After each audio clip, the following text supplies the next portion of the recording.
Podcast is intended for mature audiences. The views and opinions expressed are those of the panelists and do not reflect in any way those of the podcast partners, sponsors, or affiliates. Enjoy. Hi, this is Michael Buffer, and you're listening to the voice of the people. Let's get ready for Boxing Voice. Every day I'm hustling, hustling, hustling, hustling, hustling, hustling, hustling, hustling, hustling, hustling, hustling. Every day I'm hustling, every day I'm hustling, every day I'm hustling, every day I'm hustling, every day I'm hustling. He is the fighting pride of Omaha, Nebraska. He's good at what he do. Hey, Daddy. Undefeated WBO lightweight champion of the world. Hey, Daddy.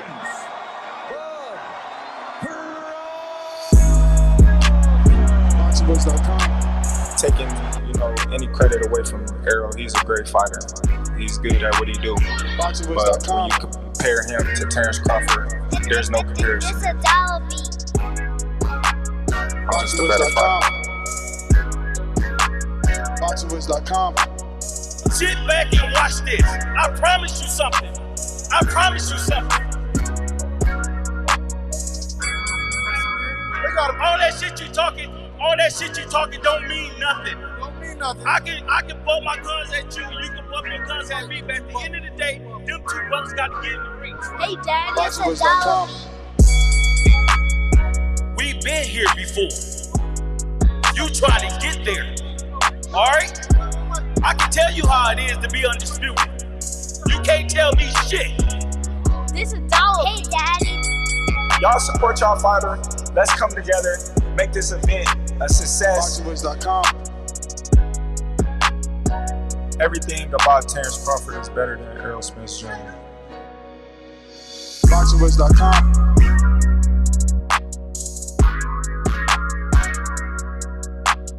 BoxingVoice.com. Boxing fans, are you ready? Hey, Daddy. BoxingVoice.com.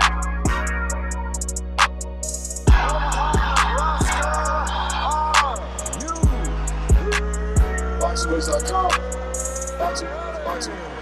BoxingVoice.com. Good morning, TBV. What's going on, ladies and gentlemen? Welcome back to the Breakfast Club of Boxing. This is another episode with the Boxing Voice Radio. I am your host, Nestor Gibbs, and today we're going to be talking about the horrible news.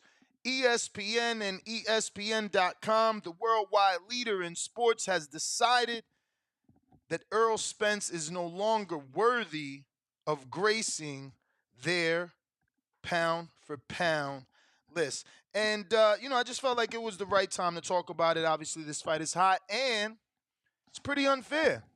It's pretty unfair that you have a guy that challenged himself versus the now number one pound-for-pound fighter in the world.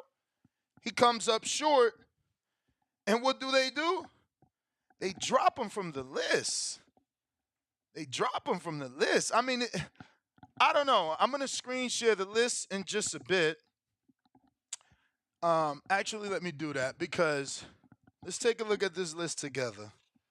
Make sure that my man Vasil not up there off a loss. Because they love to put the little Vasil up there no matter what he does. He could do no wrong. But it looks like ESPN smartened up. They did not go with Vasil Lomachenko. Instead, they have number 1, Terrence Crawford. Number 2, Inoue Inoue. Number 3, Alexander Usyk. Number 4, Canelo Alvarez. Number 5, Dmitry Bivol, to have defeated Canelo. Tyson Fury, a heavyweight. Artur Beterbiev. Devin Haney, Shakur Stevenson, and Tank Davis. Now, I'll say this. There's certainly room to keep Errol up there because they have 2 heavyweights. I don't think I've ever seen 2 heavyweights in a pound-for-pound list. This is strange. I wasn't expecting ESPN's pound for pound list for the men to have 2 heavyweights when one of the fucking heavyweights doesn't even want to fight the other. Let's be real. Like, as much as I love Fury, the motherfuckers out here asking for crazy percentages to make super fights. If you're trying to give a dude,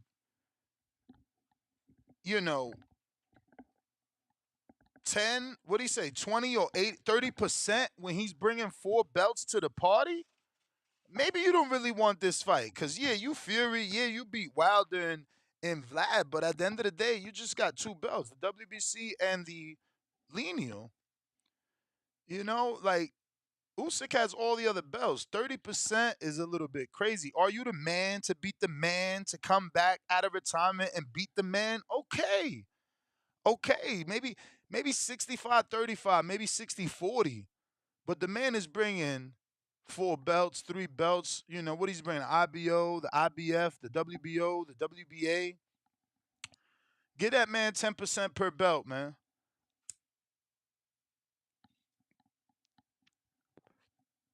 $10% per belt, 5% for fighting, 5% for the IBO.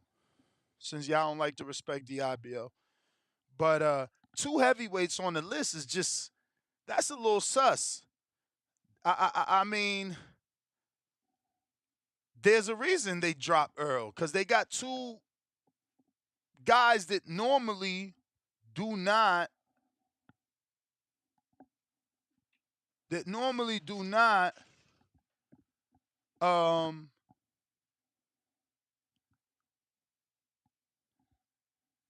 hold on a minute. Danny done broke something.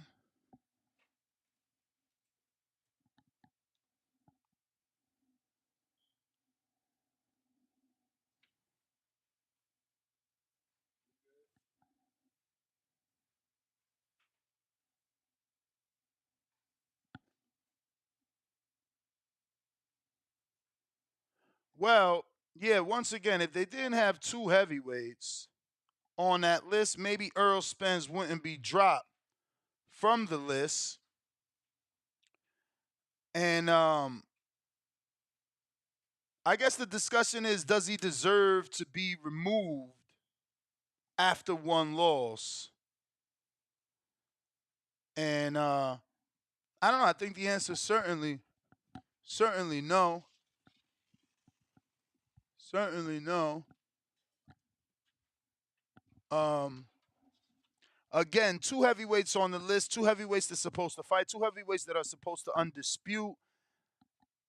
To keep them there, it's pretty effed up, especially when Earl just undisputed. This is what this is what we're telling fighters. Today, it's going to be more than rankings. I probably should have titled this slightly different, because it's going to be rankings and sanctioning bodies. I wake up this morning and I find out that Jermell Charlo, who's moving up to face Canelo, the minute the bell rings, like, check how wild these fuckers are. The minute the bell rings, Charlo will be stripped of his WBO title at 154, and Tim Tszyu will be elevated. Help me make sense of that.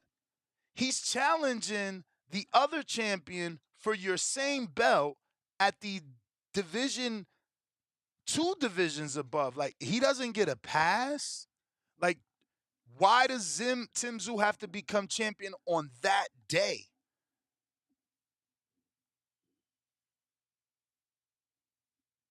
This is just Tyson Fury and Ngannou have that fight, and Danny just showed me that Tyson Fury is now being trained or assisted. What it says, Francis Ngannou has now officially appointed Mike Tyson as his trainer. Dan, that's fucked up. So Dewey Cooper bring you into boxing, and now you want to get a big name trainer. Yeah, the big name trainer take all the clout. That's what they're gonna do. They bring in Mike to get rid of Dewey. Dewey gets no interviews now. He been the one believing in Ngannou for years. But this is what I'm saying. Back to these sanctioning bodies, these rankings with no feelings and emotions. And I get it. This is boxing. It ain't got nothing to do with your F and E's. But at the end of the day, I fought for undisputed. That shit just happened Saturday. Y'all ain't even give me 7 days. Drop me for the rankings. Jermell Charlo's about to fight for undisputed. You ain't even let me lose and lick my wounds or win and celebrate. You stripping me of my other undisputed. So now I can't even call myself two-time. If I beat Canelo, I can't say I'm two-time current undisputed. I gotta say I was undisputed and now I am undisputed. Like, bro, these sanctioning bodies out here tripping hard, man. And it's some more shit I gotta get to my desk because I know I seen some other shit. Like, it's just too much sanctioning body shit going on. Look at what they did to Devin, and we talked about that. How the fuck do you force him to be champion in recess and then force him to get 50%? It's a little crazy. It really is a little crazy how they out here doing these fighters, man. Like for Earl, after that beat down, how do you drop a man without giving him 7 days? You ain't even give him 7 days. Like I don't know, man. How long was he on the pound for pound list? Like, dude been on the pound for pound list half his career since the Mikey fight. Let's not forget. He been on this since the Mikey fight. So now, one fight, 4 days later, and y'all drop him. It's disgusting, man. Shout out to Two-Tone. Certainly disgusting. But speaking of Two-Tone, we dropped the Appreciation Night video. It's fire. Go check it out. If you haven't caught our fight party video from the same weekend on the eve of Terrence Bud Crawford and Errol Spence, we had the fight party. Excuse me, we had the Appreciation Night where the big stars came out and they had a great time. We had a great time. Our listeners came out. We awarded some of those listeners and fighters awards presented to them during this Appreciation Night. And we captured some of those moments on video. I implore you to go check that out right here on youtube.com/The Boxing Voice. Don't forget to subscribe. We're trying to get to that goal of 1 million subscribers. Be the first boxing podcast to do it, you know. Just for the sheer talking. You feel me? But yeah, man. It's pretty effed up how they doing these fighters out here because it's like, why would Usyk go ahead and agree to undispute now if he knows if he loses, they're just going to drop him? You know, look at the way they're talking about Earl. Like, y'all got to think about that when y'all call in and y'all like, yo, this dude did X, Y, Z. Remember that these fighters listen to the show. These clips get clipped. They become shorts. Your call becomes a short. Your call gets, uploaded on 5, 6 different platforms that have huge followings. Like our Instagram's almost at 80. Our YouTube's almost at 200. Our Twitter's almost at like 30. Like, something you say can easily go viral in the boxing community. So, we just got to watch what we say about these fighters, especially when they getting in there and they putting their life on the line. But what up, Danny? Look, Earl been the #1 Ring Magazine welterweight since 2018. But you looking up the Ring. This is ESPN.com that dropped him. Maybe the Ring still got him in there. Maybe they still rock with him. Because I seen they list yesterday, and I think they still got Vasily. I'm going to show that in a sec.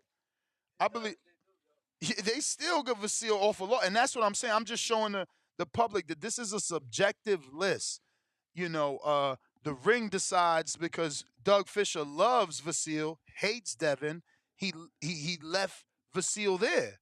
So that's what I'm saying. ESPN could have did that too. Like, bro, it's only been 4 days. Like, where's the board of committees? Did they not sit down and talk about this decision? Like, yo, how are we going to look? We look like monsters ejecting them from the list in 4 days. That's how I feel. I ain't going to front.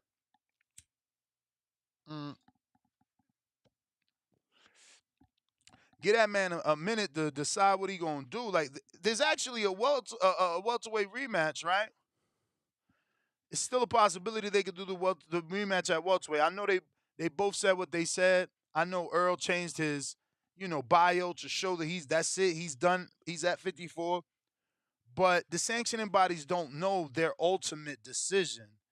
The rankings committees don't know their ultimate decision. ESPN.com doesn't know that, so I don't know, to eject them. Maybe y'all don't care as much as me, and maybe I'm wrong, and you do care even more than me, because I figure there's a lot of Big Fish fans.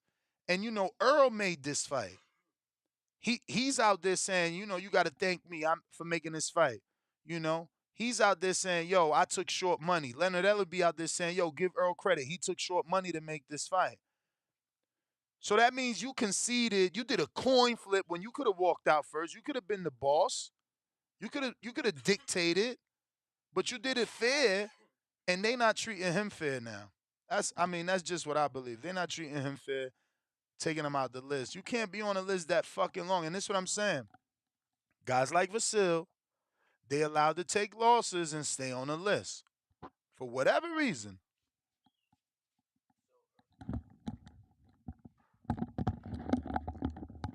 Damn, my bad, yo. On top of the morning. But yeah, I just want to say, so I've done some research. Earl did not hit ESPN's pound for pound list until after he beat Sean Porter in September of 2019. So it wasn't up until then that he made it to ESPN's pound for pound list. So to answer your question, it was 3 years, 9 months that he was on their pound for pound list as far as time span is concerned, and that spanned again. I said after the Sean Porter fight, so it's his defense against Danny Garcia coming back from the car accident. Then there's unification with Ugas, and then now now he's off. Say it again. Do I think it's right?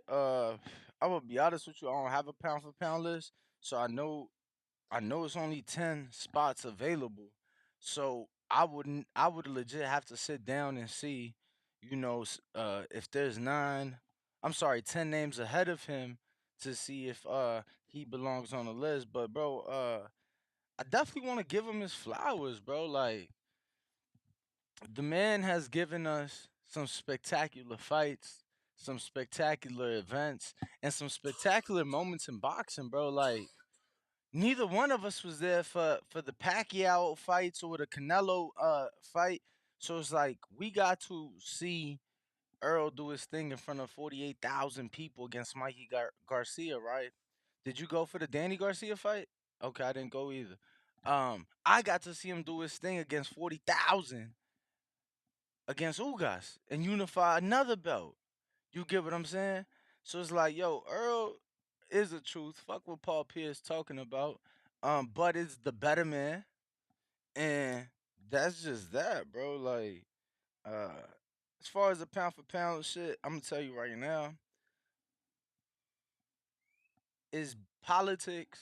Is it right? Is it wrong? Tell you right now that check. Once that check hit, you know what I'm saying. Next week, people think like, oh, okay, yeah, you got paid. You get that check after the fight.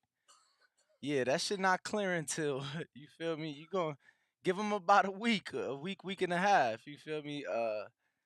Once that shit hit, bro, they ain't gonna give a fuck. Earl not gonna give a fuck. You get what I'm saying? Like, out of all the things going on right now, all the memes, all the videos, all the fans turning their back. I'm sure it's been people. I hope not. I hope not. Lord, I hope not, but let's just be realistic. I'm sure there's been people that have been around him to a degree that have now maybe backed away, walked, whatever. You get what I'm saying? So it's like, out of all the things going on, the last thing on his mind is some pound for pound shit. Bro, we talking his health. We was just saying yesterday we don't know if he comes back. Who give a fuck if ESPN, a network that he ain't even associated with, don't have them on a piece of paper or on the screen. You know what I'm saying? Like right now, that is not the concern he has in mind.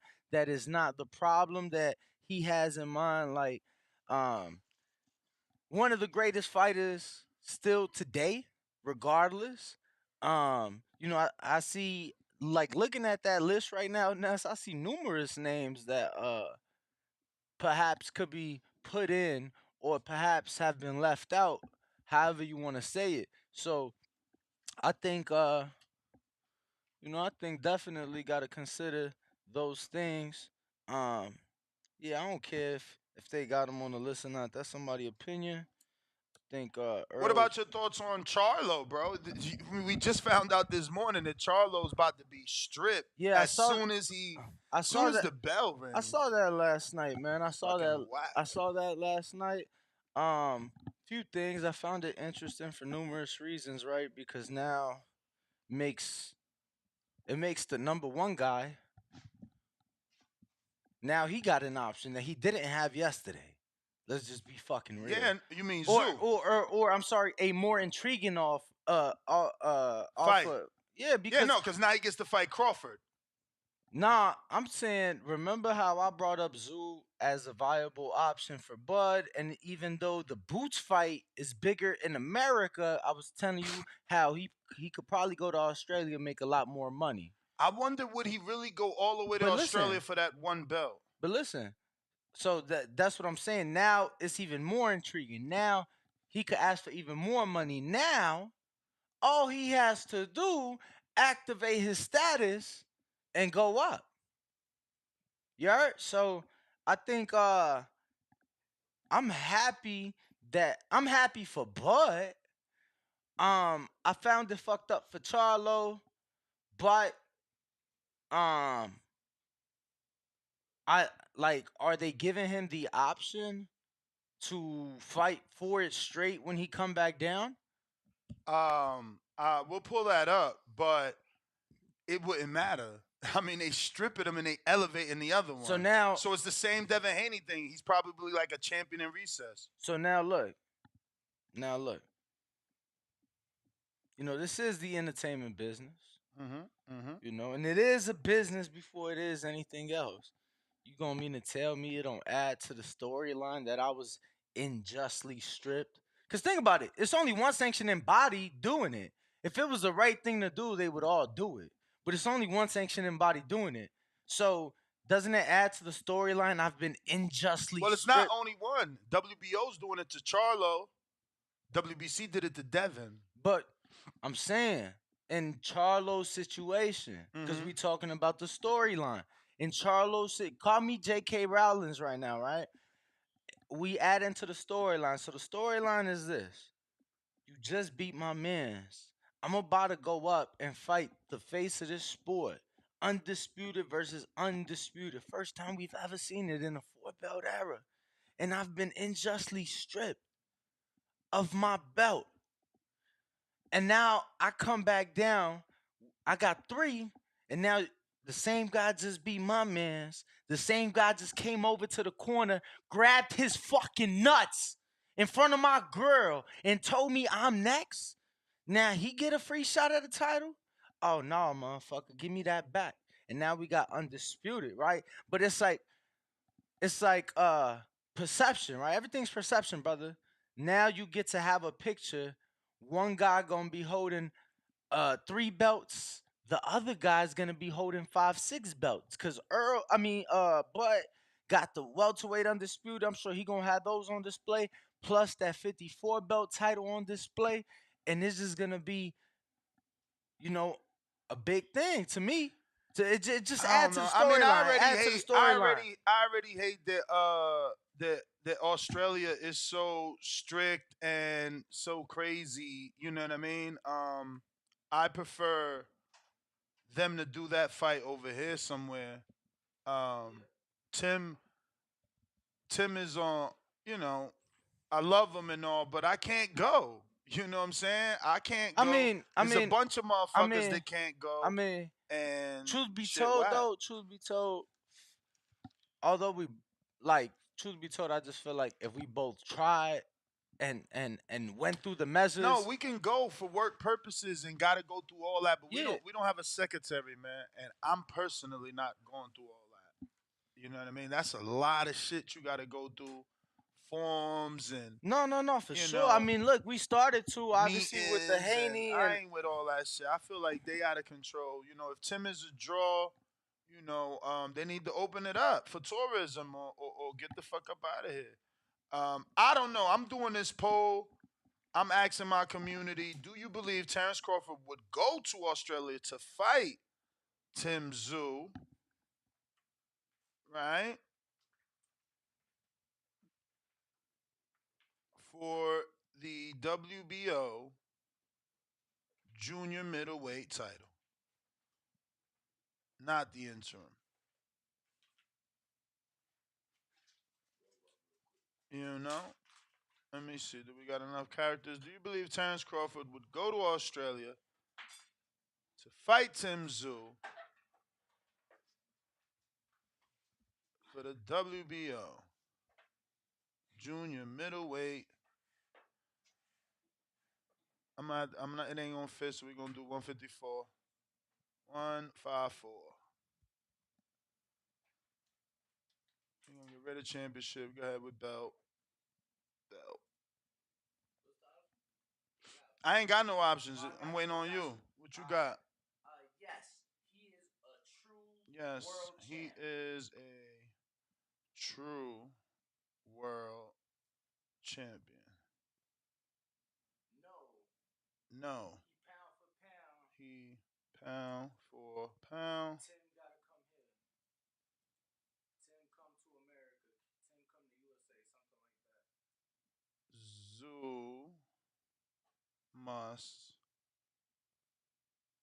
Which one is shorter? No, come to USA. What else? Yes, he'll go for the right amount.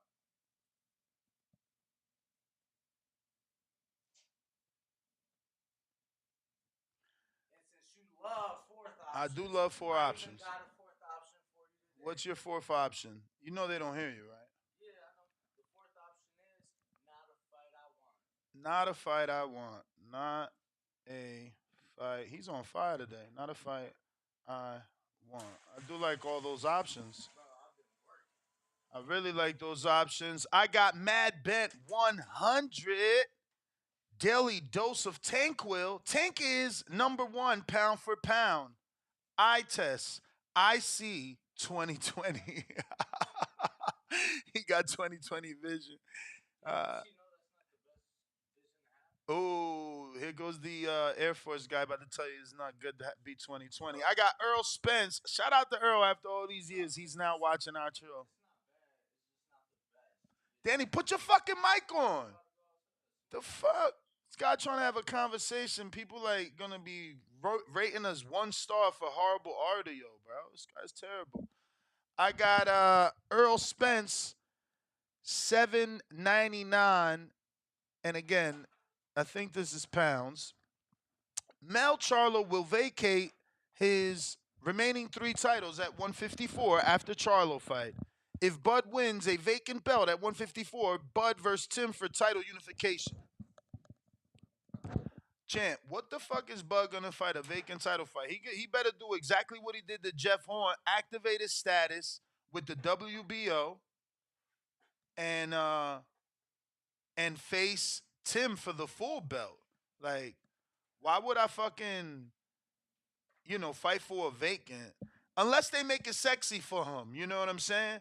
But like, why would I fight for a vacant when I could fight the champ that's named Tim Tszyu? Like, he's a puncher. He was supposed to fight Charlo. It all helps the story. I got Ryan Frazier, $5 Canadian. He says boxing is heartless. We should praise fighters for making the super fights. Y'all really value the O too much. That's what I'm saying, bro. That's why we're here. That's why we're doing this show, because it's like, they're really trying to play Earl, in my opinion, by putting him out. What the fuck is going on here?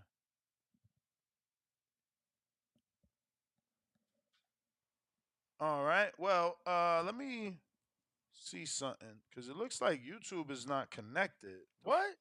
Let me check. Oh, there you go. It finally came on. That shit was spinning for a minute. But the poll is out. Go ahead and vote. Voice your opinion. Let us know. Once again, do you believe Terrence Crawford will go to Australia to fight Tim Tszyu for the WBO World Junior 154-pound belt? And the reason why you're asking you this is because it's just been made public that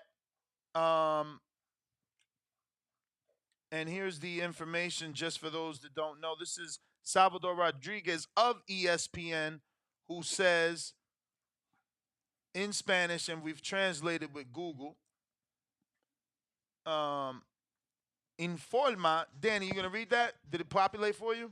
Because you're the Not. you're the better Spanish I speaking got you, voice. champ. I got you. It'll populate in 5. And in the meantime, go ahead, smash the like button. Make sure you are subscribed. So And make sure. basically, it says that the WBO informs Jermell Charlo, aka Twin Oh, Charlo. here, I can see it on the TV now.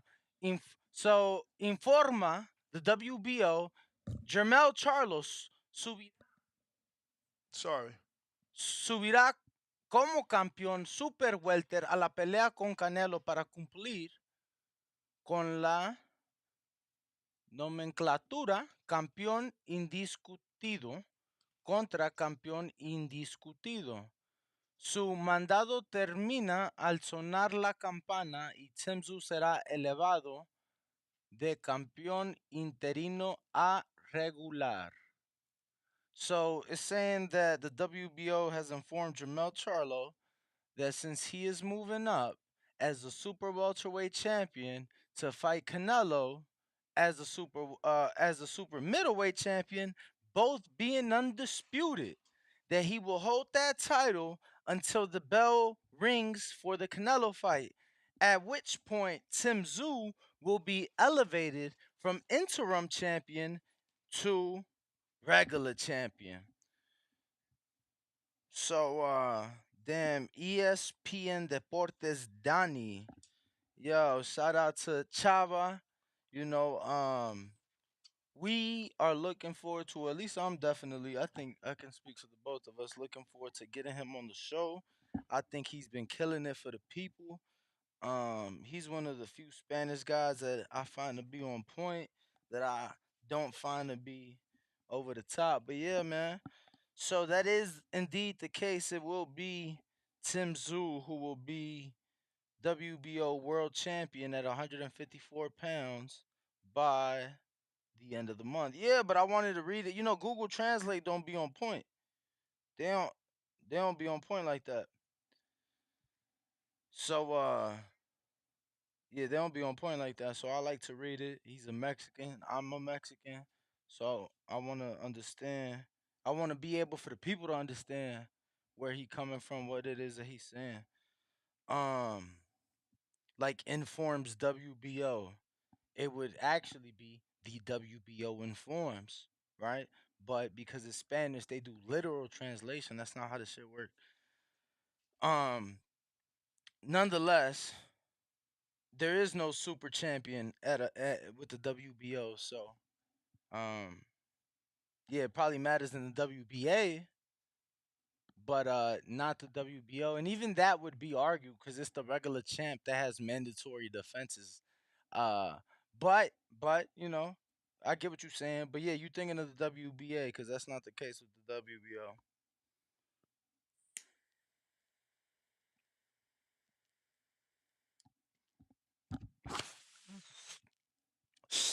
Yo, shout out to Hard Day, man. Shout out to Hardin getting me nice and right. Uh, in this very early, bright morning.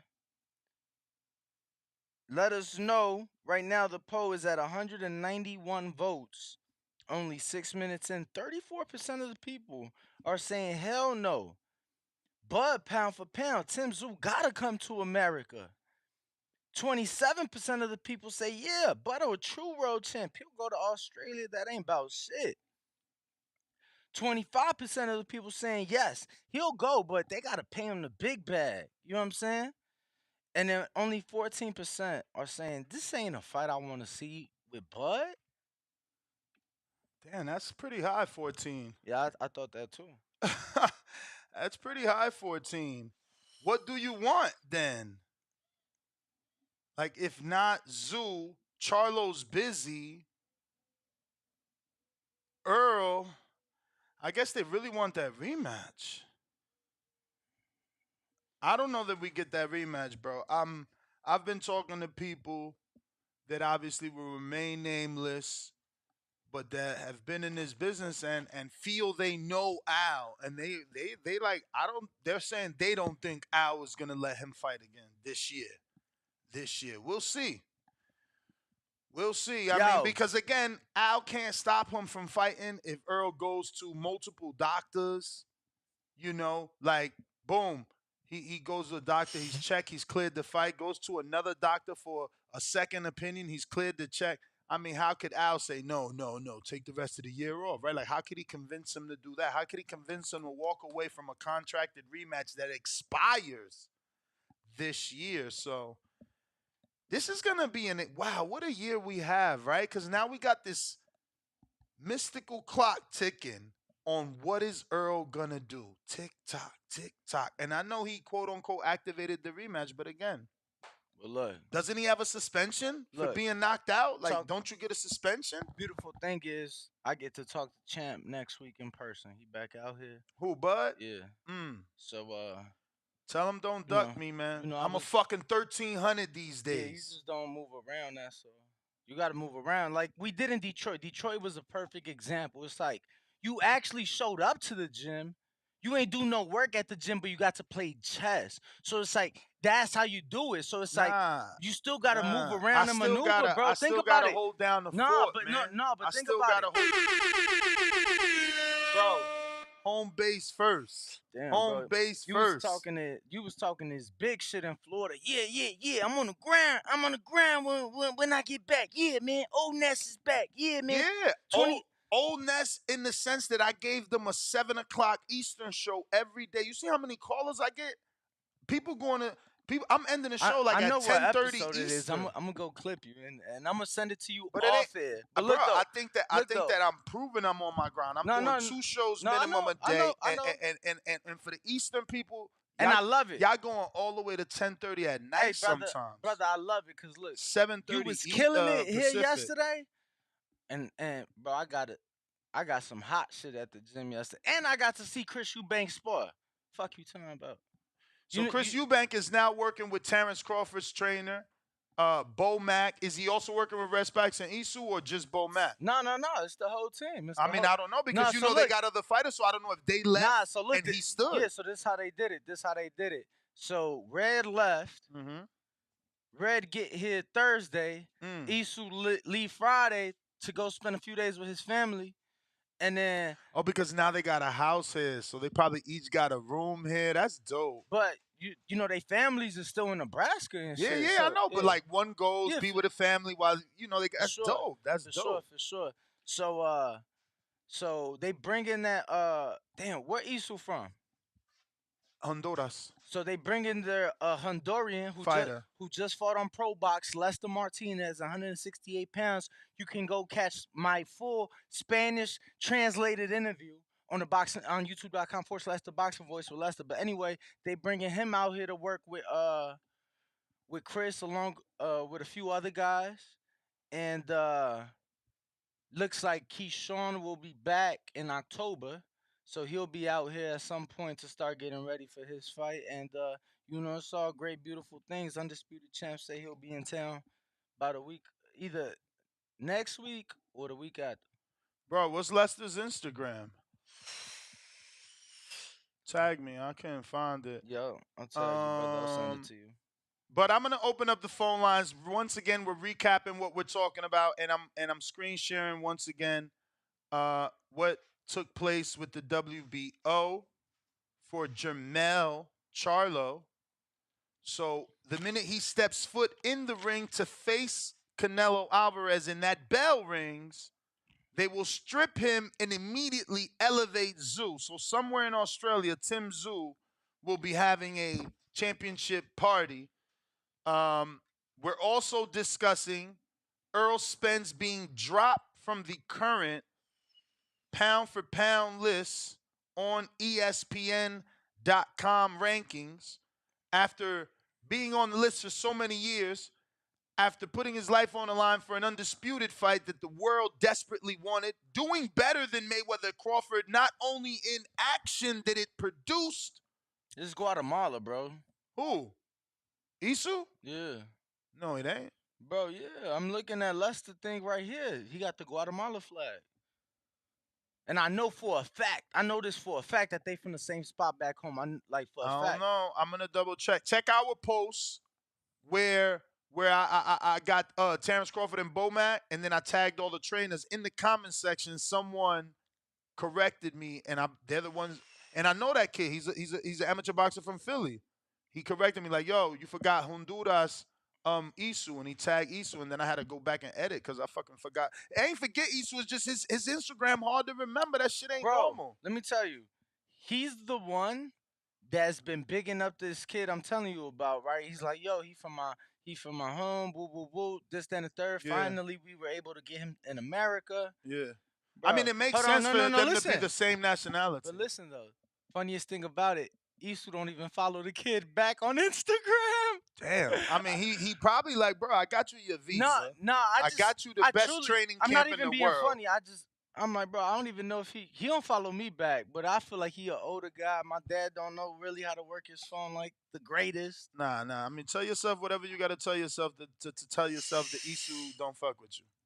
I mean, shit. It make me feel better if he don't follow his own fighter back. That Word. make me feel better. I'm about to check if he follow me now. You know that. You know none of them. Maybe Bomac. Bomac the only one follow Nah, me. Bomac and Red follow me.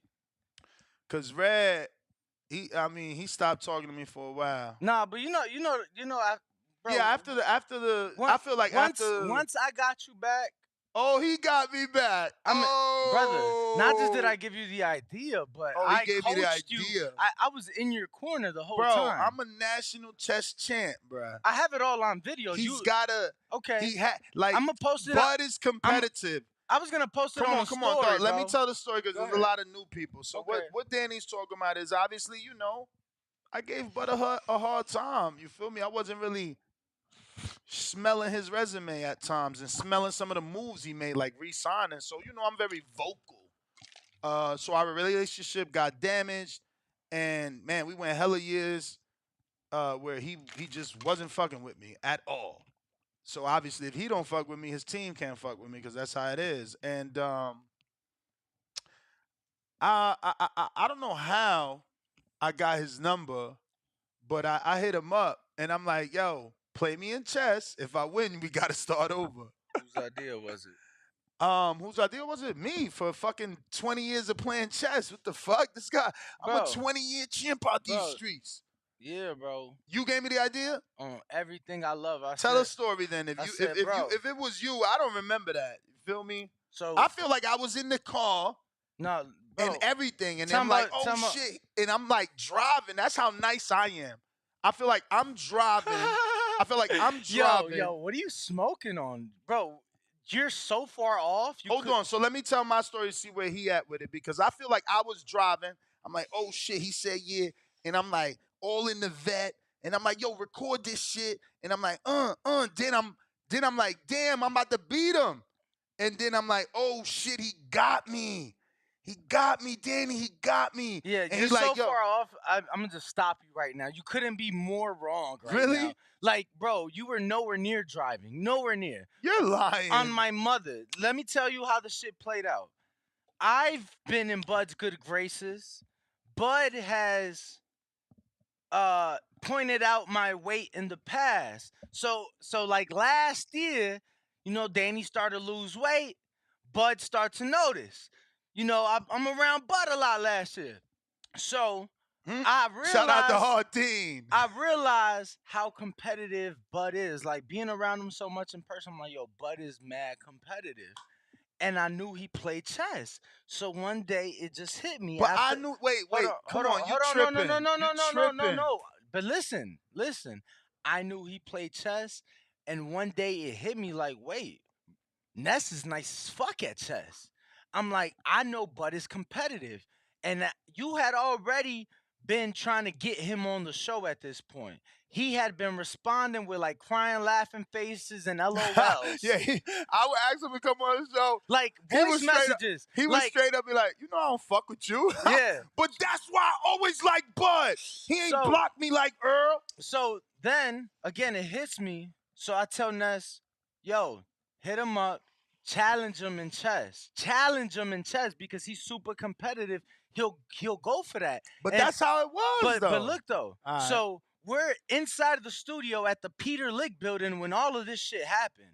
After a morning show, we're inside of the studio. Just got done eating our foodie He fits was driving. on Mother's. Where I played him in chess at. It was in a car. Champ, shut the fuck up and listen, dude. He's taking long, y'all. So he start getting his ass whooped like Earl was Saturday night. He starts to freak out. Nesta does. We're in the studio at this point. I said, yo, dude, chill, bro. You've been playing chess for mad long. Let's go smoke.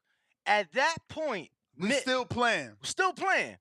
We go downstairs. 5-minute game, FYI. I play on a fucking clock, all right? Put his ass on the clock. I'll chew his ass up. We go downstairs, hop in the vet, grab the L, light up. At which point, in your parked vehicle, by the way, that was on, but it was in park the entire time. I don't know. I felt like we was driving down the west side. At which point, I start to record, and I have it. And you start to freak out. You like, fuck, he got me. You like, if we was in person, I would have knocked the piece over, and I would have quit. That's how you do it. So I don't know shit about. I just want to put that out there. When a person got you beat, don't fucking make them chase you around. You got one piece. Obviously, I had way more than one piece, but in my mind, I did such a mistake that I'm like, fuck, he got me. And I'm telling Danny out loud, like, it's over, bro. So this is all recorded, right? So I have the video, and he's like, fuck, man, he got. So I ask you, I say, yo, what can you do to come back? And you was like, I need him to fuck up. I'm like, well, if you need him. He had me dead right. I needed him to fuck up. And sure enough, he fucked up. I tell Ness, I'm like, bro, if you need him to fuck up, the fuck you stressing for? You can't do shit about it at this point. I'm like, just be chill. Hit the L, you feel me? Like, calmate, relax, you know? Danny funny as hell. So I tell him to catch a vibe. He catches his vibe, bro, in a span of 40 seconds. I've looked at it. 40, 45 seconds. You go from, sad and depressed and about to jump off the bridge to king of the world, to holding your nutsack in front of Jermell Charlo and telling him he next. So that being said, Bud fucks up. Bud fucks up. Bud said he was driving. That's probably what confused you. Bud said he was driving. After I beat him, he like, give me a rematch. I was driving. So then I wasn't focused. I'm like, nah, champ. He was like, let me pull over and shit. I'm like, nah, champ. That's my interview. But I eventually gave him a rematch. But shout out to him because, bruh, I ain't never say shit about Earl other than that I ain't like the Mikey fight. But, like, I was critical of his resume. And look at the differences in characters, man. Just funny. Even, I'm not going to lie, even the fucking moment after the fight, bro, that touched me. I shed a tear. What, with his mom? No. With Earl in the ring. What, when he hugged him? Yeah, when he went over there. He was like, I appreciate you. Earl, like, I appreciate you. And Bud, like, no, I appreciate you. Yeah. Because without you, none of this would be possible. Yeah. Bro, I was sitting outside, so it could have been allergies, but bro, my eyes watered up, bro. It was wicked, bro. I just seen that yesterday. I found that shit so beautiful. No, me too. Last night, bro, that was such a beautiful moment. And I told myself, I said, this what the fuck it's about. You know. I mean, it was hard to watch for me, though, because, like, even though it was exactly what you just said it was, Earl's face still looked the way it looked. But, bro. He still looked depressed. But hearing Earl, he sounded like, damn, you got me. But this is what it's about. Like, bro, Earl was all, he not just was he appreciative as well, but he's like, yo, we made history. You get what I'm saying? He said that. He's like, we made history. So it's like, bro, that's just a beautiful moment. Like, you have never seen a undisputed welterweight champion in your life. Not in the 4-belt era. I've never seen it. So it's like, bro, we got to witness that. And that's another reason why the rematch is better at 47, because, like, historically, you're the one that, like, by losing, Bud became undisputed. So even if you win in the rematch, like in the history books, 20 years from now, it's always going to read Crawford defeated Errol for undisputed. It won't read Errol rematch Crawford and won undisputed. Even if he come back and win the next one, yeah, they could be Wilder Fury, they could be Arturo Gatti and Mickey Ward and end up having a trilogy, but it ain't gonna be Usyk and AJ. Can we talk about? It ain't gonna be Usyk and AJ for all the belts. Can we talk about something that's very realistic? What up? Could it be that we know what the contract says, but could it be that given how shit played out and the powers that be may allow Crawford to do other things, could it be that he give him a rematch? Should he? Because look, bro, this what I see in my head. Now Tim Tszyu gonna be elevated come next month. End of next month, he is a WBO champ. I see Bud moving up, enforcing his WBO status, right? Fighting Tim Tszyu. That puts us at the end of this year. Hold on, listen. That puts us at the end of this year. Errol recovers, right? Errol recovers. At this point, Charlo has also fought because that's September 30th. So that's first. So now he's recovering. Bud's recovering. Earl's recovering this whole time, this whole year. Now we go to next year, beginning of the year, or first half of next year, Charlo and Bud, right? Because now Charlo has fought Canelo. He moves back down. He's still a 3-belt holder. He fights Bud. They undispute. Bro, Bud beat Charlo, and that has now given Errol time to make his debut at 54. Bro, I could see Bud giving him an opportunity for his belts at 54 and rematching then. Nah, for sure. Like, that is, like, I know I said a lot, but if you think about what I just said, bro, everything is very realistic. I hear you. It's just not going to read undisputed champ. Well, like, he would have to win Crawford's 154-pound titles to undispute at 54 is what you're saying. No, what I'm saying is Bud in this scenario would be undisputed already. And Errol gets a shot at his 54 undisputed. Yeah. And that's what I'm saying, bro. Like, I mean, it's gonna make dollars. Think about it. Think about how this fight was made, first and foremost, Nesta. On a cell phone? On a cell phone call, champ. So that's how these are guys we dealing with. These is men. You ain't see. Yeah, but I'm not saying no. I'm just saying. I'm saying it'll. It just won't read the way we said. I mean, it'll read that way, and that's okay. I mean, think about Ness. It wasn't too much different than what the fuck this fight was.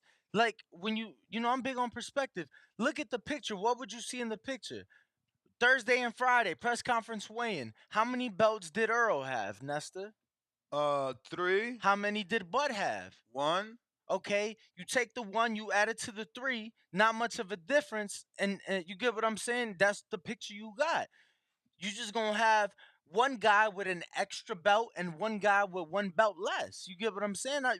Listen, I believe that it'll happen. It's still just based off the gate, I'm expecting a high pay-per-view number. Like, that's a high gate. They broke a record or they got in the top 10. Like, I'm expecting a high pay-per-view number, so I'm waiting for that.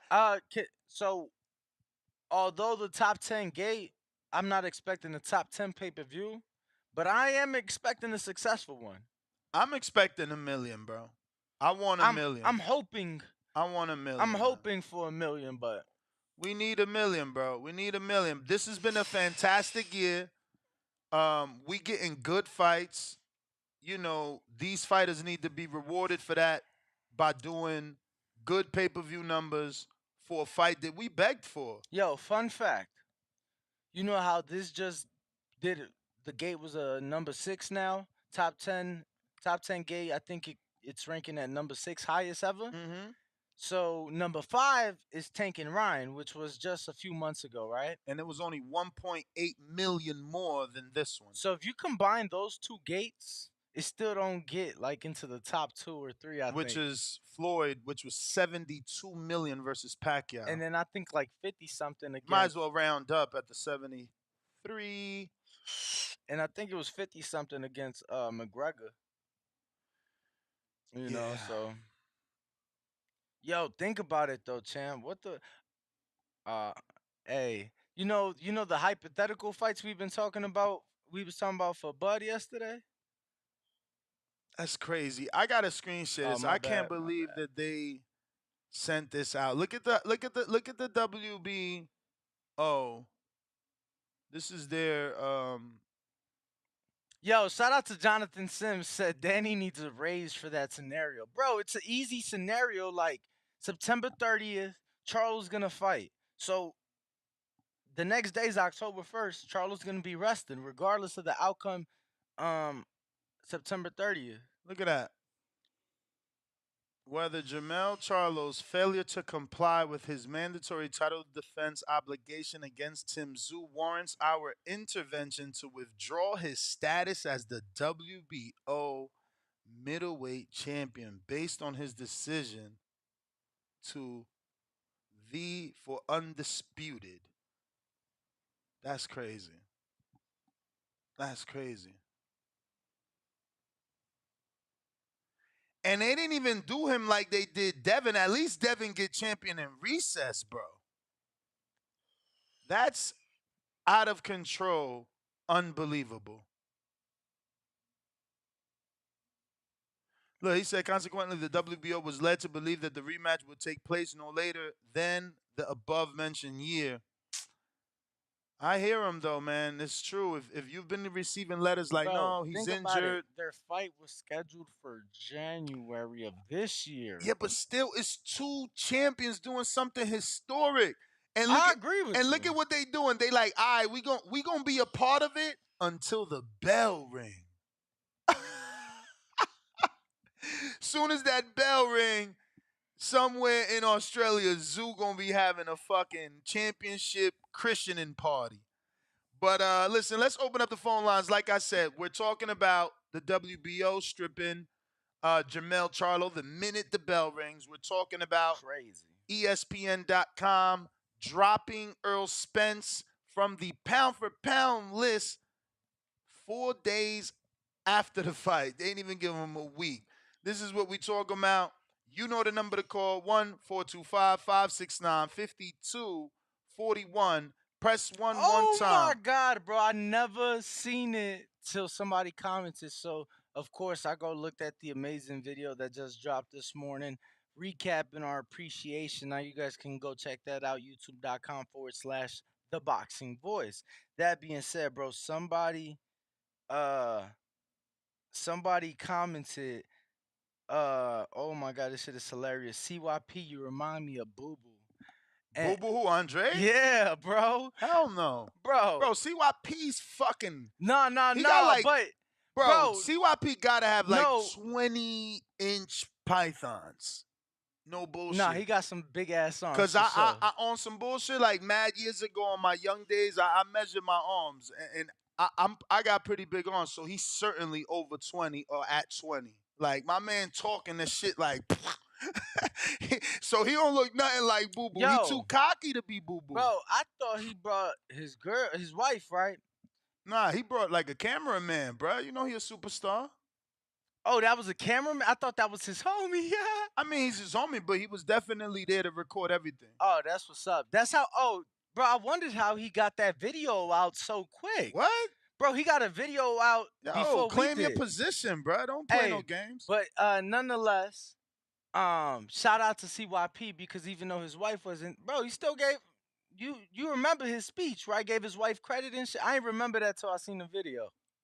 So I'm like, oh, that's dope of CYP. Shout out to him, man. For sure, man. It's like I told you, bro. Gotta get you a good one, man. They gonna make sure you right. But let's like I said, go out to these callers. You know the number, 1-425-569-5241. Press 1. Jaime Nieto, $10 cash app. Bro, let me ask you something. I'm going to have to hit up Charles. Where's Charles at? Let me hit up Charles. Are these shirts like classics? Because Jaime What? Forgot the shirts for Bud. God damn it. Terrible, bro. I gave you them shirts a fucking... No. I know. I ain't know Bomac was still in town, so that don't count for yesterday. I told myself I was gonna grab them today, and I fucking forgot. Okay, so it's been verified that BoxRec is showing Earl suspended only for 2 months. So we'll be in August, September. And let's be clear. Then he got October, November, December. So he's good. Let's be clear. What? That is only in the state of Nevada. Come on, dog. Where they going to do this fight? Unless they go to Saudi. We should hit up, text Amir. Like, yo, what you think of the fight? With the Prince thing. Could we see the rematch over there? Like, bro, use your fucking reach. Like my man Two-Tone the Superstar. Yo, we going out to wait, let me play this. Let me play this. Where we at with this? Did you just tell me to use my weight like Two-Tone the Superstar? No. Why you disrespecting Two-Tone? I said reach. Oh. Your reach. I'm like, what? Remember to rate us 5 stars on iTunes. Very important. Shout out to my man. I believe that was Alan, right? That dropped me a 5-star review yesterday. Let me double check. I mean, he's in the DMs. I'm gonna find it pretty soon. And but yeah. Alan King PR, appreciate you. Dropped me a dope 5-star review. He said, great podcast to listen to on the playback here. If you don't catch TBV Live on YouTube, call in line, Twitter Spaces, and also Discord Live twice a day as listed there is many ways to catch this great show. But what makes this show great is not only do you get to listen to Ness and Danny and other co-hosts give you their opinion. Oh, well, all right. So he took a screenshot, so it's not finished. I would have to go into the actual review to read it, which I figured out how to do it, and I've been sharing the video all over. How to share. I mean, how to write a 5-star review, but it's very, very simple. I need a lightning cable to actually show you, or I could also show you in the video, I think, as well, because I don't think they'll flag us for that. I will find that and screen share that before we go to the calls, because I do think that's important. I really do think that's important. I need you guys to be dropping those 5-star reviews. That keeps us #1 in the world, which is what's important. No, that ain't going to work. I mean, it might, but it's all good. I got the video, and...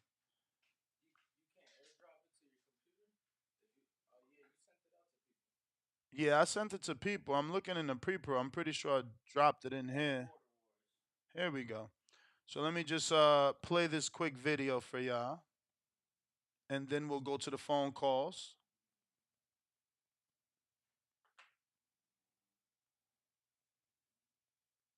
All right, so we're screen sharing here.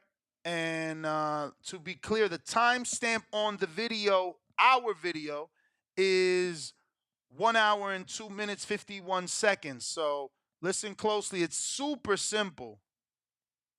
A rating and review for a podcast on your iOS device running 15.0 or later. First, open up the Apple Podcast app. Locate a podcast in your library or in the Apple Podcast directory that you want to leave a rating and review for, and just tap to open that show. Scroll below the episodes and you will see the ratings and reviews section. And that's what they changed right there. That whole scroll below the episodes. Fucking never knew that. But let me tell you, they made it easier for you by scrolling below the episodes. Usually you had to click on, leave the little thing like read the reviews, then click on leave a review. But yeah, that's what they changed for you. Scroll down past a few episodes and you'll see the reviews, but continue to listen. If you just want to leave a rating, you can just tap on one of the stars. Don't just leave me a fucking rating. I want words, goddammit. Don't just be tapping 5 stars being lazy. I ain't with all that. Drop some words like, yo, Ness and Danny out here rocking it. Showtime need to pick them up. HBO need to come back with them. I want inspiring, godly fucking words. Bar stools, And if you want to leave a rating and a review at the same time, go ahead and click on Write a Review. You'll see the rating was already left at the very top. If you want to change it, you could just tap on one of the stars. I'll keep it at 5 stars. Give your review a title. That's where you write the best boxing podcast in the world. Type in a review to show your appreciation to the podcaster and to help others discover the show. And when you're done, click on send in the top right corner. If you happen to... That's where you write, these guys deserve to be on a major network. ESPN's dropping the fucking ball. This is the true Sports Center first take of boxing, though. Of boxing. Like, really, Danny might indulge in all that other shit. But that's how you do it. Please, go do it. It's really simple. All right, we're going out to General Camino.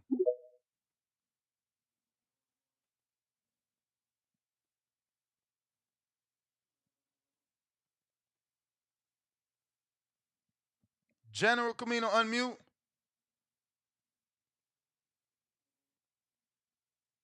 Yo, you mind coming back to me, man? You got it. Appreciate you. Suleiman.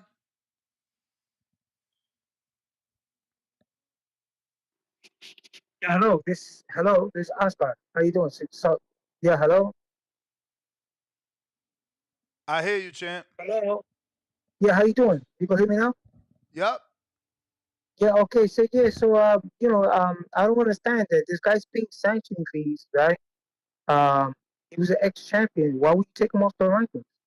I mean, he wasn't like thrown out in the first or second round. Well, I mean, what's the logic behind that? Okay, fine, you got better fighters. He just lost one fight. I'm not even they took him off the ranking. I just don't understand that. You 1 minute you're the top dog, you got all these people, all these cheerleaders. You lose a fight, right? You got a rematch clause, and they take off your ranking. They didn't do that with Joshua. You know, I really don't understand that. You know what I'm saying? Hello. Yeah, we got you, champ. We got you. We're listening to your call. Yeah, something like that. You know, there should be like a opinion that I would like to hear more about that because like 1 minute you're the top dog, you got all these people cheering. I mean, for months they were talking about that he's gonna sweep the floor with the guy. Then only real professional fighters were saying that Terence Crawford might win and that he had the chance. And only real professional fighters and trainers were saying that Errol Spence telegraphs a lot of his shots, especially the body shots, because that's what happened. He telegraphs his shots. Nobody corrected him, and it showed in the fight because at one time he threw like a spur of body shots and Terence Crawford was blocking them all. I mean, everybody knew. How come Derek James didn't follow up on that and fix that? You know what I'm saying? That he lost basically that trainer right there. He's going to have to get another trainer. He won't have the time to give him 110% training. And the guy's been doing flaws since the beginning and it never was corrected. You know what I'm saying? Yep. I appreciate you. I'm having fun listening to your podcast, and I will continue to listen. Thank you. Bye-bye. Suleiman, appreciate you, man. Appreciate you. On Discord, don't forget to raise your hand if you're looking to voice your opinion right here on the Voice of the People hotline. Number to call in using your landline 1-425-569-5241. Press 1 time to voice your opinion. We also have Twitter Spaces and Discord available. Cliff in Connecticut. Buenos dias.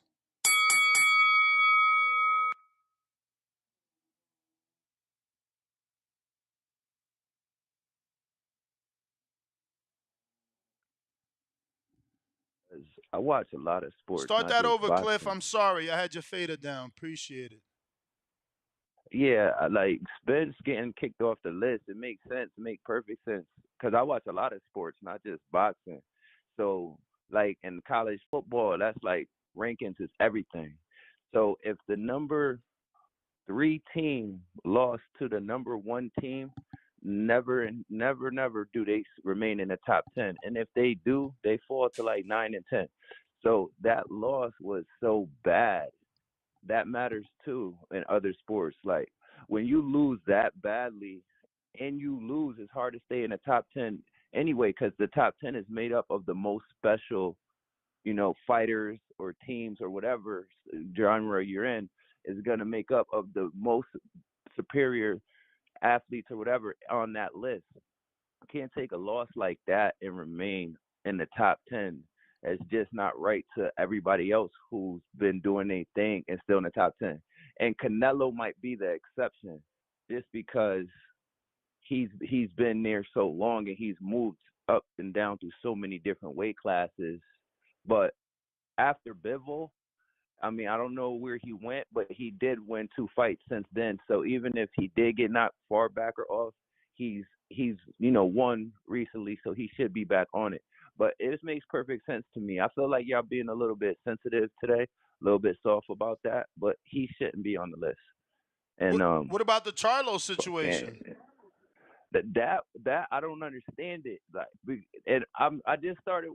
This my second year watching boxing hardcore, so I don't know all the rules. So that's why I watch the show and I let you educate me. But I don't understand it because Canelo been fighting everywhere and he got all his belts, if I'm not mistaken. And Devin is about to go to 140. I don't know when he's gonna lose his belts, but I heard he got like a nice bit of time before they start stripping him. And Shakur wants him to get stripped immediately, but I heard they're not doing that. So what with the Charlo situation, I don't understand. So I'm just gonna listen to y'all and let y'all explain it to me. But yeah, it makes no sense. Oh, so you didn't hear what we read? Yeah, well, I came in like 10 minutes or 15 minutes after you started the show. You was already talking about the pound for pound list, like real heavy. So I didn't hear everything, but you said it's gonna be a celebration in Australia because as soon as the bell ring, that's the only thing I really heard. Yeah, as soon as the bell ring, they gonna elevate him. Stop the fight, and thankfully it is over. Soon as the bell ring, they're gonna elevate him. I mean, there's really nothing to teach you there, Cliff. This is the sanctioning body doing what they're entitled to. You know, hearing Danny say it out loud, I couldn't even get mad. I'm only upset because Charlo doesn't get to say he's currently a 2-time undisputed. But again, according to the bylaws, I get it. It's like, bro, you held that shit up. Bro, that fight was supposed to happen like 2 years ago. It's been so fucking long. It's been, rescheduling. I mean, Zoo had 2 tune-ups waiting on Charlo. So I get the WBO, but I'm mad that Charlo, if he wins, he don't get. But do it really matter? Yes, because the motherfucker that's waiting on him is Crawford, and he's 2-time undisputed. So if he happens to beat Canelo, I mean, he's still 2-time undisputed. It's just not current. It's just not current in 2 divisions, which means if he goes back down, it ain't for undisputed to fight Charlo. I don't think if he beats Canelo, he going back down. It just doesn't make any sense. You know what I mean? Not to say, oh, you start fighting at 68, you probably vacate those titles and move down to 60, but to stay at 68 or go back down to 54, I think that's going to be difficult. But looks like we got Kapiku. What it do?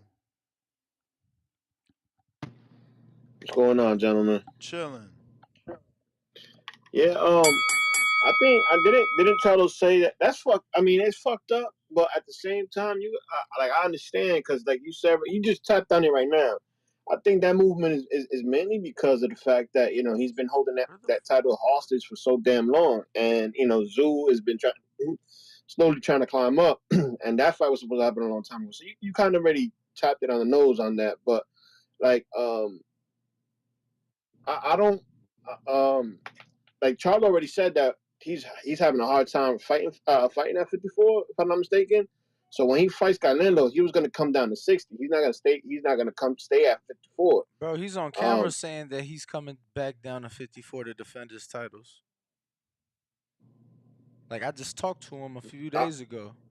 He's on camera. Okay, so because before that, he was talking about that it was hard for him to make 54. That he might not be coming down. Either it was him or the coach, if I'm not mistaken. He said that he wasn't coming down back to 54 after the Canelo fight. Yeah, I can't say Derek James, but I know Jermell for sure said last week when we spoke that he's coming back down to defend his belt. All right, so I stand corrected, but I remember him. I remember one of them saying that. I'm gonna look into that though, cause and truth be told, man, it's the Charlos, man. All due respect, they could have said that as well. I'm not I'm not putting it past. And then the whole Spence shit, that's fucked up. They didn't. Normally we all know that if you're a champion and your status has changed from that, normally you fall in the top 5. There is no you get eliminated from the top 10 or anything like that. Normally you go from number 1 or a champ, you drop down to top 5, and they give you an But opportunity to come.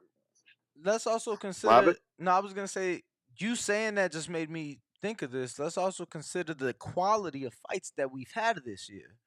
This has been No, a great absolutely year. no, but that, No. I'm just saying, like bro.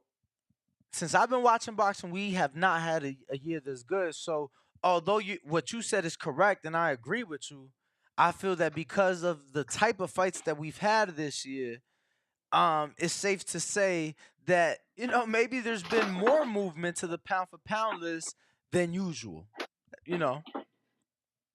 I agree, but then I also agree that I really never had Spence. I'm not because again we always spoke about this pound for pound list, everything like that. Yes, sir. I really don't. I really don't. I really don't follow the pound for pound. But that's an opinionated ranking list. But I think that if they had him in the top 10, although there's been a lot of movement, he still deserves to be top 10. I don't see how you can just eliminate somebody. That is the bell. Well, I think the way how is like I said, depending what other people are doing that are in or around the pound for pound list. And that's, again, if you're inactive, it might be harder for you to stay on. If other guys are also taking tough fights and they're winning, it might be harder for them to keep you on. There's again, bro, this has been a phenomenal year, phenomenal fights. I just spoke to a world champion yesterday who told me they need to slow down. Slow down what? The good fights. He said Nah. save some for next year. That's not true because if this happens next year is like the Boots and the Stanionis versus the losers So that's or what the I winners. said. And then he's like, yeah, but are they going to have the money? And I'm like, bro, they're making big money It's from these another events. year. Yeah, and they just made fucking 40 million in the last 2 events on gate alone. No, I get where he was coming from, though. I get where he was coming from, to an extent. Nah, they just got to know how to manage the money, bro. They making money, bro. Because, truth be told, there's been previous years in boxing that haven't been as good, been good, and it's like the next year, it's like, damn, this is what we get. I feel like they're definitely making money, man. Bro, like, think about it. 2021, the year after the pandemic, bro, they came booming.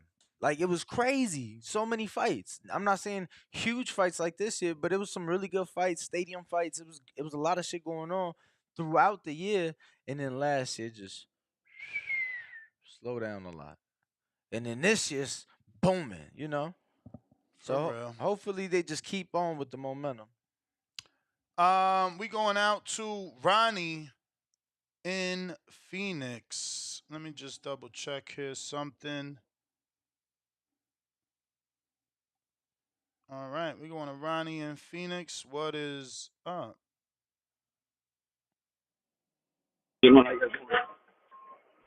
What up, champ? What up, my guy? Same old, brother. Just work my ass off out here, man. Get it in. I hope it ain't too loud in the background. Got a lot of equipment around me. You straight, man. Do your thing. Cool.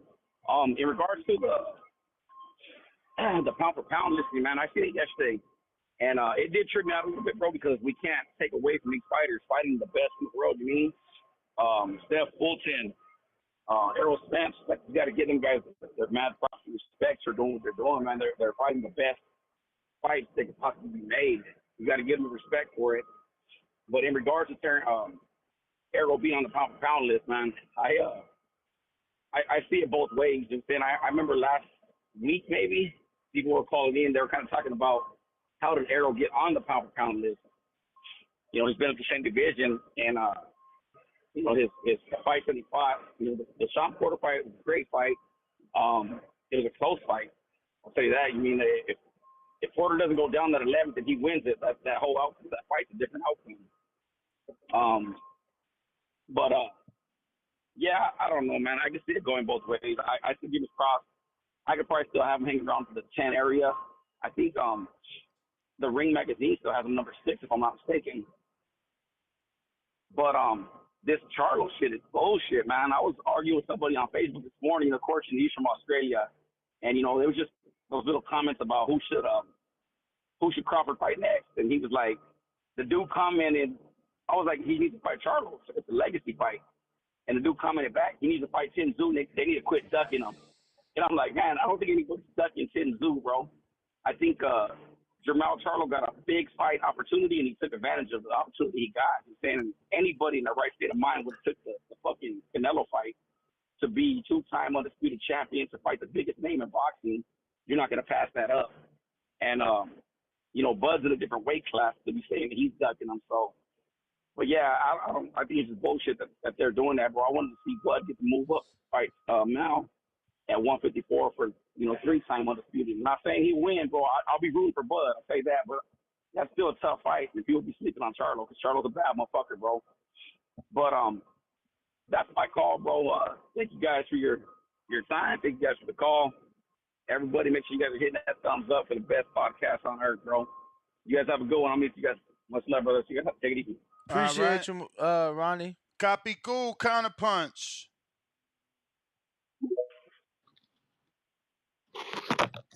Errol. What up? What up? Good. Now, I kind of come back because I kind of fell short for words. But with what you was talking about with the it's not so much that it's slowing down. Is that the fighters now are making real money. So the want to fight isn't as much as it used to be back in the day. Now they'll have 1 fight, 2 fights, and they'll be like, I don't got to fight for the rest of the day. So that's why it slows down. It's because they're making these big ass paydays, so they don't need to fight 3-4 times a year anymore. And that's what's going on. That's really what's going on with the fight game now. Is that the hunger's not there no more because they making money from the rip. Before you had to earn your stripes to actually make some money, and that's what happened in 21. Everybody was started to. That's when, if I'm not mistaken, that's when everybody started to make that real money.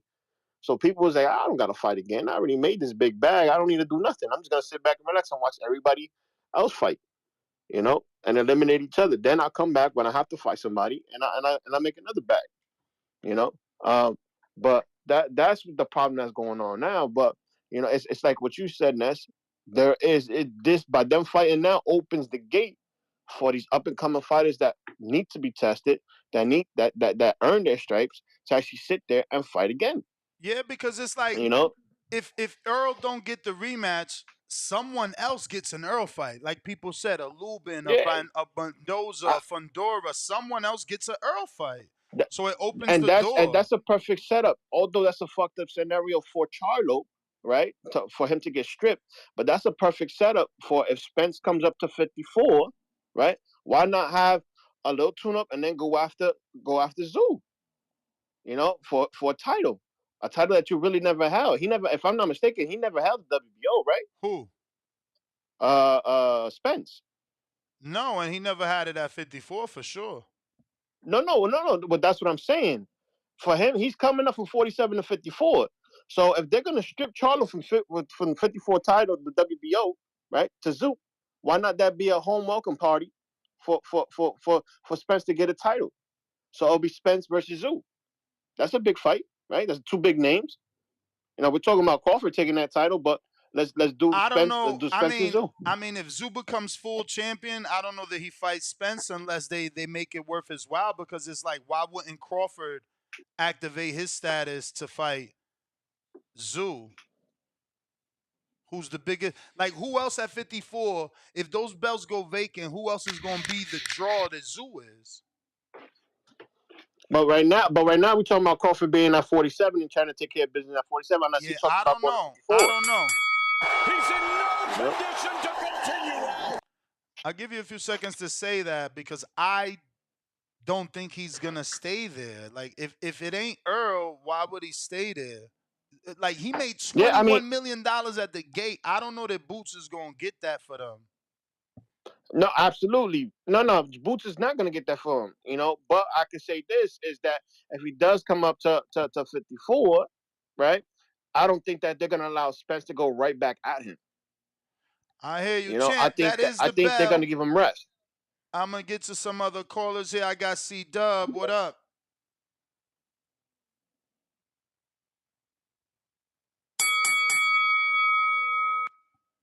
C Dub, you gotta unmute.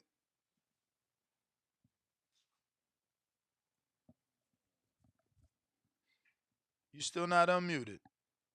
We going out to Real Jose. And if you guys want to call in, y'all see the number top of the screen 425-569-5241. We are on Discord and we are on X Spaces, formerly Twitter Spaces. I always forget that. Bro, it's weird though, because on your computer, it's still twitter.com. Nah. It Not mine. You got cookies. That's what it is. Mine says X. And that's why I thought I lost it.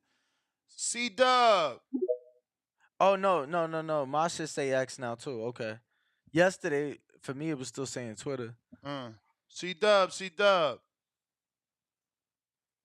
C Dub. C Dub. Cesar. What up?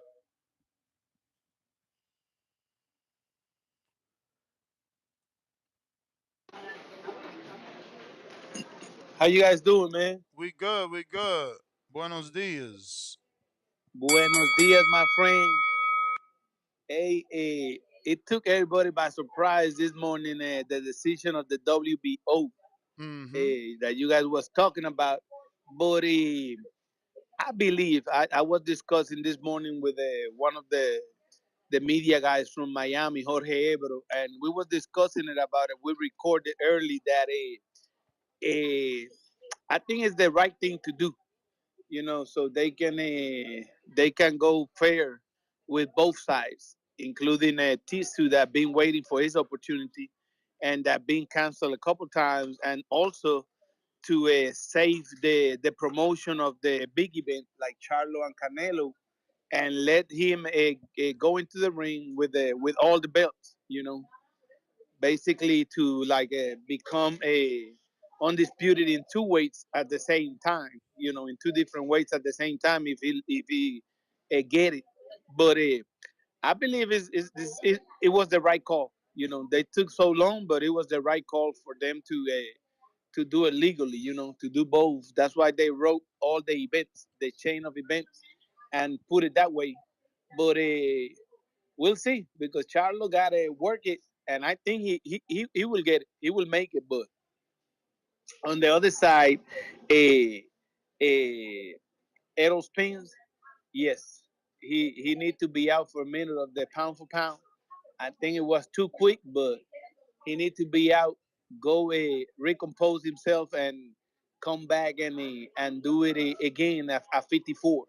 Same thing we was talking about it this morning, Ebro and me, and we said that he didn't look right. He didn't look right. No excuses, but he didn't look right at 47. But anyway, the skills of Crawford are something else. Hopefully Crawford moves to 54 and wait for him for the rematch with the title belt, and they put a fight in between, maybe Tisu and Crawford, WBO, because Crawford can talk to the WBO and get his opportunity right away with Tisu in 54, and that will make a good fight and a great event too.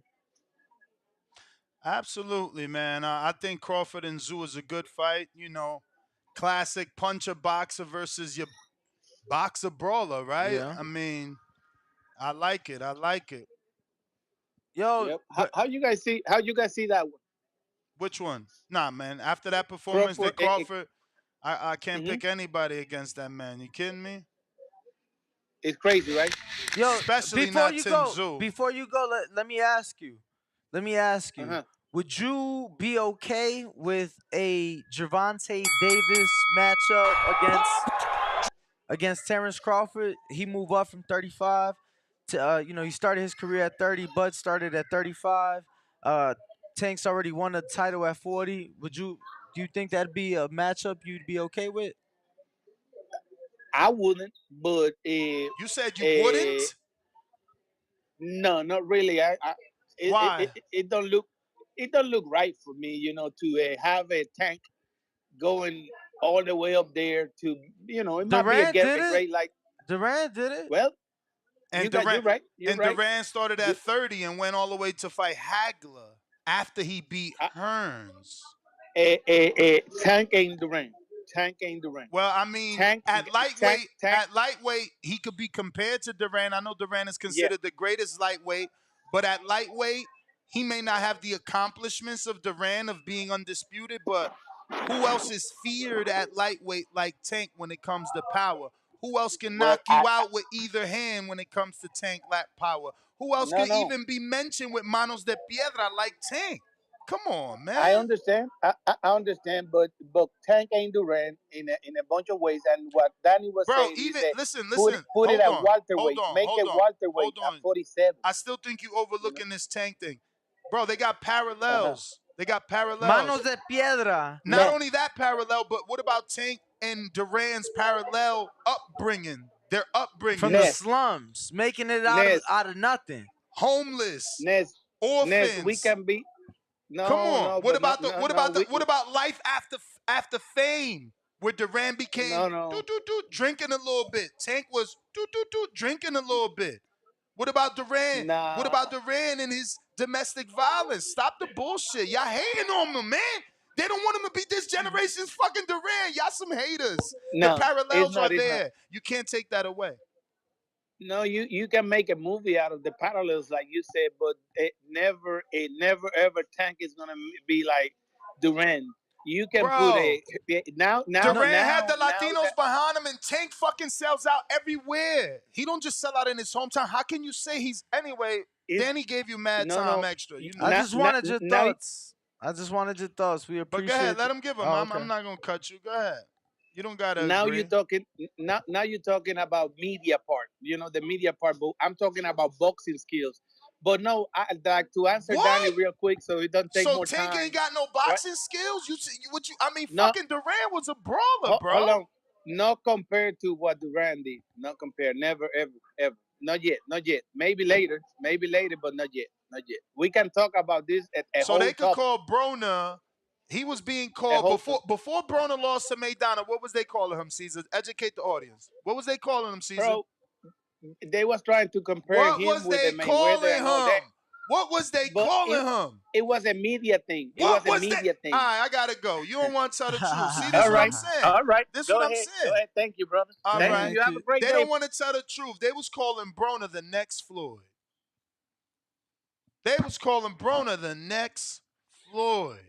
So come on, don't tell me. And we ain't even saying that he's Durant. We just saying the parallels are there. The comparison, it can be compared. Everybody's moved up. Fuck Durant. We could say Mikey Garcia. He moved up against fucking Bud. Mikey started at 26, had won a title at 40, moved back down, was at 35 before the fight with Earl at 47, moved up. But Mikey ain't have the one punch knockout power from start to finish that Tank has always had. Like, sheesh, that's all we saying. I'm saying it's crazy because they say, oh, Oscar and Ryan got parallels.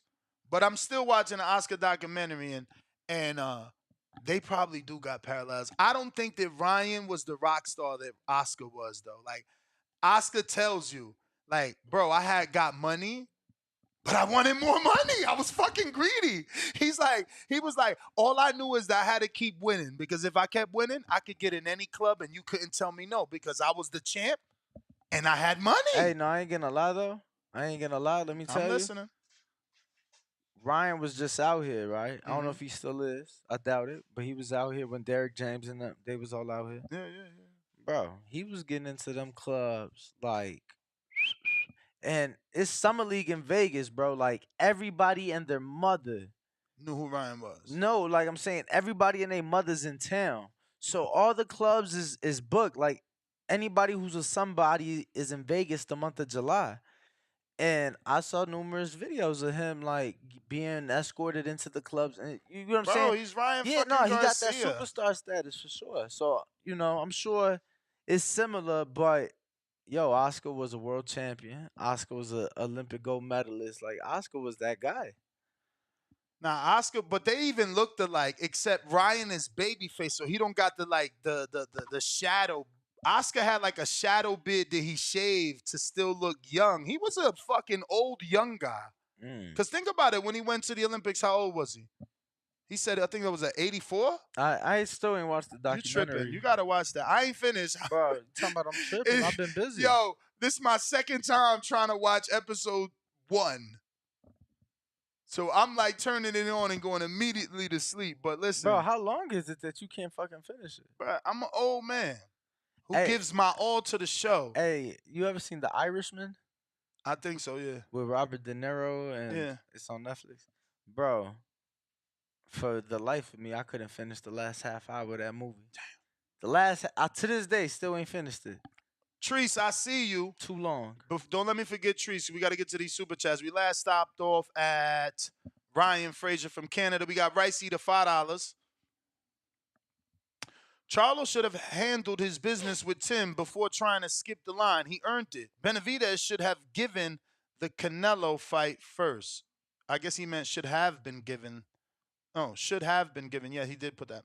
Rice Eater, salute. Another one right back at us, $5 from Rice Eater. He says, replace Fury or Tank with Mel. True. They ain't even had Mel on that list. Drew Hay, 5 pounds from the UK. He says, you think there would be a possibility of the rematch landing in Saudi or not big enough for them? Would be crazy money for them. I don't know. Did Danny text our peoples yet? I haven't heard back. Oh, why? Hit him on IG. I hit him on WhatsApp. Oh, why? Because you know that. Yeah, he international. You feel me? Meta Mac, $5. Shakur fighting Loma shows he hunting Haney down. It's blatant. Would Shakur look better against Loma? I think he might just want to see what y'all think. We'll see, does Loma take it? July 28th, there's a tweet that I can't find that Loma said, no thank you, champ. I got unfinished business with Haney. Now Haney's moving up to fight Regis. Keeping his belts, though, at 35. Not the WBC. Well, he's champion in recess. So Shakur gets to fight first Vasil, unless he says no. Then Isaac. But if Vasil really want to fight Devin, like, you know what I'm saying, he would have to fight Shakur because then if Devin were to come back down, then and it's a 50-50 split, which is crazy. Did you interview Devin? He's out of town. Because that's insane. Like, he should feel all the way this. Bill was supposed to come on yesterday, but he was calling me when I'm already done. But he need to come on. Bill, if you're watching, jump on. Bill Haney, Bill fucking Haney. Because you the manager. Like, how the fuck that happened? They need to send a petition to WBC and have them reconsider their ruling. How do I go up to challenge for your belt at 140? It's the same goddamn thing they doing to Charlo, except Charlo held up the division. Haney just satisfied his mandatory in Lomachenko. He got 12 months to make a mandatory. Everybody out here thinking Shakur the mandatory. He got 12 months.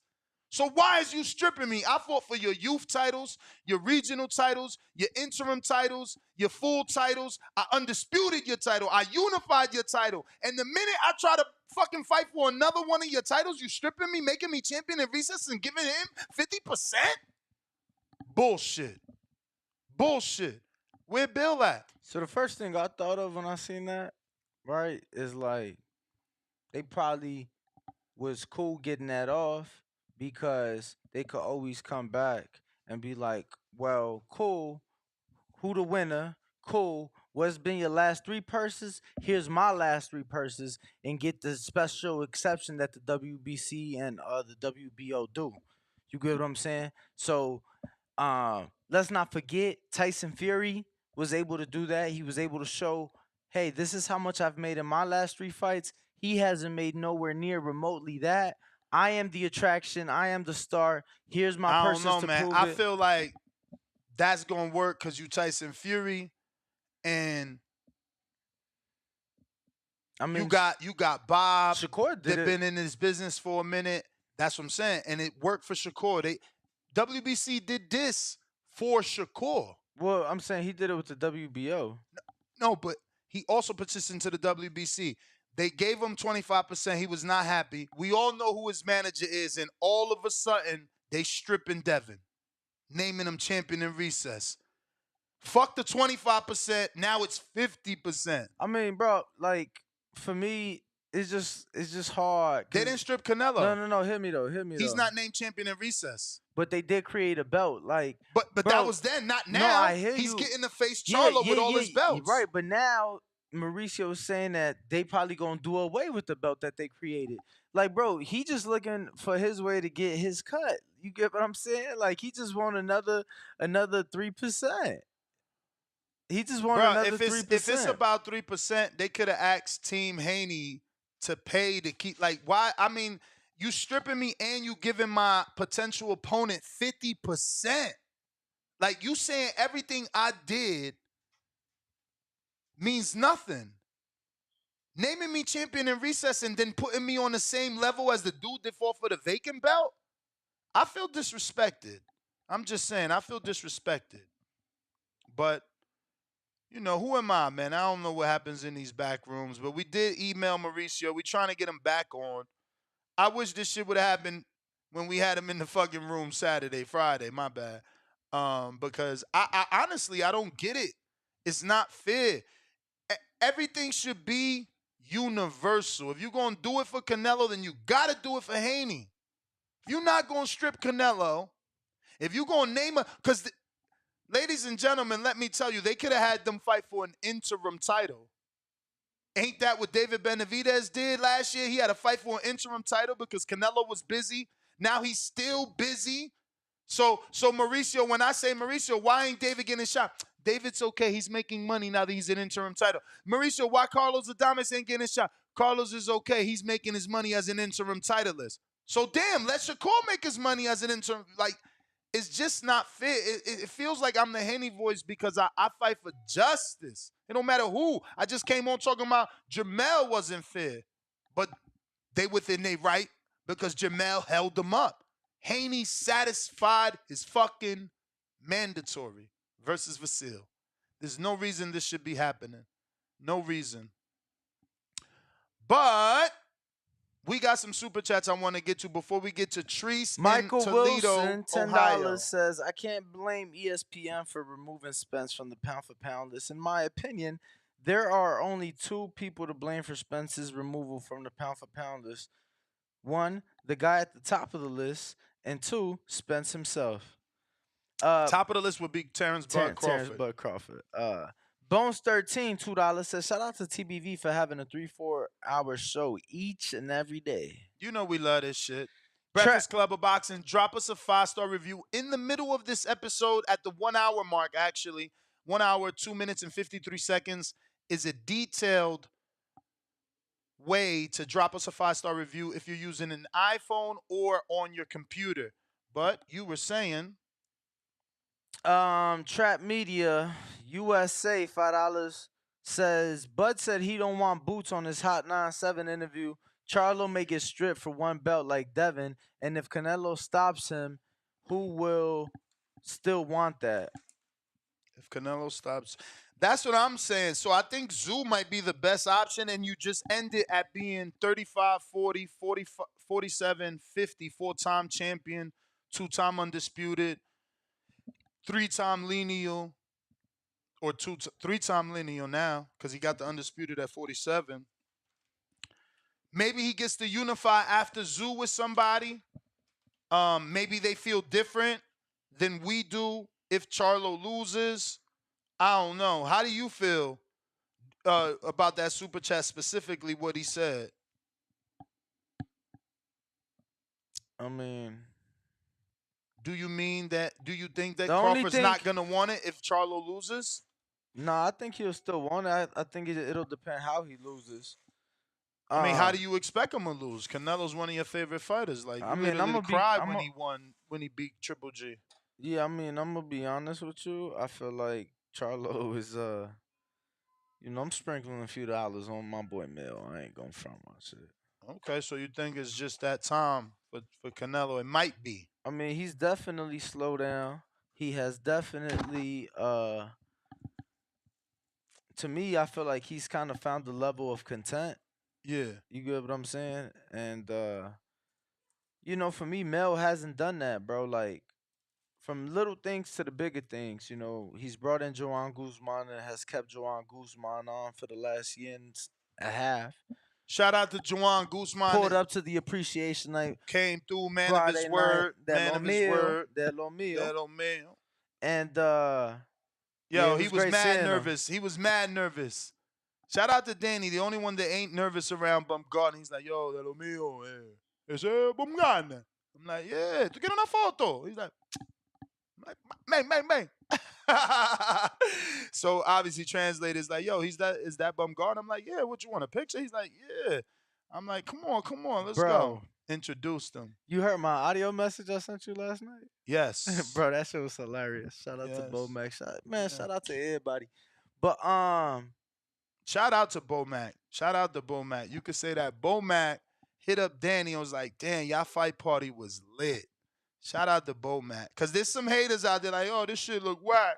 Nah. Like, yo, you a fucking hater. Yo, you think that look whack? You a straight hater. Yeah. Someone else put a comment like, this looks staged.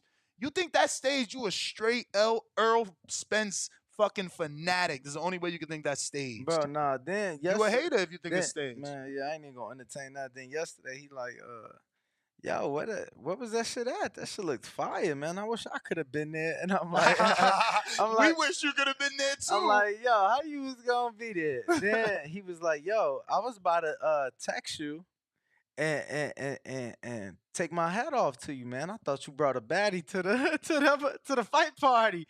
And then I realized who it was. Uh-oh. I'm like, oh, you funny as hell. Uh-oh. But no, shout out to Bowman. Some good sparring, yes. Shout out to Isu as well, man. Great team they got over there at B&B Boxing. And yeah, man, I'm excited. I'm excited for what they got coming up, man. They got some things cooking. Be on the lookout. Interview with Bo Mac. Dropping soon. Exclusive shit. Which one you stopped off? Real TV Boxing? Real Boxing TV? Real Boxing TV is where we at. Thoughts on Haney no longer being undisputed? Yeah, we pretty much talked about that. Rewind. Iceman King Parsons, $5. Bud did an interview this morning with Hot 97, and he said, you read that, right? And he said, no. And he says Spence rematch in December, and then Charlo. No boots, no tank. Sounds like 2 more fights, and he's done. Damn, no tank. Damn. And I know Charlemagne and them asked them because they pumped that shit yesterday. So if they got him today, they had to have asked him. Why, Bud? Bro, go for the money. Tank is yo. Put the culture on him. Like, yo, I want Tank to move up. He talked that slick shit. We from the street. Let's solve it in the ring. Like, yo.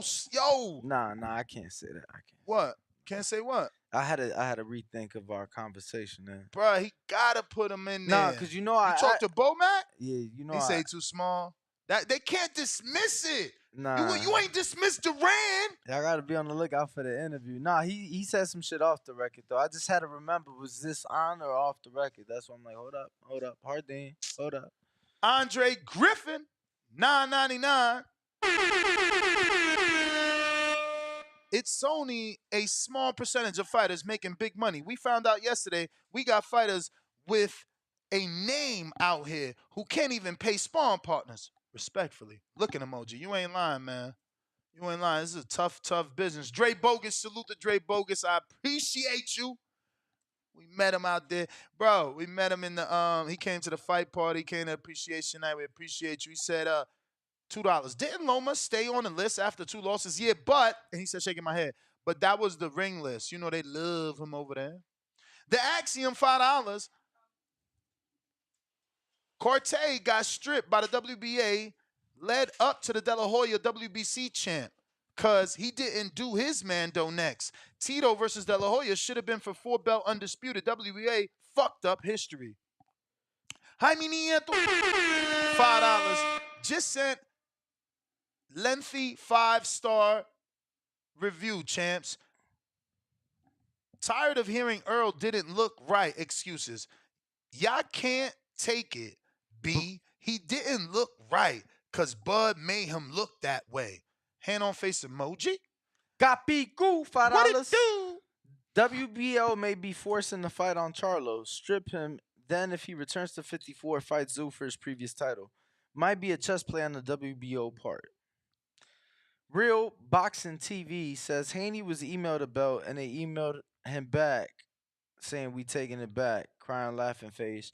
Hashtag TBV in panic. Hashtag no longer undisputed.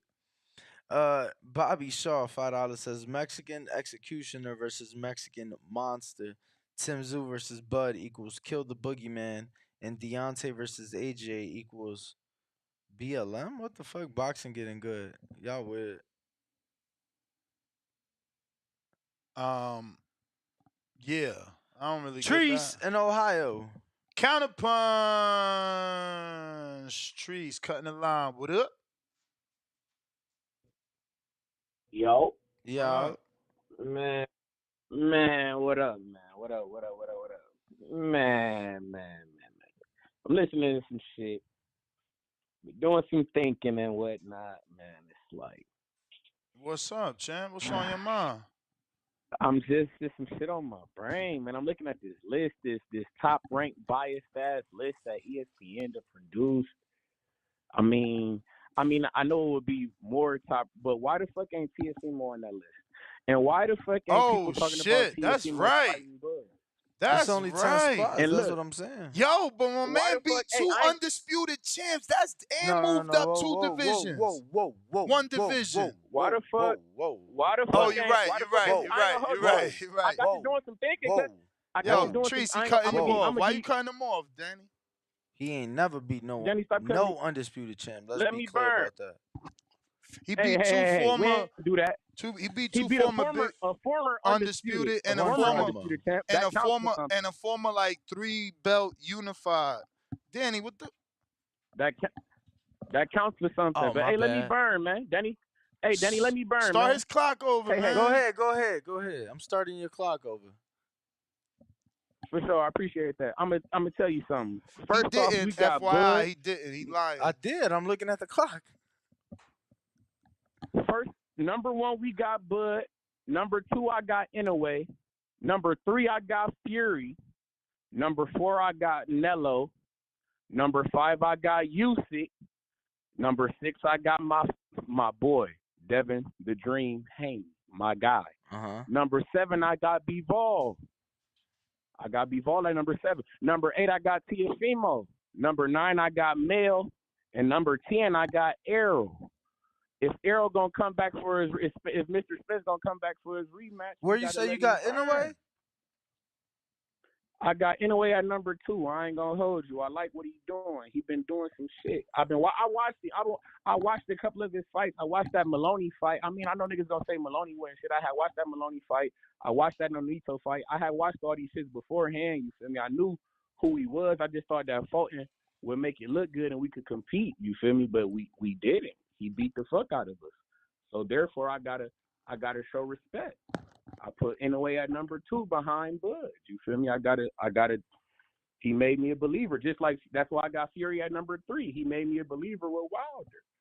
But now that he talking about this Ngannou shit, I mean, he ain't fighting nobody. So we got to leave him at number 3. You feel me? I mean, if he had to say, "Oh, I'm gonna fight Usyk for the belts or something," I mean, we show him more love on the list. But I mean, I hope y'all heard that. I hope y'all heard that list. I mean, that list is respectable. I just want us to show some more love to Tiafimo. And I ain't gonna hold you. I think that he would make a good fight for Bud. I think that him and Bud, I got to thinking about that shit. I think that Tiafimo would be the fight for Bud if Bud was thinking about something staying at 147, Tiafimo moving up. To me, that's a fight. That provides a green crit. That provides a champion. You feel? I mean, I know most folks gonna say he's not undisputed, but he done beat undisputed motherfuckers, and he's a fighter. He likes to chase big names. I like that in Tiafimo. He's a competitor. I fuck with that the long way. Nah, Yeah, nah, yeah, nah, yeah, for yeah, sure. yeah. I like that, especially now that he turning down that Tank fight. We gonna have to push our attention to T.O. moving up and doing it. T.O. moving up and doing it, man. He gonna have to challenge him. It's like, yo, is Tiafimo? That's gonna be my title too. Is Tiafimo the only one that could beat Bud? Yeah, I like it. I ain't gonna hold you. I like it. And he's like I ain't gonna hold you. I watched that Josh Taylor fight, man. Tiafimo, he was doing some shit, boy. He was doing some shit. He was doing some shit, boy. I think he too much of a show in and off out. though. I think he too much of a show off in the sense that like his hands is down. He showboating in the ring, and that's gonna cause him to get really hurt versus Bud. But we do gotta remember he started at 35. Bud started at 35. And Bud didn't show the power that T.O. was showing. T.O. showing power from the rip. Bud obviously built into that power as he stopped having to cut so much weight. Popped, dropped, and stopped. But T.O. out here doing his thing from the rippy rip. He known as a motherfucking a dude with some power in them hands. But who next, champ? Hey, I was just about to say, you took the words right out of my mouth, bro. I was just about to say, bro. I feel like that's the time. Hold on, Trees. You want your other call? I paid for the. Oh, okay. Yeah, we just making sure. Just stack that shit. All right, we stack them. Yeah, stack them. Let me burn. I was just about to say, Ness, you right on it. I was just about to say, Tiafimo got the power. I know you're gonna say that he's gonna keep his hands down, but I ain't gonna hold you. I know Bud is a killer. Motherfucker keep their hands down. He gonna That's kill the type you. of shit that will entice. But that's gonna entice Bud to come in. We know that Tiafimo got power. Maybe he catch Bud or something on some humbug shit or some. Bro, I want the Crawford like fight versus Bud though, because versus Tank, because Tank's shorter, and if he could uppercut Bud, you know, and he gonna stay away from Bud hooks. Bud gonna have to be punching down. I think that's a more difficult fight. Truthfully, I think T.O. again, he keeps his hand down. He showboats. That means he's gonna give Bud opportunities. I feel like Tank showed us defensively in that Cruz fight when he need to be aware. Even in the Ryan fight, you see how he fought. Hands fucking up, like I ain't making no mistakes. Oh, you made a mistake? Boom, you out. And that's how it'll be with Bud. I'm not saying he'll knock Bud out. However, but he gonna be disciplined. I ain't gonna say though, when that fight first started off, you feel me? Tank he got rushed with with some flurry bullshit by Ryan.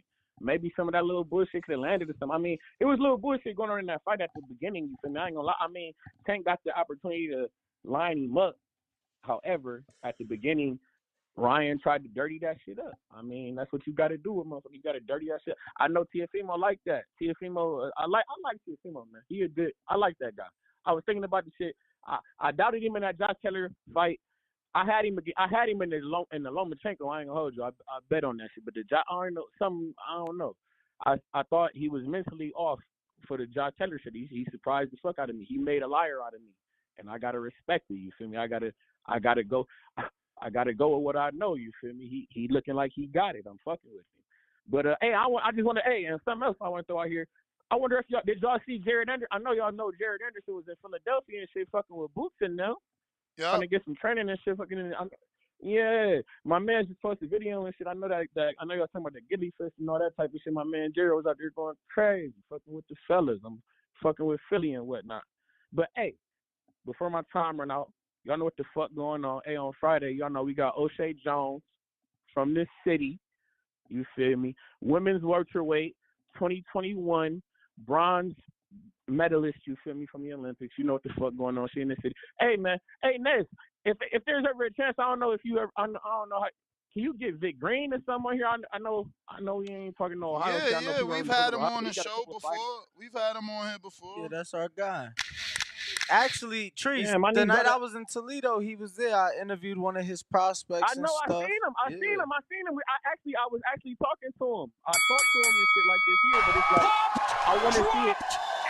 I want to see an interview and get some details. I want to get some details about this overtime boxing shit from like a manager perspective. That's all. That's all. Well, Trees, that is your time, brother. But, yeah. We appreciate you. Shout out TBV. Shout out to you, my guy. Shout out to Toledo, Ohio. Going out to X Spaces. Who we got on the line? Numbers. Numbers, what up? Make sure to unmute. Your mic check, mic check. 1 2 1 2. What up? What's up with you, Daddy? All good, What's all good, good. TBV? Top of the morning for you fellas. Look, I'm gonna make this real quick because I'm about to bounce and shit. So, I just want to stack the $5 of the and the free call. But I think hardcores are a bunch of fucking haters sometimes, bro. Like boxing has ups and downs. You feel me? And so like this shit is eventually gonna come down. Right? Like whether it's Crawford and some C tier opponent or whatever, it's gonna come back down. But the way to keep the casuals invested in is that Tank Davis and Crawford fight. Historically, it's been done before, and you can't tell me that Tank doesn't knock out anybody at 135 or 130 for that matter. Like Haney's not gonna be able to withstand one hard punch from Davis. Crawford actually has the technical ability to maybe take the punch, but at least give it back, and he's not going to make mistakes. Patrice was making an interesting take too and putting Teofimo out there. I just don't feel like Teofimo's done enough. Maybe he needs to campaign a little bit more, but that's interesting as well because he has the talent to just make it interesting to actually like hold that conversation. Because Danny, I know you like listen to more podcasts and sports and shit. And so like I was listening to this comedian, I don't know if you know Andrew Schultz. And so this dude Absolutely, bro. so Absolutely. Go ahead. so so this last episode he put out, right? I try to make it through the whole thing. Sometimes I can't, but his pops was a boxing reporter, right? And that's what I would like.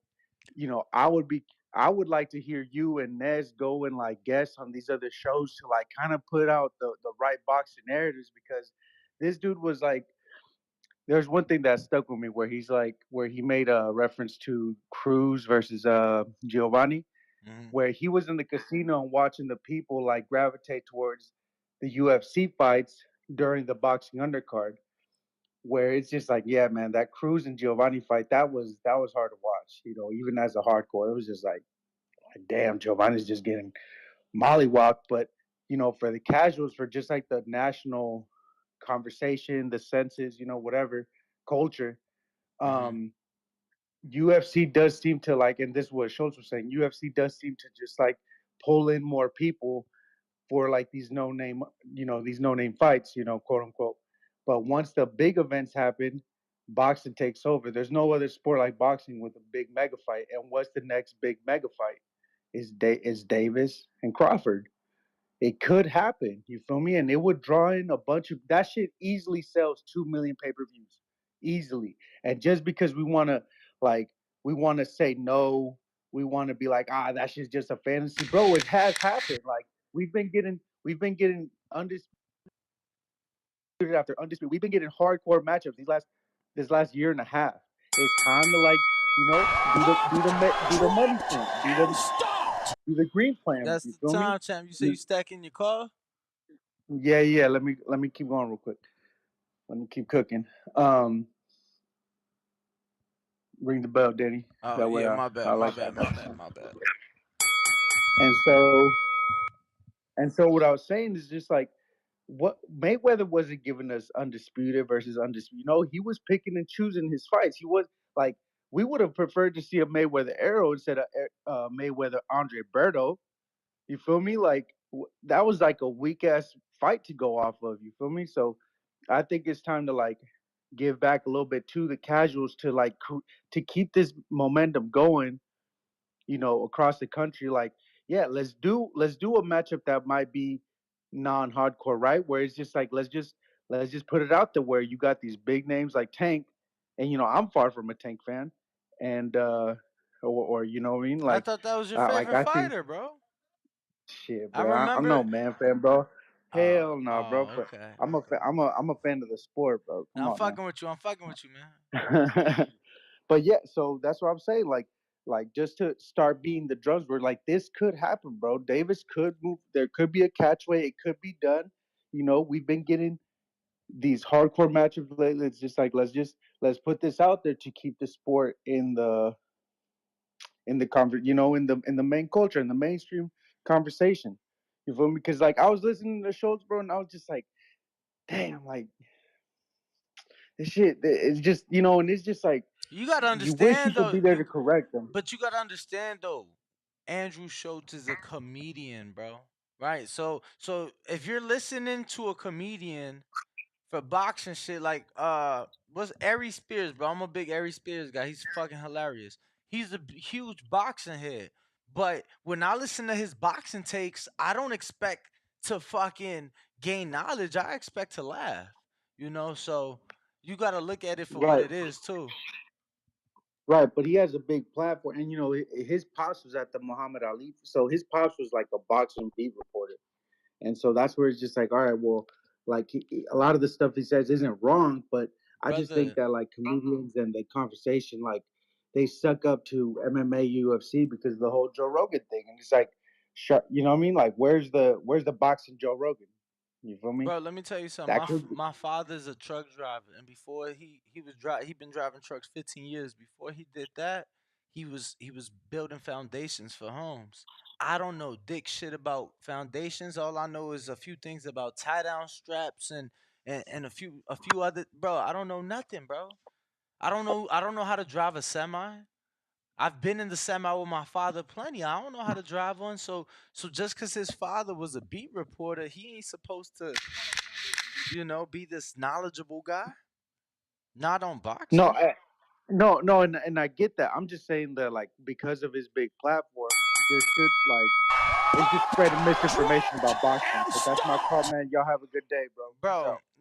no, trust me, I feel you, man. But I saw a video on TikTok this weekend about Bud, and it's saying that the reason he got shot in the head was because he stole money from the dice game. You get what I'm saying?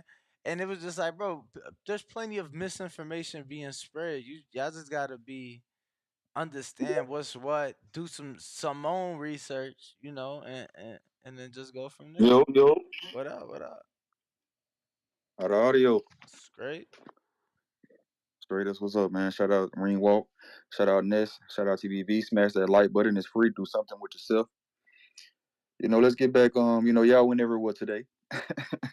But shit, my pound for pound list is Bud number 1, Usyk number 2, Inoue number 3, Canelo number 4, Mel number 5, Bivol 6, Tank 7, Devin 8, Shakur 9, Bitter Beef 10. I did move Spence out of the top 10. Please, people, let's stop getting so emotional.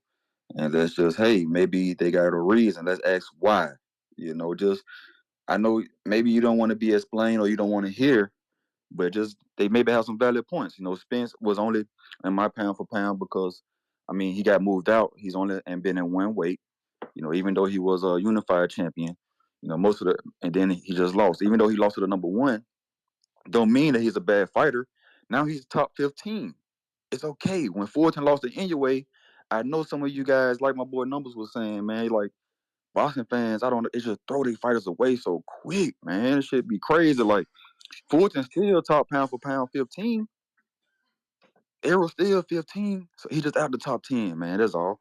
It's not the end of the world. It's not. But yeah, that's great news for to hear that they're going to strip him. You got to look at the silver lining. If it's bad for Charlo, but it's great for competition. Like you said, Zoo going to step up. I don't know. I need to look at the organizations to see who else is ranked number 1 in other belts. But yeah, I think that makes the fight great for Terrence now to go over there to. That's a money fight in it. He can get a belt, add legacy. It's everything. It's everything, man. So yeah, it's bad for Charlo, but he's going up to fight Canelo to try for greatness. And I think this is what we would like. This is what I wanted them to do to Charlo, even though they didn't do it when he moved up. Like you can't hold up the division, you can't hold up the belts. So he may beat Canelo, then what? Now it's a rematch. So do you agree with them stripping Charlo or no? You just they I should give mean, him. after Danny, After Danny said it out loud, I get it, because, bro, that fight was scheduled to happen like fucking 2 years ago. No, it ain't been that long. Bro, how long? It was like May of scheduled last twice year. plus an injury. No, I mean he just won the title May of last year. But I do believe Bro, that. Zoo had 2 tune-ups since. Yeah, no, he did. He fought Harrison and someone else. He did. Right. So he's been doing what he's supposed to do, and then standing on this is just bad breaks. Sometimes you have bad breaks in boxing. But hey, since Charlo is trying for belts, he can, once he lose, he can come back, and if boxing just do the right thing, make him the mandatory and give him a shot once he come back if he would like. And that's how you make it all right. But stripping is not the end of the world. It's not the end of the world when your boxer lose. It's not the end of the world when your favorite boxer lose. Shout out TBV, smash the like button, it's free. Do something with yourself. For sure. We got Ernest Earn Luck. Popped, dropped, and stopped.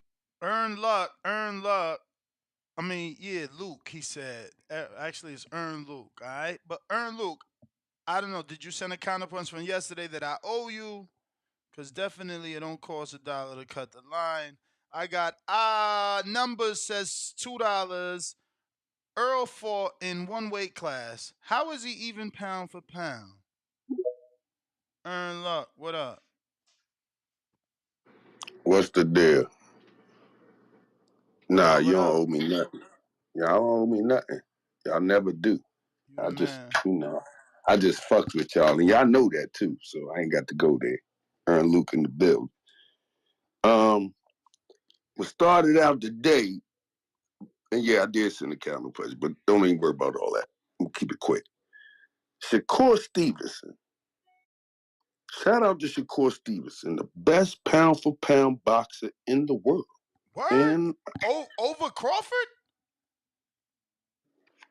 You Crawford. said in the world, so I just gotta make sure you know. Yeah, over In the world. And let me tell you why. Oh wow. Because that's my boxer. He's 20-0. Okay. And Crawford would not have dominated Errol Spence in no manner like he did without Shakur Stevenson. Okay. He fought Shakur Stevenson before he fought Errol Spence. And I'm gonna tell you, he fought Shakur Stevenson 12 rounds before he fought Errol Spence. That's why he won the fight like he did. I know this. And he wouldn't dispute it. So it's a fact. But when you say fight, you say sparring session, right? Sparring. So Excuse me. Yeah. You got inside information, like you know this for a fact, right? For a fact. So who else he sparred, champ? I'm just dealing. Who else did? Bud sparred. Terrence? Yeah. Or how many guys did he have for sparring? Do you know how many guys he had for sparring? Nah. Don't test me. Don't test me. You tested me to see if I know. No, don't test. I'm just saying because you say I'm curious, champ. I'm curious. I'm you the one with the inside testing info. you. He testing you. I smell a test. I know what it smelled like. He trying to make sure because Danny know a couple names. Danny been there. So if you don't know the names he know, he gonna act like you don't know what you saying. How many sparring sessions did Bud and I have no idea, Danny. Okay. So Ern, let me ask you something, Ern Luke. Are you going off the post the Shakur showed that he sparred Crawford? Nope. Okay. Nope. But we ain't going into that. You can take it any way you want. Y'all in this business. And a shout out to y'all. Y'all the hardest working, some of the hardest working people in this business. It's hard to do what y'all do every day. All the hours and everything y'all put in. And that's why I support you. You know that, right? Appreciate it. Nah, you know that. Sure. Okay. But Shakur is that dude, okay? And everybody coming up with all these, should Errol Spence be off the list? No. Errol Spence shouldn't. Why y'all beating this kid up like this? Okay? The dude is 33 years old. He got another 5 years ahead of him. He is a good, almost great fighter. He lost to a great fighter. Why is that one loss so bad in the fucking this just fucks me up now because that one loss is just ridiculous. He is not what y'all making him out to be. Put him back on the pound for pound list. He is a good fighter. And everybody had him there. Come on, man. Am I talking to myself? Nah, we giving you the floor, but if you yeah. directing that at us, remember we didn't take him off. We discussing ESPN's list. They took him He's off. still on Ring Magazine's list. Yeah. I saw that. But, you know, I mean, but in overall, not even a pound for pound list. Let's get off of that for a minute. Just the way they tearing this boy down, cause he lost. He got his ass whooped. Okay, that's a reason to tear him down like that. One loss to a great fighter, Bud Crawford, who everybody's saying is pound for pound the best. I mean, champ, you know, you dish it out, you gotta take it. He was the one talking about man down. Dropped and stopped. He talking about man down, put him in the dirt, big fish, strap. Like he just, you know what I'm saying? People gonna give it back. We in this world. We've been stuck in that world of nana boo boo, tit for tat. Like, you know, haha. I told you Crawford was gonna win. That's just how this sport is. And I'm sure it's like that in other sports. I just don't watch them. But I'm sure when your team wins, y'all like, I fucking told you. Fucking told you. You know what I'm saying? Like, it's the same shit. Like, you gotta allow, that's what this platform specifically was created for. Like, we have to allow the fight fans to celebrate and also, you know, give them a spot to come and eat that fucking crow. It's just a lot of these dudes don't show face. They come in here, they make their picks, they bold predictions, they say how they fighter is the best, and once he lose, they disappear. I seen it happen with AJ. I seen it happen with so many different, you know, followings of fighters. But go ahead. No, and you know, it's different in boxing because you know, in other sports, people repping a city. You know, in some cities, like for example, I'll just say Chicago. Oh shit, you from the north side? But you a Cubs fan? I'm from the south side. I'm a side. So it's like it's a pride thing, and you know, it's the same shit. You get what I'm saying? Same shit. With your fighter, yo, you get what I'm saying? The Bears been getting their ass whooped. I'm a lot more quieter than when they winning. You get what I'm saying? So but it just depends on the type of fan you are. I'm a diehard. So I'm gonna ride with my guy, I'm gonna ride with my team, you know, cause that's just how I am. But being a fan of the sport, you gotta appreciate the big moments, the special moments, the big fights, the big events, historical moments. And Saturday night had a little sprinkle of all of that. You know, a little sprinkle of all of that. So thankfully that was the case. For me, it was just so historic. They gave us such a fantastic fight, bro. You know what I mean? What last super chat you stopped off at, Champy? Let me check. I last off on Jaime Nieto. Capicu said WBO I may be think I forcing read that. Charlo, I Real read TV. Haney emailed the belt. You said that? Read that. Bobby Shaw, $5 Mexican executioner. Read that, yep. Matt Ben, $2. Author realistically is number one, but he meant Arthur. Yeah. Better beef. I don't think I read that one. Yeah. I guess he's right though. Except you're not. I mean, he's never moved up in weight. He's never moved up in weight, and he still hasn't undisputed. Still but ain't I get what he's saying. No, I He's mean- got the perfect record. Yeah, you know, 100% knockout And he ratio. beat all the champions, You but he know, ain't done what Bud done. Bro, Bud and Inoue got more and accomplishments not than just Arthur. that, not just that, but neither Bud or Inoue or Usyk have looked as vulnerable as a Better Beef has. Like Better Beef has been sat down twice, you know, by not world champion level competition. Word. You know, he so- has looked more. so- I mean, yeah, he went down. Danny's still right. No. I mean, and both guys were not world level competition. Callum Johnson was the first guy, and then the And other, James Page or some shit yeah, like some that. shit like that was the other guy early in his career. So yeah, Better Beef is to me not pound for pound. Not number one. He's Not number one. certainly pound for pound. Yeah, but not number one. Because, like, we not had number Errol one. Spence on the list. That's the disrespectful thing about this list. They've never put Better Beef on that list. Is he on this ESPN one now? I think he got removed because of the shit going on in Russia, not even being funny. Again, but that got nothing to do with him. He's a 3-belt unified champion with how many knockouts? That's what I'm saying. Like, these lists are so subjective and biased. Like, Earl was on there. Oh, no, he's on there number 7. All right, but how long?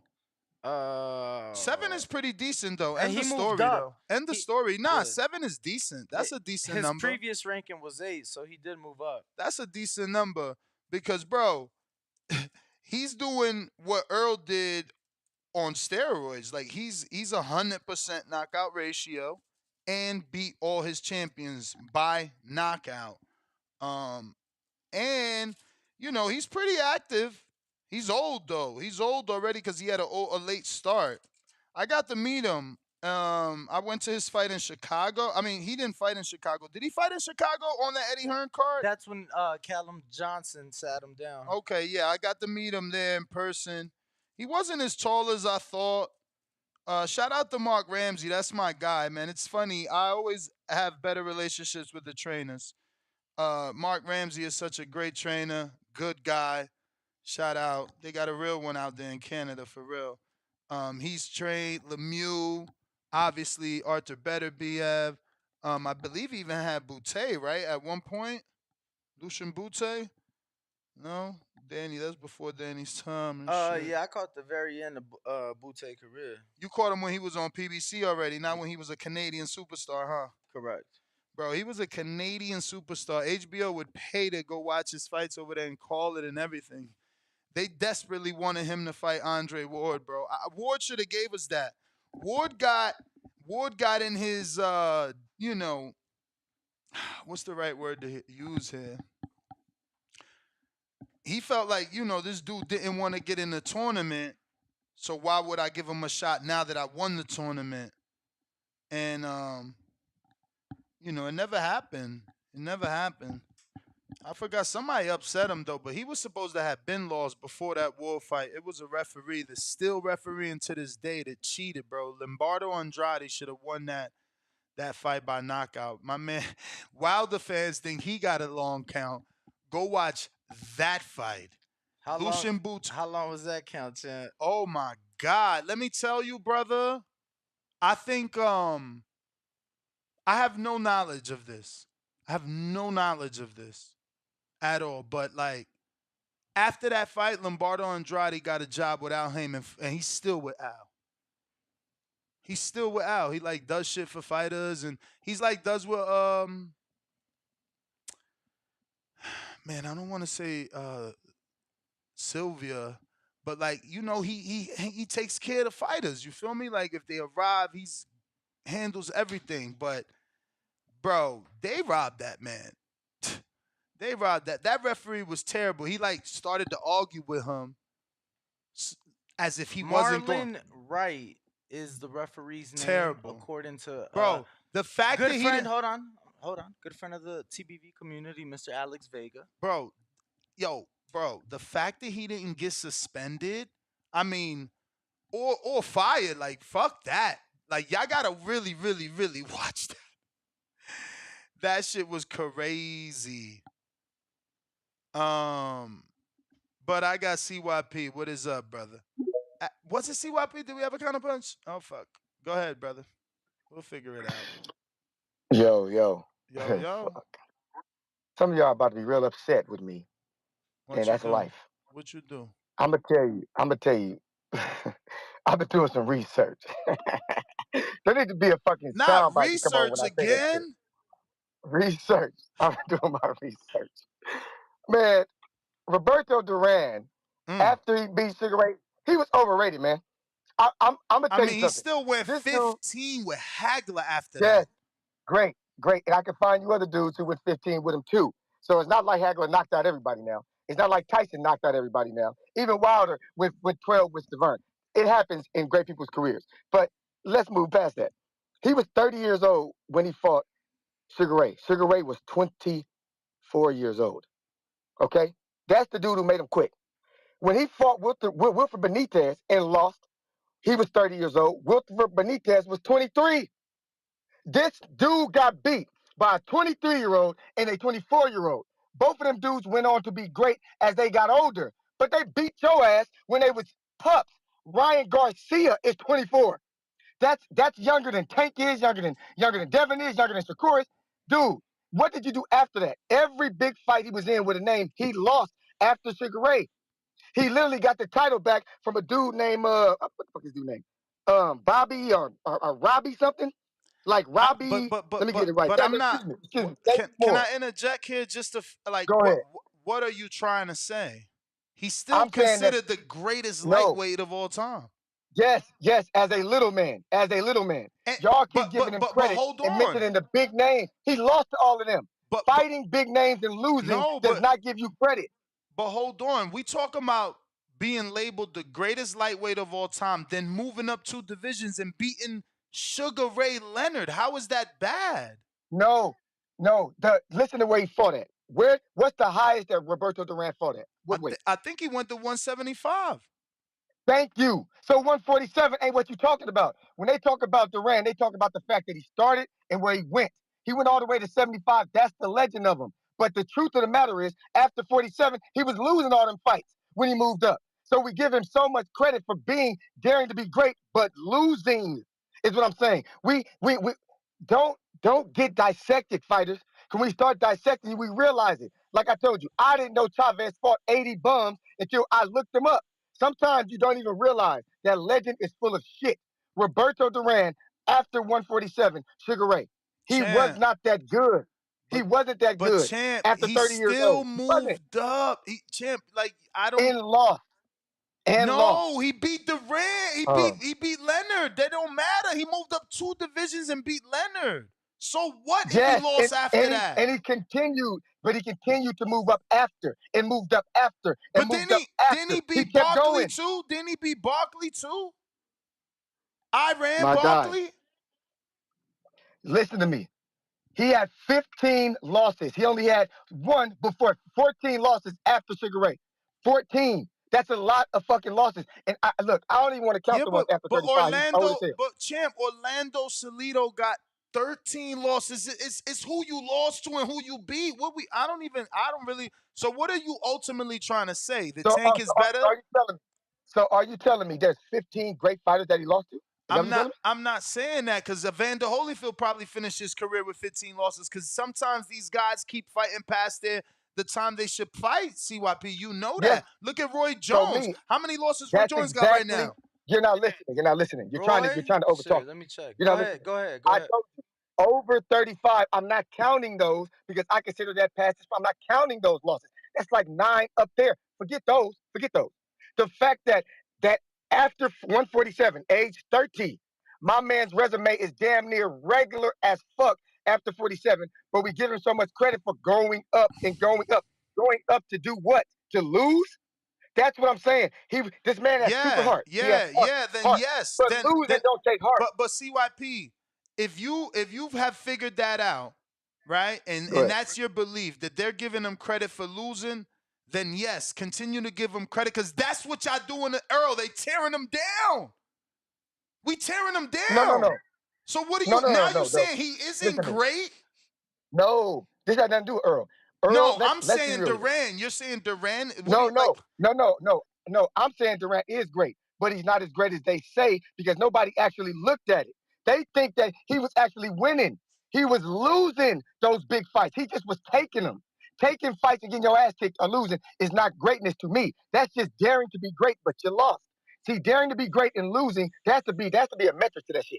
When do you start counting the losses that a man gets for daring to be great? I just think you stop counting them when you see that he can no longer win. like listen, Floyd could have been in the same predicament, but he decided I'm not going to 60. Like, how can we now shit on the man that said, fuck it, I'm going to try my medal at 60? Like, come on, bruh. Hold on, listen to me. If I go over Bill me, listen to this part. And then this is what y'all need to understand, okay? If a man could make that weight, whatever he started at doesn't mean shit. Listen to what I said. If you could box at 175 pounds and get on that scale and they say 175, and you at a training camp, motherfucker, you should have never been at 130. Okay? You should have been at 140. There's no. Listen, I cannot box at 250 pounds. I can't weigh that much and actually be healthy. I can't do it. I can't box at 220 and be healthy. I can't do it. I can go to 200. I can go to 200. You understand me? I can go to 200. But some of these dudes y'all give too much credit for. These dudes are not walking around looking like James Toney but you when they made saying their weight. But you saying we give too much credit. So what is CYP saying? Are you not giving Roberto Duran credit? Hell no. Nope. I'm not giving him credit for daring to be great and losing all them goddamn times. Why Let's cut him off. bro? Why Cut not? him off at 147. But bro, Cut him off. I want Tank to move up and fight Crawford. Why would we not give Roberto Duran? How you gonna tell a legend let's do this. Let's do this. You're not inspiring Tank to do it. No, let's be fair. Let's be you fair. making him be reluctant to do it. Listen to me. I'm gonna be fair. Let's say Tank goes up and loses, right? He loses to Crawford. Then he goes up and fights Charlo, loses to Charlo. Goes up and fights Demetrius Andrade, loses to Andrade. When is enough, motherfucker? Enough is enough. Bro, he dared to be great. I mean, bro. Oh my God. Bro, like, yeah, man, it matters. It matters that you don't say no to fights, bro. It matters. I don't know what's up with that. That's crazy. No, this ain't the streets, man. In the streets, it matters. You fight whoever want to fight you in the street. But as a professional boxer, your boxing resume matters. Your wins and losses matter. To me anyway. But I'm not mad at the people. Don't think I'm mad at y'all. Because y'all thought Chavez was the greatest and didn't even know who the fuck he fought. So I ain't mad at y'all for thinking Duran is the man for as high as he went up in weight class, but didn't really win up there. I feel you. That's all I had to say. Y'all can think what y'all want to think. That's what makes this show good. I'm gone. Wow. I mean that's the issue with box rep. You can tear any fighter down, but I feel like you have to have lived through those. I don't feel that because I just feel you get a better perspective when you live through those eras, Like me being able to know that Lucien Boutte stood on the outside of the tournament while Ward and other fighters seeked greatness in one of the first tournaments that I know of my era, because I'm not a historian. That's important, because if you don't know, you can just read that he was this huge Canadian draw that happened not to get into the tournament. And that wasn't the case. We all knew his chin was pretty, vulnerable. And that he was getting hometown cooking, like I showed you with the ref. Right. You know what I mean? And because he was a draw, he was being protected. And the later half of his career, they did let the leash off. Al Santum, and he looked to be more durable than normal, but he still was losing. I don't know, but CYP took me for a loop. That was pretty crazy, man. I'm giving everybody, like, you never heard me call Rigo a bum. You kidding me? You got a prime win over a legendary Nonito. You moved up 2 divisions to fight Loma. You couldn't win. Couldn't win. Now, I might talk differently about Kelbrook because Kelbrook had a trilogy with Carson Jones. That's a journeyman. The dude never won the world title. You know what I'm saying? Before they took the leash off Kelbrook, again, you had to have lived through it. Like, bro, look at the people Kelbrook fought before they finally said, you could fight Sean Porter. Like, the biggest name is like Vasilov Sinchenko. The dude did fucking Pali Malignaggi, flew to Ukraine, beat up in his hometown with a jab, became 2-time welterweight champion with a jab. Like, stop it. That's the same dude that after Paulie beat, Kelbrook beat, Ricky Hatton comes out of retirement. And beats him. I think he beats him, but the fact is he fucking used them too. Like, you know what I'm saying? I don't know, fellas. I don't know, man. You gotta. I want Tank to move up. I ain't shitting on Mikey for moving up. I knew he wouldn't beat Earl. I ain't calling him a bum. After Mikey moved up, because again, CYPs is like, yo, so after you move up and we give you the great title for daring to be great, what do you do? So, okay, What did he do? Stop. What did he do after he beat Jesse Vargas? He was a former champ. Who else he beat? Did he beat Sandor or did he lose to Sandor? Sandor beat him, right? And then he retired. Mikey? Yeah, but I mean, it's like, yo, do we not call him a great fighter because he lost to Earl and he only beat Vargas after or something? Didn't he beat Delorme too after or no? No, just Vargas. And then Sandor beat him and then he retired. So he lost to Vargas. No. I'm saying He beat Vargas. Beats Jesse Vargas. And then he lost to Sandor, retired. Then loses to Sandor and retires. So what we not gonna call him great? What was he? A 4-division champ? My man had power, sweet, nice boxing IQ. Bro, and then like beat Orlando Salido, former champ. Beat Rocky Martinez, former champ. Beat Zlatan Cannon for the belt. Beat Adrian Broner for the belt. Unified with Robert Easter. I mean, like, yo, I don't know, man. I don't know. But anyway. Yo, and let me tell you, that Dejan Zlatan Cannon knockout is probably the most beautiful knockout I've seen in person. Bro, it's that we get spoiled. We got so much boxing we forget. But we can't do that. I'm not doing that. Did you get to all these super chats from Papa Doc? He says, Ness, get the fuck out of here talking that Tiafimo versus Bush. I like it, bro. Give him a shot. Give him a shot. I'm going to ask Punch Drunk, man. I'm going to tell Punch, like, yo, hit your mans in I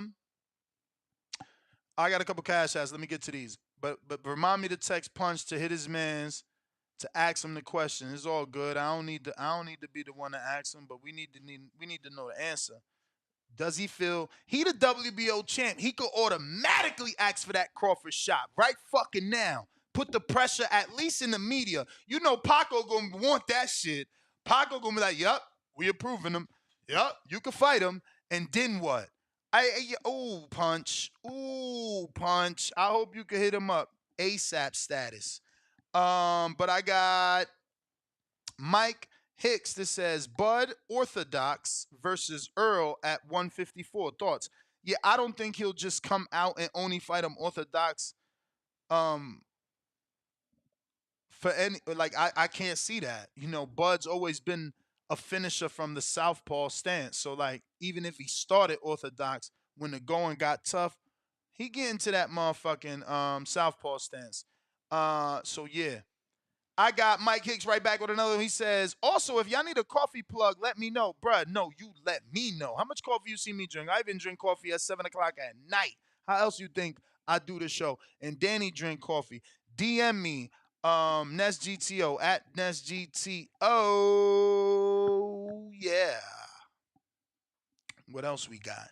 Looks like Treese with another one. Another one. Counterpunch. But let me make sure I ain't leave nobody else counterpunch behind. I got Troy Adams, $5 Canadian bread. Crawford won't get any credit for Tank. Tank would get all the credit in the world if he managed to beat Bud. Money is all Crawford can gain from that. That's what you say now. Unless Bud finishes him, right? Let's just say Bud beats him, doesn't finish him, and then Tank goes on to beat Devin Haney or beat a Regis Prograis or beat a Shakur. Who else is out there? Rematch Ryan after Ryan gets a belt and beat him. I mean, it's not like his legacy would be over. Like, he tried, he failed. I don't think that. Again, I didn't. See, I'm different, and thankfully my audio was there. I ain't shit on Mikey for moving up and failing, Rigo for moving up and failing. Again, maybe Kell Brook because before he moved, I was very mad he moved up. I felt like, yo, you taking this fight knowing you going to lose to Gennady when Earl right here. And, again, you had to have lived through it. They got 3 fucking IBF extensions. Like, they was making Earl wait, and more wait. Okay? So it was no different than the Tim Tszyu situation. That's why it's like, damn, they stripping Charlo, but they made Tim Tszyu wait so long. My man took 2 tune-ups. But again, you had to have lived through it. See, I've lived through that. It's on cap. It's on memory. And I know what took place. I ain't just reading whatever I'm reading. Let me see where we last left off here. We got, and shout out to you, Troy Adams. Excuse me. Shout out to you for celebrating your first super chat with us. We appreciate you breaking your wallet with TBV. If you're watching this on YouTube, don't forget to smash the thumbs up button. We got plenty of callers to get to. I'm just trying to get caught up on these super chats. We do got a counterpunch from Treese. I got Boston Jarrett back at us. He says, how Spence and Bivol ahead of Better Beaver on the pound-for-pound list? I mean, Spencer's not on the list. That's what we're discussing. Rice Eater back with his third one.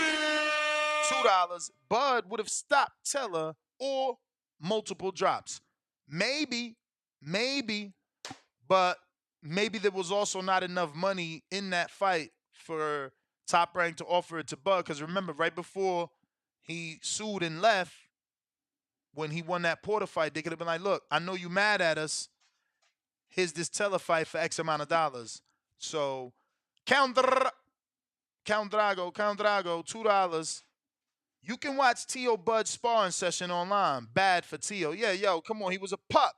You got to remember, T.O.'s probably 11 years younger than him. I mean, let me look up T.O.'s age right now. But T.O.'s young.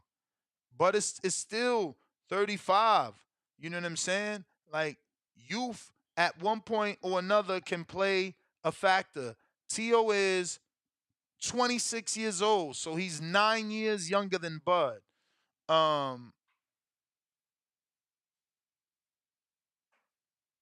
Brandon, we don't need a translator. We got Danny for that. Danny's here. We don't need a translator, Champy. Hopefully you heard that, but I'll have to text it. Danny is here, brother. All right.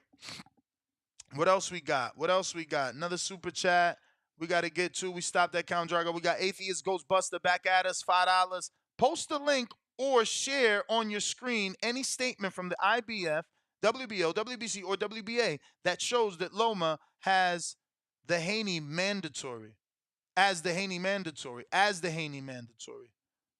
You want to find something for this young man? Jaime Nieto back with another one. And just send me the link so I can screen share. No hate on Earl, but never had him top 10 pound for pound for being unified in one division his entire career. People mad because they fanatics. He's popular. That's no shade.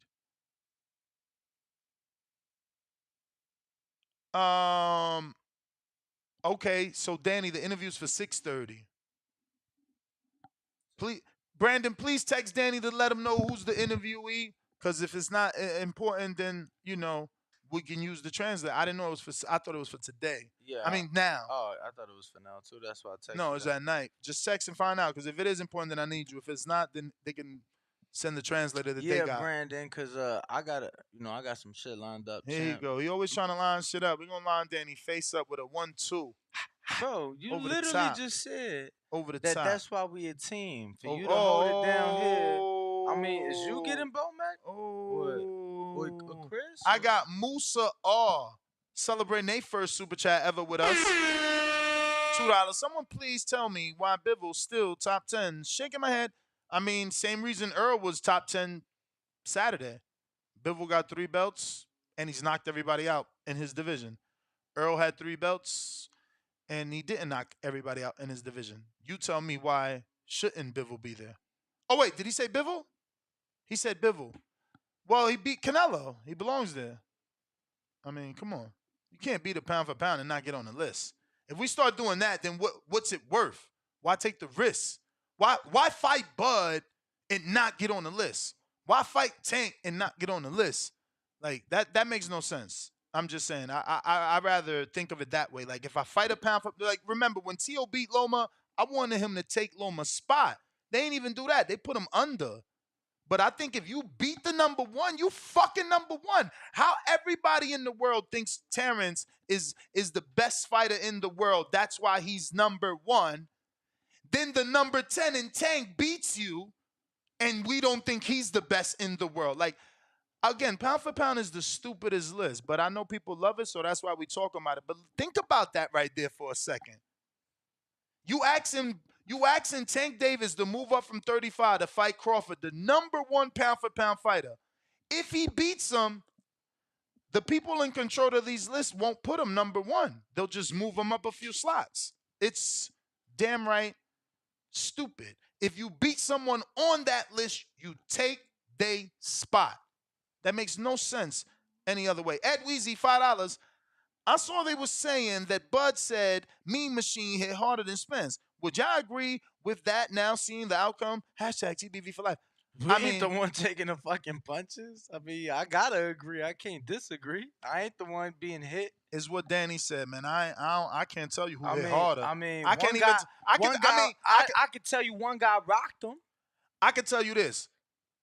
He One might guy feel that didn't. way. I can tell you this. He might feel that way because he know he got dropped in that Cat Velasquez fight.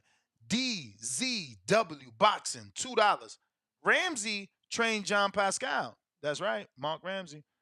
Will Boxing, shout out to Canadian Boxing. Will Boxing, $2. Can we agree Spence is out that 3-fight Canelo did? Oh, yeah. Not unless he gets the win. So if they live up to the contract, which technically states the rematch has to happen before December, which means this year, which means Canelo would have fought and maybe beat Charlo, which means then Earl rematches Crawford. If he wins, he's back. He's back in the Spence in the Canelo fights. Canelo got losses too, and he got draws. Come on, y'all. Come on. So now we got the Treese in Toledo, Ohio counterpunch. We all caught up. You know what's going on. You know what the fuck going on, man. Hey, I was just listening. And by the way, I heard the name Troy. I don't even know who it was, but hey, you reminded me of somebody. Shout out Troy Isley, big boxer. Hey, in Ohio. Hey, Troy Isley. Hey, if you ever need a fight, you feel me? Well, you might have a fight, but if you come into the city and you come into Ohio with some, come to the Huntington Center, man. You seen how we showed off with Jared Anderson, man. We could use some ESPN talent in the city, man. Some top ranked cards in the city, man. We showed out and went crazy. And I know we'd do it again. But hey, that's not what I'm here for. But hey, you motherfuckers keep pushing that Tank shit, man. Hey, how about Tank versus Teofimo, man? That shit sound pretty good too. It don't sound as good as a welterweight fight. Like I said, he move up 2 divisions. He this generation's Roberto Duran if he beats Crawford. Do Tank even got a fight lined up? No, he just got out of jail. Perfect time to move up and weight. Well, and that's crazy. And by the way, I've been thinking too. So I forgot to bring this shit up like a while ago. That nigga, I forgot Boots been bringing shit up. I forgot he hurt his motherfucking hands in the fight. One of his hands in the fight. I forgot to bring that shit up. I don't even know how he recovering from that hand injury and shit. I was thinking about that shit too. I just been thinking about a lot of shit, man. Shit been going. But Teofimo, man, I gotta show some more love. I ain't gonna hold you. I know you talking about that Tank moving up 2 divisions. It sound good. It sound sexy and entertaining and all this good shit. But shit, like I say, fighting motherfuckers of your own ilk, man. Teofimo been ringing your name. You motherfuckers, like you say, Regis been calling his name for 7 years. My nigga Devin Haney got to go up and take care of your fucking work because you scared to. This shit out of control, bro. I don't know.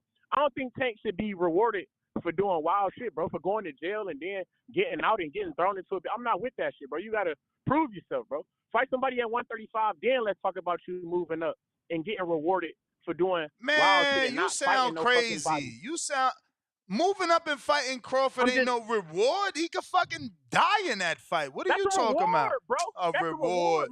You think what you Man, think? knock it off, bro. You ain't looking at both sides of that argument. Whoa. So you saying Tank doing Bud a favor? Is what the fuck you saying? That's what you trying to say? You trying to say Tank doing a 2-time undisputed champion a favor? Is that what you trying to say? Bro, if that's what you trying to say, then say that. Listen to me, Treese. Where's the pay-per-view numbers at? Man, what day we on? You talking about money? What I'm talking day about we on? legacy, bro.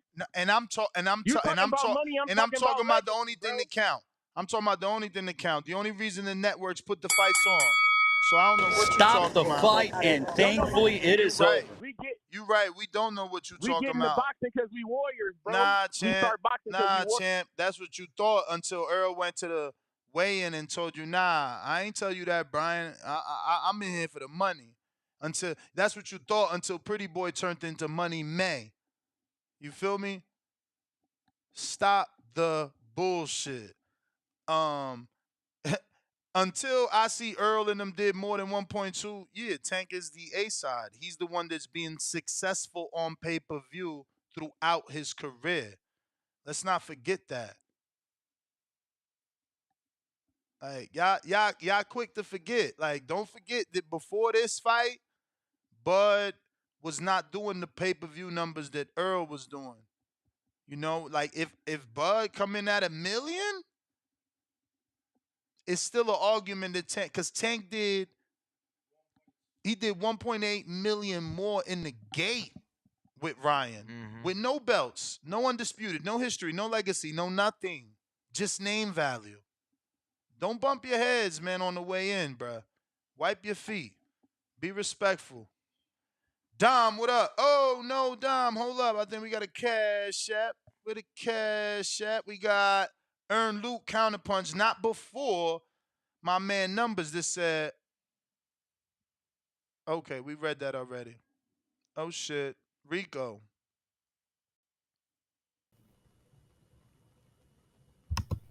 Rico. Hey, how you doing? Antonio. What's going on, champ? Turn on that camera for us. Okay.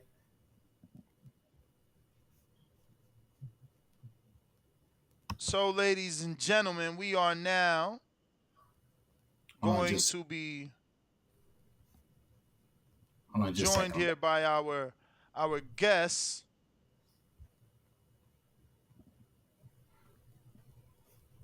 And he is the promoter of RNC Promotions. This is the card we've been telling you guys about that's taking place in Atlanta. That's right. And are you already there, sir? Yes, sir. I'm getting in there. I'm getting in there now. If you want to call us back when you're ready, because the camera's still not ready, we're going to keep the show going, and we'll get you back in. Yes, sir. I'll get right back in. All right. Thank you. So where we last stopped off there, Danny? Was it the Cash App, Earn Luke, Counterpunch, Earn Luke, where you at, Earn? Up on the Super Test Earn, where you at? You got a request if you still on Twitter, Earn.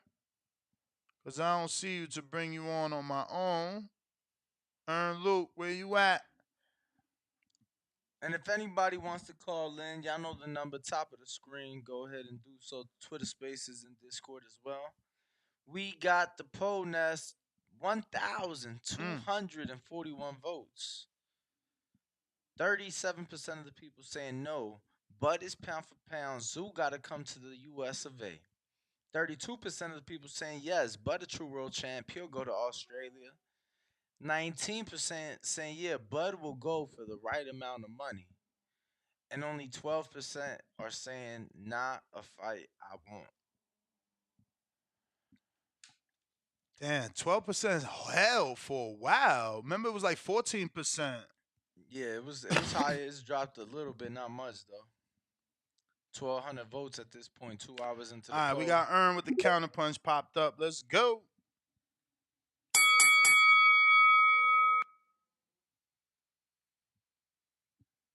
You gotta unmute, Earn.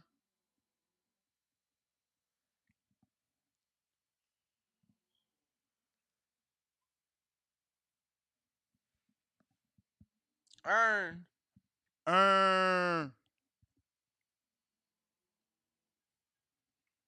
All right, Earn, you lost your shot. But we got our guest.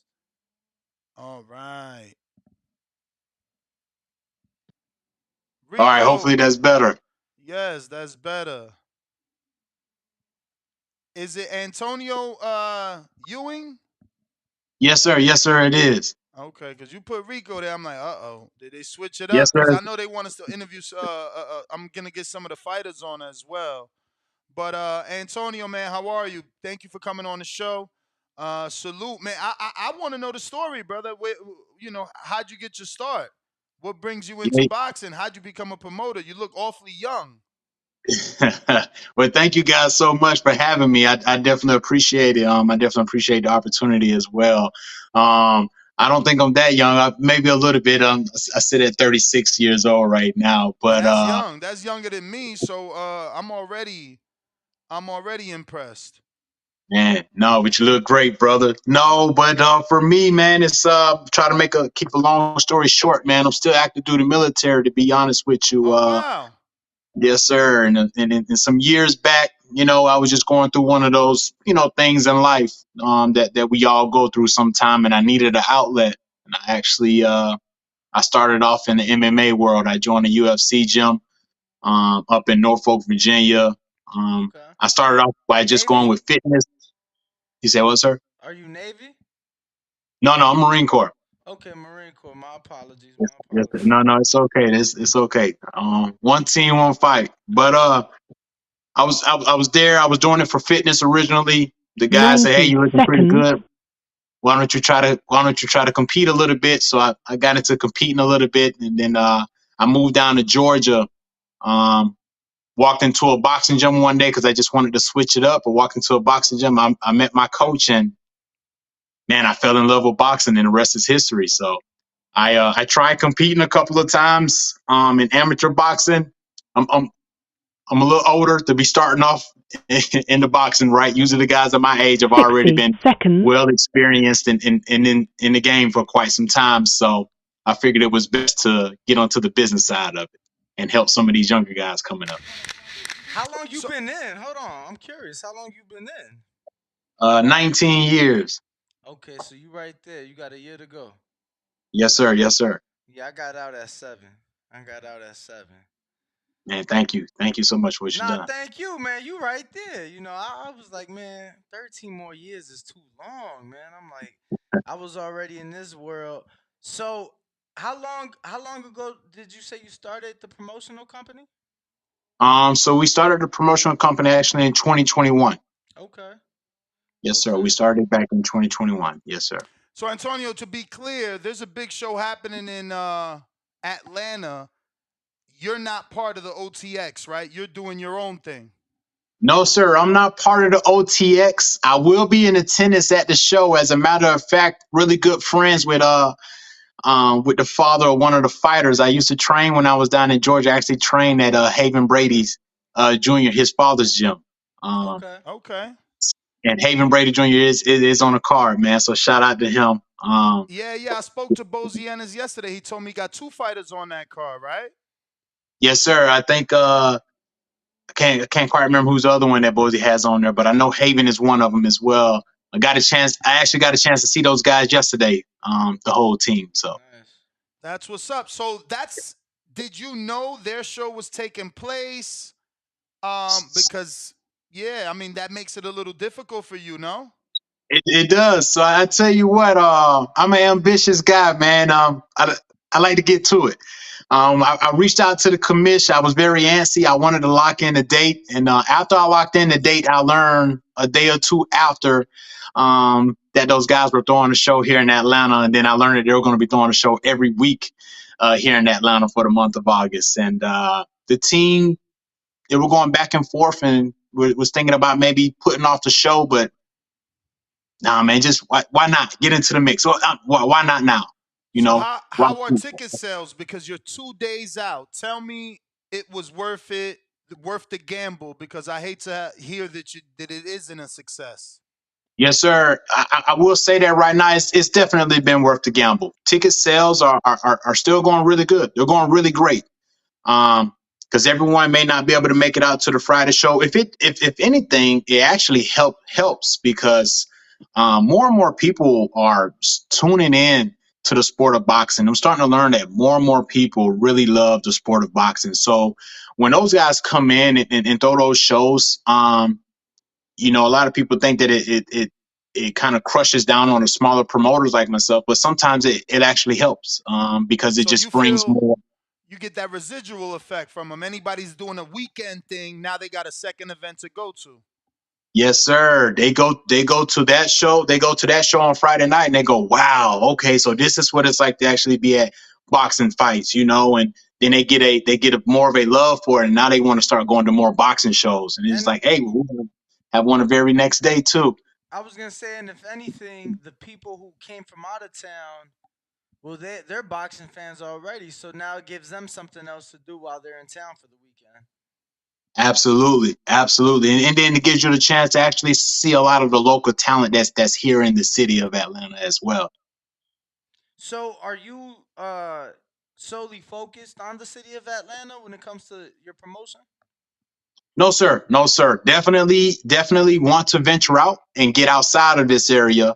This is just pretty much the foundation and it's the starting grounds for me. It's just where I'm starting everything off at. And as we build, definitely want to continue to network and venture. Hopefully, do some joint promotions with some other promoters and be able to move out of the area as well.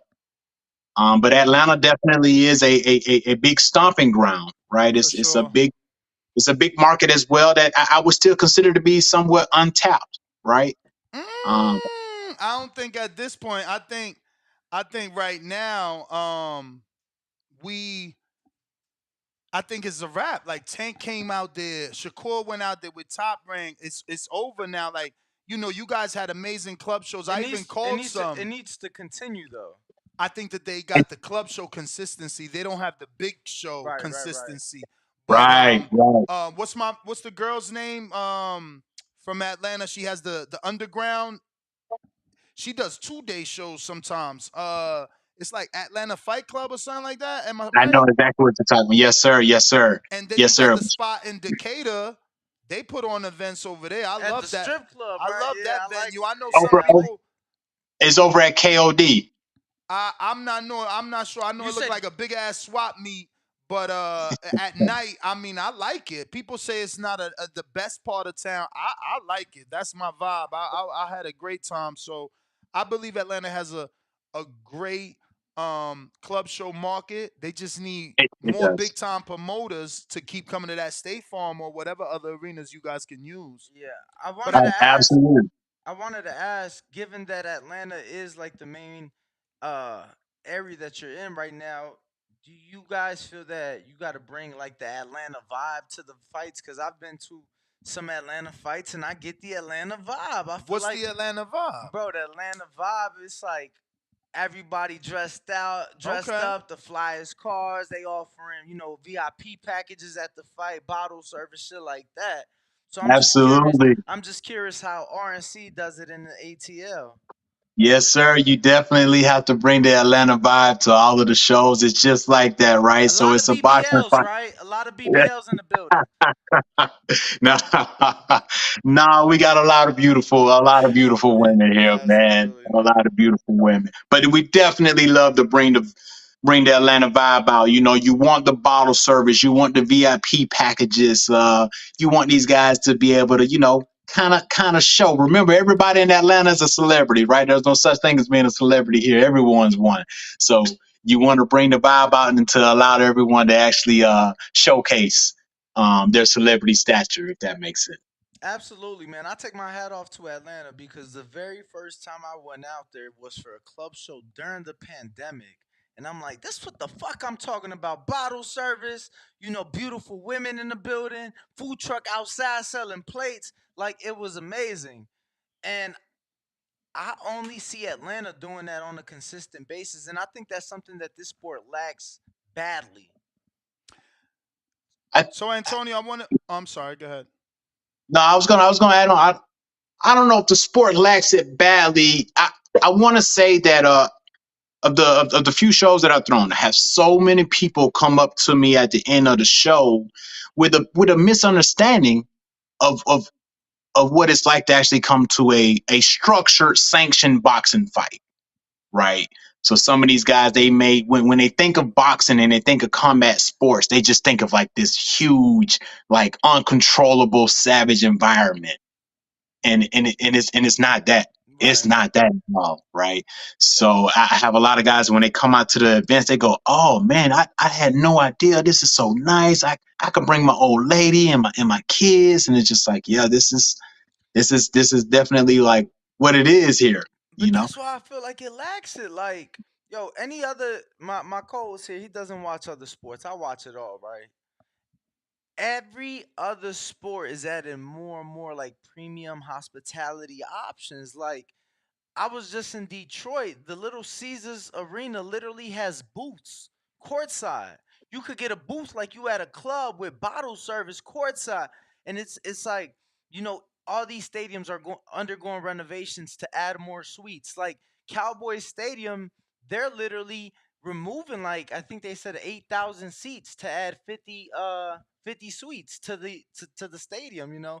And I just feel like if boxing had that, more people would come up to the fights. Like, yo, I could bring my lady to the fights. This isn't something I got to do with the fellas. I could bring my girl out. We could have a good time. We can enjoy a drink, enjoy a night out, listen to some good music. You know what I'm saying? Like, I feel that. Obviously, Y'all doing it the right way in Atlanta. But I feel a lot of boxing promoters are stuck in the old mentality. That's all. I mean, not Eddie Hearn. He has VIP packages and things like that. Absolutely. Shout out to Eddie. And shout out to Stagefront, who we partner with often. That they also offer VIP packages to fights or venues that don't already do that. But I've been dying here to get a minute to ask you, how have you been able to match this card and get all the fighters for this card? And who exactly is your matchmaker, and how'd you link up with him? Because matchmaking Yes. is important. Matchmaker is by far, if not, it's the most important piece of putting together any show, right? So Pete Robinson, shout out to Pete Robinson. He's actually here from Detroit. Um, he's been in Detroit for most of his life, and he moved down to Atlanta a few years ago. But he's been in the boxing world for forever and a time, as well. And I actually met him through my coach and my promotional partner, Gregory Cannon, Coach Cannon, OC the Great. Shout out to him as well. But I met Pete Robinson through him. Pete was actually the first guy to bring me out and actually let me see the backside of what it's like to throw a boxing show down here in Atlanta. So the first show I went to here in Atlanta, Pete actually put on that show, and I had a chance to watch some young, exciting fighters on that card as well. And so that's how I got into it. And so whenever we put together a show, those two, I consider those two to be my OGs, right? I'm just kind of like the young face of the promotional company, but those two are the OGs, and those two are really the ones that make everything happen behind closed doors. So those guys are really networked and plugged in. Whenever we get a show going, there's a lot of fighters that we have some type of relationship with, right? That look up to the guys, and we pretty much are able to tap into a lot of the young fighters that want to come on to the show. But very exciting, man. We definitely have some good young fighters on this card, and you have to excuse me for calling everybody young. I mean, they're younger than me, but we have definitely some young, excited fighters coming onto this card, man. A lot of them are the local Atlanta talent, but there's some guys here, man, that definitely are going to be outside of this area one day, and definitely have a bright future in boxing. So I've been trying to, communicate with. So wait, is this happening at the Buckhead? Yes, sir. Oh, so that's what I'm saying. That's the one I was talking about. Isn't it the woman? Doesn't a woman own it? Where it has two Terry rings, Moss. right? Yeah, Terry Moss. okay. Yeah, Yes, sir. I've been to events there, man. I actually love that environment. You called fights there, right? Yeah, I called the fight there for TriStar Promotions once. I did. Yes, sir. I did learn that Terry Moss, man, she's great, man. Her gym actually provides a very intimate setting. Antonio, were you expecting someone to join us? I do have one of the fighters that I was expecting to join us. I'm not sure if he's on or not. I guess that's who I've been hanging up on. Yeah, because we didn't know. We had no clue. I don't know his name either. What's his name? So Justin Goodson goes by the name of Beezy. Okay, so this is him. We'll bring him in. Beezy, yeah, that's his name right here. Justin, what's up? We do apologize Drive for that. safely, champ. Drive safe. Yeah, you should probably pull over, bro. We don't want you I'm about to. No, y'all good. Y'all good. I'm about to pull over in just a second. Yeah, because we want your undivided attention for this one. All right, I got you. I'm about to pull over in like 5 minutes. No worries. In the meantime, we'll continue. So Antonio, I like that venue, man. and people know that venue for boxing. So at least you picked a good location. So I see why those tickets are doing well. So is BZ your main event? Yes, sir. So Beezy is our main event. Justin, man, he's a man, a great young, exciting, entertaining fighter, man. And we have him matched up really well for this fight as well. He gets to actually step up a little bit in competition. We have it scheduled for a 10-round bout. Damn, But with 10 my guy, rounds? At what yes, sir, weight? yes, sir, yes, sir. So I What's think my that last name, Antonio? Justin what? Goodson, Oh, Goodson. yes, sir. Just want to put his name on the 10 screen for the people 10 watching. round main event, which you really don't see often for club shows. So shout out to you. No, shout out to his manager. So who's his manager? Yes, sir. Beezy, you wanna jump in? So I know it's Mo. Oh yeah, his name Maurice. Man, he been doing good moving me around, and for me to have well, this be my 8th fight. Most fighters don't even have 10-round fights at their 8th fight, you know. Nah, So for sure. That's I've actually been exactly why able, I asked. That's exactly why I yeah. asked who's the manager, because he paying for that fight and he believes in you to be paying for a 10 rounder at this level. So can you turn to the camera? You pulled over yet, or you still Oh driving no, over I'm there? about to pull over. I'm almost there. I'm almost there. I'm about to pull All over right, in so in the just a meantime, man, second. tell me where you get your start from. Where are you from? I'm from Atlanta, Georgia. Really, I'm from Decatur. You know, they call it Okay. the East Side. I'm from East Atlanta, so you know. Dan, so you know all about the other venue we was talking about over there in Decatur? The Cosmopolitan. Yup, the Yeah, the Cosmopolitan. Cosmopolitan. I love Yeah. that spot. Yeah, Have you fought I there? fought. Yeah, I fought there at least I think it was twice or 3 times. I had That's what's my up. pro debut there. So damn, so you from Atlanta. Yeah, I'm And from if you from Atlanta. Decatur, if you from Decatur, that means you have you gotten work at what's my man name, my coach? I love him. Mustafa. When he had the gym before it Now, burned down? no, I never been to Mustafa gym, but Mustafa is familiar with me. He know who I am. I know who he is. He seen me fight, and he knows the type of fighter I am. That's what's Yeah, up. So shout out to he's Coach. very familiar. Yeah, shout out to Coach Mustafa, man. Yeah, he's a great guy. We've been over there a few times, man, and get a lot of our guys a lot of work over there.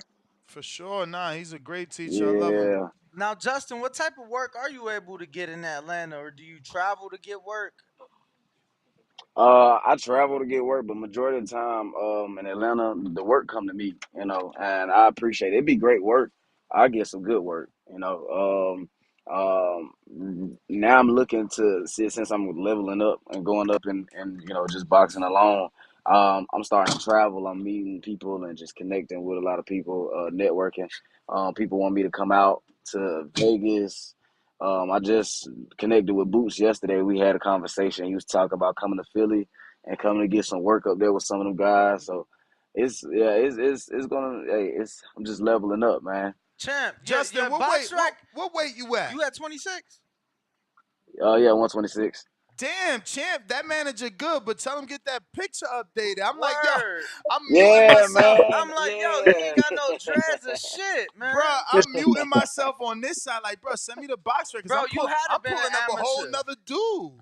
Like you Yeah. look like you getting some money now. Back that picture look old, champ, like a high school Man, that picture. picture is old. That picture was way before Bro, I had that my picture first gotta pro be fight. very old, because it's like you got It no is. hair. I'm gonna have to screen share this shit. Yo, we looking at each other like, yo, is this Yeah. the right guy? Word. Yeah, man. They gave. I don't know, man. They put that old picture up, but I'm gonna have the commissioner update that picture because I didn't Champ, like it. Yeah, man. all Look, due look. respect, that look like a mugshot, guy. Hey, look, Champ, and but look. What's so I mean, crazy is the, what I see is 100% knockout ratio, man. yeah. Salute, man. You Yeah. think? I mean, now you stepping up from 8. I mean, it's registered as a 6, but y'all saying it's gonna be a 10. Yeah. Yes, sir. Yes, sir. We Mhm. got it. Yes, sir. We're gonna get. So we did the we did the box rec a little. a little premature. So we did the box rec and put it in, but we just got that confirmed. Actually, yesterday we got it confirmed that it will be a 10 rounder. And will it be versus the same person or someone else? Because It's they gonna be got you somebody else. registered Christopher Nelson.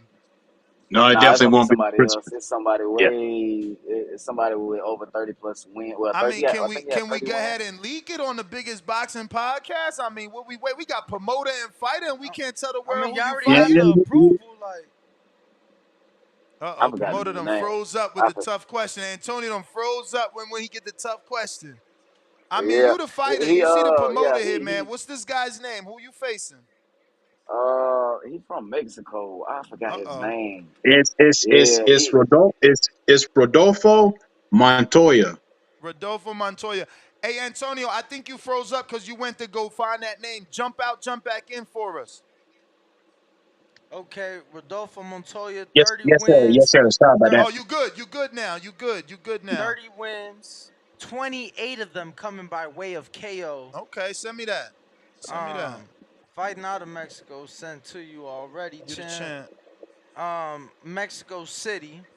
So definitely a vet with a lot of power. Why choose to jump this far in experience right now? Yeah, I mean you only 28. I mean it's not like you old. I mean, well, I've been boxing for a long time, man. I feel like my skill level is pretty advanced. Like most fighters that come out and they start at the and they early in their career, they fight certain fighters and they take it slow. I mean, it's nothing wrong with taking it slow, but it's like when you know what type of level you at, you know what level of competition you need to be able to get in the rankings. Because I'm not just trying to fight just to fight. I'm trying to actually be a world champion. So whatever it is to push me to the next level. So that's why I'm ready for. So it's like that 10 round fight it's gonna make me, it's gonna prepare me for that next. I'm already on the next level, but it's preparing me for that next level because I know after this fight is gonna turn up even more. So I'm ready for it. I'm ready for it. Is there any added pressure being main event, or have you been main event before? Nah, I've been co-main. I ain't never been main event. And then So first main when I was event. co-main, yeah, and it's in my city too, and the crowd gonna be amazing. So it's not necessarily pressure because it's like I've been in positions before where just being in the ring, I'm real comfortable in the ring. So I don't ever feel pressure. I'm excited and I'm just locked in, man. Look, I'm make locked sure in. make sure you have somebody that can answer the calls, because it's gonna be calls for tickets. Yeah. Everybody want to get in for free. Everybody want a T-shirt tonight. Nah, make sure Yeah, you ain't nah, taking nah. care of that. Word. Have your girl, your mans, your brother, Your your cousin, manager. whoever. You feel me? Yeah. Always, man. Because we And then when always the see night of we the see fight. that a lot. So we like to stress that, especially the young and up and coming fighters, man. You got your first main event and your first and it's in your city, so you don't want that added pressure, that added stress. Yeah. See, when I'm not gonna lie, when they get close to fight time, like the day of the fight, everybody knows. Like, all right, don't call me. My phone gonna be on do not disturb anyway. But I got people that handle certain things for me, and I really don't. I be locked in, man. When it comes to fight night, I How be it locked should in. be, how it should be. Antonio, what can the Yeah. what can the fans expect who will be in attendance? What can they expect from Justin? I know you were talking a little bit about him. He got 100% knockout ratio. He fighting a guy that in 30 of his wins, 28 of them are by knockout. So it should be an exciting fight, right? More than exciting, and that's exactly what you're gonna get. Like I said, that 100% knockout ratio that you see with Beasy, that I expect another one. Man, he's gonna come out there. He's gonna put on a show for the fans, give them a little bit of what they want to see, and then when coach tells him to go get it, he's gonna go get it. Now, Justin, since it is a 10 rounder, they just confirmed it yesterday. Have you been preparing Mhm. for the 10 rounds? You've been sparring 10, or is that Mhm. something you've been doing? I've been doing this. I'm always prepared because you got to know. You'll never know what position you're gonna get put in boxing. You'll never know what type of call you'll get. You'll never know what type of offer you'll get. So sometimes you just gotta always be well prepared. I've been training to the point where me sparring 12+ rounds. So it's like, you'll never know what you're gonna get. You just always gotta be prepared. Absolutely, absolutely. No, Always, man. it's best to stay. We say phrases. We big on phrases, and the big phrases. Stay ready so you ain't gotta get Stay ready so ready. you ain't gotta get ready. And Yeah. I believe in that Yeah. wholeheartedly, man. So I think a big thing for me, I go to the gym, see the work being put in. So I'm like, okay, this guy be in the gym all the time, all the time. Cool, cool, cool. This guy be bullshitting. Yo, that shit really Yeah. show. Like, Word. you may get off with it, one time, two times, maybe three times. You might get away with it for a couple years, but it's gonna show eventually. Best believe that. Most definitely. Most definitely. So See, champ, I work hard, man. I be grinding. I was gonna ask, who exactly is your trainer? What's his name? I got two trainers. I got Coach Cannon, Coach OC Cannon, and I got Willie, Coach Willie, and we all train out of School Bullies boxing gym. School Bullies. I got to put on too for them. Shout Shout out out, to them. Shout out to School absolutely. Bullies. Yeah, shout out to School Bullies. Oh, I see you wearing the shirt there. Yep, I'm rapping. Oh Shout out. yeah, man. I gotta represent, man. I always gotta represent the gym, man. Hey, man, it's a good gym, one of the best gyms out of Atlanta. We got great fighters out of our gym. It's always great work. So and you'll love it if you ever come in the Atlanta. Always just if you want to stop by, School Bullies. Well, we Just let certainly got everybody to know get School Bullies. Yeah, we get gotta the get two it. of you back after for the victory lap. Obviously, Antonio, we got to get your thoughts on your event and how you feel it turned out when it's all said and done, and obviously, Justin, your thoughts on being main event and how that turned out. Do your victory lap once you get the win. Please let everyone know where to get tickets for this event since you said there's still some available. Can you Yes, sir. stream it? I'm getting Go live ahead. You go messages ahead. as well asking, can you stream the event? Man, so unfortunately for this show, there won't be any streaming for this one. This is the last one that we're actually doing without streamings. So I do promise you that on the next show and for all future shows, there will be streaming. But right now, you can go to the Eventbrite, look up at Atlanta Boxing, or you can just follow or go to our Instagram, and you can just click on the link in the bios of our Instagram. So my Instagram is I am underscore Ant Cruz, or you can just go to the underscore RC Promotions IG page. And All Justin, right. Yes, what's your sir. social media? Oh, y'all can find me on Instagram. I only get on Instagram. You can find me on Instagram at BZB as BEEZY BEAT So I'm for trying to run those my watching followers up, this, man. I'm trying to put on, man. I for gotta those put on. watching this live, I'm screen sharing the RC Promotions Instagram underscore RC Promotions common spelt. The Eventbrite link is also in the bio. Doors open at 6 p.m. at the Atlanta Buckhead Fight Club, very known facility there in Atlanta for fights. Check out the Eventbrite link. They do have VIP tables available for 8 people. Comes with a bottle and buffet Damn. included. Doing it the Atlanta way, the right way, Word. and Yes, sir. should be a phenomenal time to anybody who is in the building. Gentlemen, Yeah. definitely. And I can't say right now, but we could definitely talk about it after the show. But we already have some confirmed big names coming into the building as well. That's With what's up. Yes, sir. a big artist gonna be walking out, our boy Beezy, to the Oh ring man, as you well. But guys we'll be gotta able to talk drop about that it after. now. If Damn, you you wanna ain't. sell tickets, you gotta say that before. Like how you gonna say it after? Like, damn, y'all missed it. Yella Beezy I walked him tell you out. what, Lil Durk Hey, walked hold him on. out. It's an I, Atlanta artist. it is. Man, we need a clue because that's how you sell tickets. That's how you sell it out. They like, damn, little baby walking them out. Right. Who you got, BZ? Let us know, man. Give Lil, us a clue. let me find Yella Beezy What? walking out Beezy. Bro, nah, he from Dallas. Chill So out. what? He just said an Atlanta All right, rapper. but we doing it bigger. Bringing a Texas rapper. He ain't really that bigger See, though. now you got to give us a name because we Yeah. throwing all everything. Nah, see, And you just saying crazy shit. Hey man, they put it together, man. I'm gonna let. Hold on, he must have froze. He froze. He froze. Man, Yeah, who he you got? You froze. got Jeezy walking you out, man. Who you got, man? Not Jeezy. Uh, I don't know if they want me to say it. Oh Jeezy and man. Beezy in the building. Hold on. He said That'd Jeezy. be hard though. That'd be Who hard. you got, Money That'll Man? be Who you hard. got? Hey, one day. So, he won a Boosie artist. Okay. His name is Spliffy. He Okay, from the okay. West Coast though. He from the West Coast. Let's Okay, do it. shout See, he out, not man. from Atlanta. Danny all hating on me. But anyway, Justin, man, we appreciate you. Get that social media Yeah. out one more time.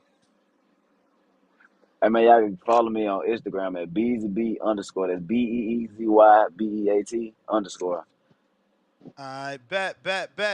Is a rap, Antonio. We got it out of him. We got it Yo, you out of got it him. out of him. We All got right, it all out of him. right. Yeah, they got it out of me, and they don't even understand. It's gonna be even more people there, man. Even big names there too, man. So you'll be surprised. You're gonna see a lot of people there, man. Nah, man, we appreciate y'all. We wish y'all much success at the event and obviously in your fight. We'll be back for the victory lap, man. To the next one, fellas. Hey, thanks a lot, gentlemen, man. Most Hey, love definitely. everything that you guys are doing for the sport of boxing, man. You got it, man. You guys are great, man. We definitely appreciate everything. Thank you for bringing it all in for the sport of boxing, man. Thank you, Thank guys. you, man. Thank you for putting on, man. Without club shows, there is no boxing, man. So keep fighting a good fight. Yes, sir. Yeah, Thank most you. Thank you definitely, guys man. for having us. I appreciate y'all Appreciate for. it. I appreciate y'all for having me, man. I appreciate y'all. Show out, Justin. First main event. Got to show out. Hey, man. I'm put on the show. Most All right. definitely. Let's do it. Yes, sir. Ladies and gentlemen, there you have it. Antonio Ewing and Justin Goodson. Club show out of Atlanta, August 5th. If you in the Decatur, Georgia area, definitely go out to the Buckhead Fight Club. Good spot, cheap tickets. Any ticket in the house, you see great action. And, these guys Good eventually VIP end up option on too. cards. Yeah, man. Good VIP options, bottles. So and we food. going to some callers. Let me make sure we ain't leave no man behind. Who we got? Check those super chats. I feel like I seen something come Got it. through. Yes, I did see a few. We stopped off at Will Boxing, right? Jaime Nieto should shout out to our Marine vet Antonio. Prayers out for his promotional success from a retired vet. As fuck, dude. Yes. What is? Oh, Air Force. I said as fuck. You're funny. Go. No, Satoru. he said Air Force, dude. Oh, one team, one fight, one champ. Gogo Satori $2 said, why wasn't Dev at the quote at the appreciation night? Well, Dev was at the top rank card announcing his fight, got caught up, unfortunately couldn't join us. And Clarissa's fight actually was delayed. She didn't get in till the next day, so she was gonna, get in. And I was mad because I seen Ebony Bridges. I'm like, damn, she ain't, she ain't confirmed. No. And she said she got in like 3 hours before it started. So she's like, it's a 10-hour flight. I don't want to guarantee because of how my body will feel. But, bro, I remember that morning and I totally forgot to reach back out. Yeah. I felt terrible. Yeah. I was busy, man. We had so many people that were there. I was busy hosting. But we got Superstar AT, $20.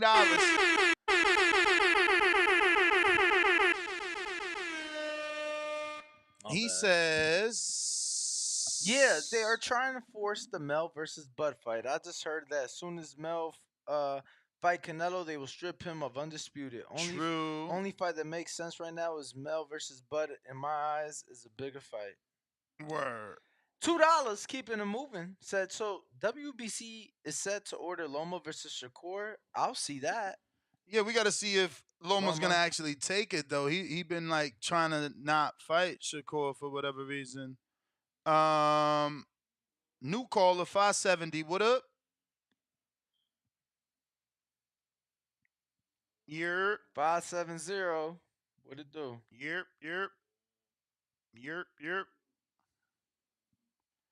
Oh, shit, this Philly, y'all. My bad, Philly, y'all. Philly, y'all. No yard on the Philly. Al in the Bay. What do you say?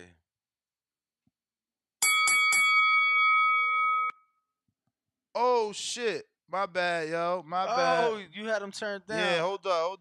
Philly, What up? Yo, what it do? We hear you, Chant. My That was bad. my bad. Yeah, that was Nuts' fault. It's all good. Shout out to the boxing voice. Nothing but love to y'all. Yo, look, Nuts. Danny. What up? Can you hear me? Yep. What up, champ? I know you've been pushing this whole Tank up the Crawford thing, right? So look, man. We throwing that idea I know, out there. Yeah. I rock with Tank. I like to see Tank fight a new way. I like to see him fight him at 130. So you want a new way to move up? Yes, I want a new way to move up. I just think it'd be big. It's a bigger fight. Big. I think Tank mentioned it. You said it's a bigger fight than Tank, but bruh, where you from? So, where you from? I like where that. you from? First and foremost, but Tank already from? said if that fight happened, it got to be at 135. Exactly. So did his trainer. But where you from? I'm from Philly. So how you gonna say it's a bigger fight with some dude from Japan? It's a bigger fight. It's a bigger fight with the two Americans that we know. Yes. Crawford more. What you were saying? I'm just saying it's a bigger fight with the two Americans we know. Crawford more recognizable out here. No, I dig that. But I got a bigger fight for Crawford, I think. Because I was listening yesterday about the Floyd and Crawford comparison. I'm not going to even touch that. Floyd, my man, Crawford is dope.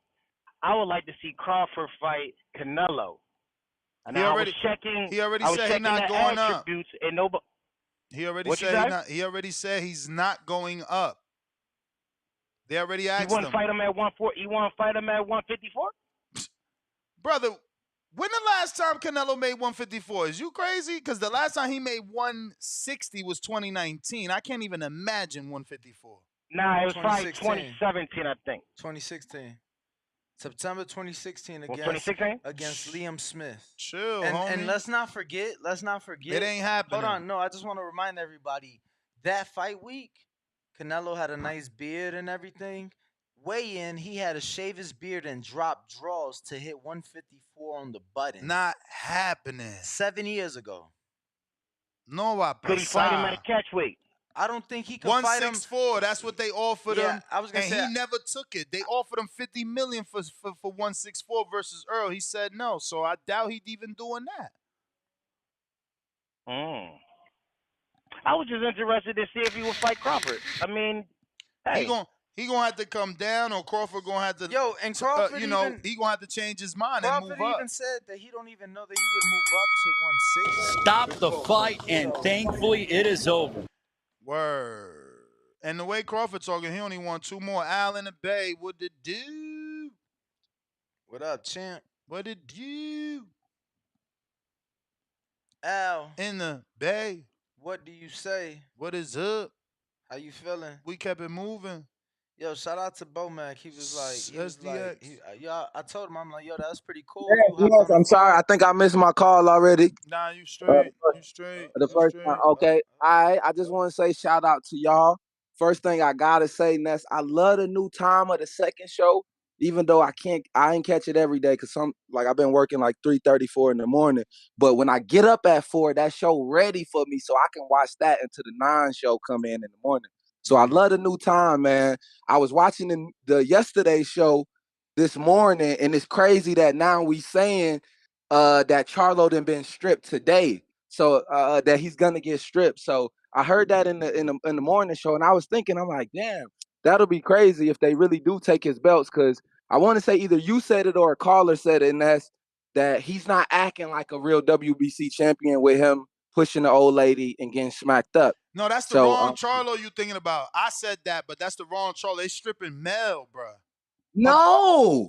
They not even of the WBO, not WBC. But they're waiting till the fight starts to strip them, so it'll still be undisputed versus undisputed. And then once the fight starts, then they're gonna take it. Yeah. Wow, that's crazy. And then Zoo. That's crazy. Zoo so I'm thinking it was the other one. No, Zoo will then be elevated to WBO world champ. Okay. So if he gets to keep the other belts, do y'all think he'll be able to come back and quote unquote undisputed again against Crawford after he beat Zoo? Absolutely. Okay, all right. So that still put Bud in a good situation. I like that. I like that. I like that. You know what Earl's gonna do in the meantime? He's gonna move up to 154 pounds. He's gonna do about 50,000 seats at Cowboy Stadium against Virgil Ortiz, who also cannot make 147 pounds. And then he gonna stop him, and he gonna show them I'm back. And then fall of We get next our year, rematch. fall of next year, Bud gonna give him a shot after he beat Zoo. He gonna give him a Danny, this shot. is this is all I asked for, bro. If you wasn't there that day after when we was talking about what's next, No, Danny, I and wasn't. I literally said this is exactly Cut out. You cut out, champ. Can't hear you. trying to call me. I don't want nobody calling me. I put my shit on D&D. I'm sorry. They always fuck up my call like this. But I asked. That's what I asked for, Danny. I said Crawford go up and he take the belts because he's the guy that's not beat up. He's the guy that didn't get. He didn't take no licks that fight like that for real. So he go up, take the belts, and he do like Earl did. Now I'm the A side, and I'm gonna give you a shot. That's Right. love. You ain't gotta rematch me off the rip. I'm gonna go up, I'm gonna grab them belts, and then I'll set us up for another bag. And this time, you can thank me for making the fight. So I fuck with that. That if that happens, I'm with that. I'm with your plan, Danny. Other thing I want to say too, pound for pound list. Yo, fuck everybody pound for pound list. Can we get a TBV pound for pound list? Like with the polls, and we come up with a legit straight TBV. So we don't even gotta talk about these whack ass pound for pound lists, bruh. You know I don't the like what they thing doing is with the that. thing I is feel like that pound for we used to do a pound for pound show. Um, so here's the thing, right? The show used to be madness. I'm talking about uh-huh. madness, like crazy. Like imagine Yeah. Ness times 10 and then just double that. Right. So it was Because like, it's a battle of opinion based off what you believe. But see, that's the thing too. We got to make and define what pound for pound means. Because like Ness said, to me, pound for pound is you carry the weight from little to bigger. So to me, off the rip, the smaller fighter that moves up the most weight classes should be the highest contender on the pound for pound because he started low and he's moving up. You can't have no fucking heavyweights as your number two when you the biggest weight. So of course, what if you were a littler guy, you would beat up a bigger guy? right. That shit is weird to me. So I feel like heavyweight should either not be on or at least be ranked within the 10 at the bottom because they're the biggest weight. Like that's what I'm thinking pound for pound means. Well, If it means something else, then Well, you know, you feel me? it is very subjective. I will say though, in Usyk's case, you know, he has been able to undispute one division, unify in another, and in Fury's case, he has been able to make two separate runs, and take the belts from who at the time was the man. You know, and I'm not Uh-huh. saying I don't have a list, so I'm not saying they both deserve. I do. I would have Usyk on mine, and truthfully speaking, I Yeah. probably would have Fury on mine too. I don't have one Okay. though, and bro, it's like so subjective. It's like you first and foremost, we have to agree on everything that the list consists of, X, Y, and Yeah. Z. You know, so it's just a lot of things. You know, I know there's lists out Feel there. like that'll be a dope TBV thing just for our community. If we can come up with like a show, we do a show and ask the people, what is the real things that make a pound for pound list? And if we can come up with like 3, 4 things that we can classify these fighters and say, do they have this? If they don't got it, they can't make the TBV pound for pound list. You feel me? Because we gotta have some standards. I feel like you said, it's so subjective. It's basically like, shit, you like you said, ESPN owner or whoever puts out the content can wake up in the morning and say whoever the fuck is on the pound for that So any guy can be on the pound for pound list based off how they perform ESPN's overnight. And they can ESPN's is formed of a panel, and okay. they choose who's on that panel. I want to say there's maybe 15 to 20 people on that panel. And actually, if you Uh-huh. go to the pound for pound list, it'll tell you who voted how, right? So it'll say Dan Raphael, for example, he voted one for this guy, two for this guy, so on and so forth. So then they add them all up. Stop the fight, They and thankfully it is over. then they add it up. They're like, all right, these many people voted this guy at one, so he's won. This many, and so on and so forth. Jeff Horn and Undango, both champs, both had to go to Crawford's hometown. Think Tim Zoo goes to Omaha? I never been. I'm gonna have to go out there for this one. I gotta talk to you actually. Might be before that. You know, if you want to play the champ in chess in person and all that, we got invited Check out. him out. Mark Ramsey's stable, Just saying, we current, got better it. be. Mabili, the big puncher. Oslin Beck, the dude that wants a piece of Jared. Past fighters, Elder Lil Alvarez, John Pascal, Oscar Rivas. Never trained Butte. My bad. Um, damn. Who next? Who next? We got to that keep it moving? Yes, sir. Yes, sir. All right. Yes, so, sir. Yes, sir. Looks like we got Nino, the boss. Boss. Nino Brown. Boss. What up? What it do? Yo, Ness, Danny, you can hear me? Loud and clear. Good, man. Just piggybacking off the last caller, I'm pretty much with him on the pound for pound, man. I think it's all subjective and it's all opinionated. So unless you like on the staff or something working with people, I don't think you're gonna have the same exact list as somebody else. So y'all could go head for head on shit and want to switch up where people be and like have Crawford 1 or 2, Inoue 1. It don't matter how you want to do it. Like you said, shit, I can't even think of 10 fighters I would have on my pound for pound list without putting Fury on there, just because I feel like Fury the best heavyweight. But like the last caller said, like I don't even think heavyweight should really be on there, to be honest, because shit, they can't move up. Like they rarely ever move down and That's go how I back up. feel. So you feel that's why I don't Except know for how it's all Usyk. about. Except for Usyk. Like if you a cruiserweight and you undisputed, now you on the list. Now you at heavyweight, you got to be at the list because you Yeah, two that's division. different because you moving up. I You feel feel like me? But it's like I don't know Fury. a heavyweight. I feel like Fury has a case because he had 2 separate runs, but I understand why people don't want it, and I totally respect that. But I feel the two separate runs against both. He beat the man both times. You get what I'm saying? As an underdog, so it's just like I feel like, bro, and he did it. Think about it. He beat both guys at their game. Outboxed in a boring ass fashion. Klitschko told us he was stopping Wilder and did that twice. Crazy. So it's like Mystic Fury. Again, I get why people say what they say, but the Babe Ruth of boxing. I feel like he has an argument. But go ahead. Yeah. And the only reason I put Inoue on there is just because he didn't jump like 4-5 divisions. Nah, and he even deserve though it. He deserve it. Yeah, I was going to say, I ain't watched all his fights, but just because of the divisions he didn't jump, I put him on there. And I see, I think it was Top Rank, if I ain't mistaken. They got like Estrada on there. I think it was them. And I see Lomachenko at number 10. What you mean Estrada? What is Estrada? The little one. The one down there with Inoue, Francisco Estrada. I think that's his name. Ain't no way he Juan Francisco. He on one of them, bro. You just got to look at him. I swear to God. Lomachenko number 10 on, I think, ESPN. Like, it's some weird shit not. going on. We showing ESPN. He not no number 10. He not on the list. Lomachenko on one of them. You just got to look at them shits. Not ESPN, though. Not ESPN. I thought it was them, but he number 10 on one. I think Mike Coppinger posted that shit. Ring magazine. Yeah, probably Ring. That's what I'm saying. I knew he was on one of them shits. But like on my pound. Yeah, but you gotta remember, like, Ring staff is Doug Fisher. He loves Loma. He hates Devin.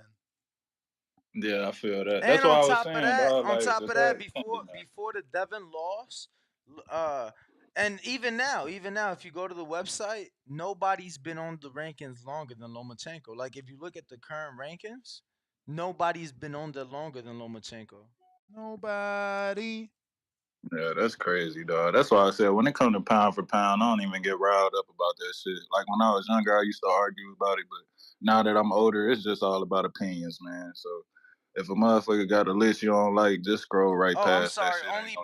Only Bud's been on it longer. I'm sorry. Damn. Only Bud's been on it longer, but I was gonna say that would be crazy that nobody else was longer than Lomachenko with his losses and whatnot. But you know how the rankings is, but look man. though, Like you just said, they love weeks on the list. Terrence Crawford, 430 fucking weeks. Y'all do the math. Divide that shit by 52. That's just like 7 fucking years. He been on the pound for pound list. Damn. Lomachenko Yeah, been on top it dog. 372 weeks. That's like 6 fucking years. You get what I'm saying? Yeah, that's crazy. Who third, if you don't mind me asking, before I get off?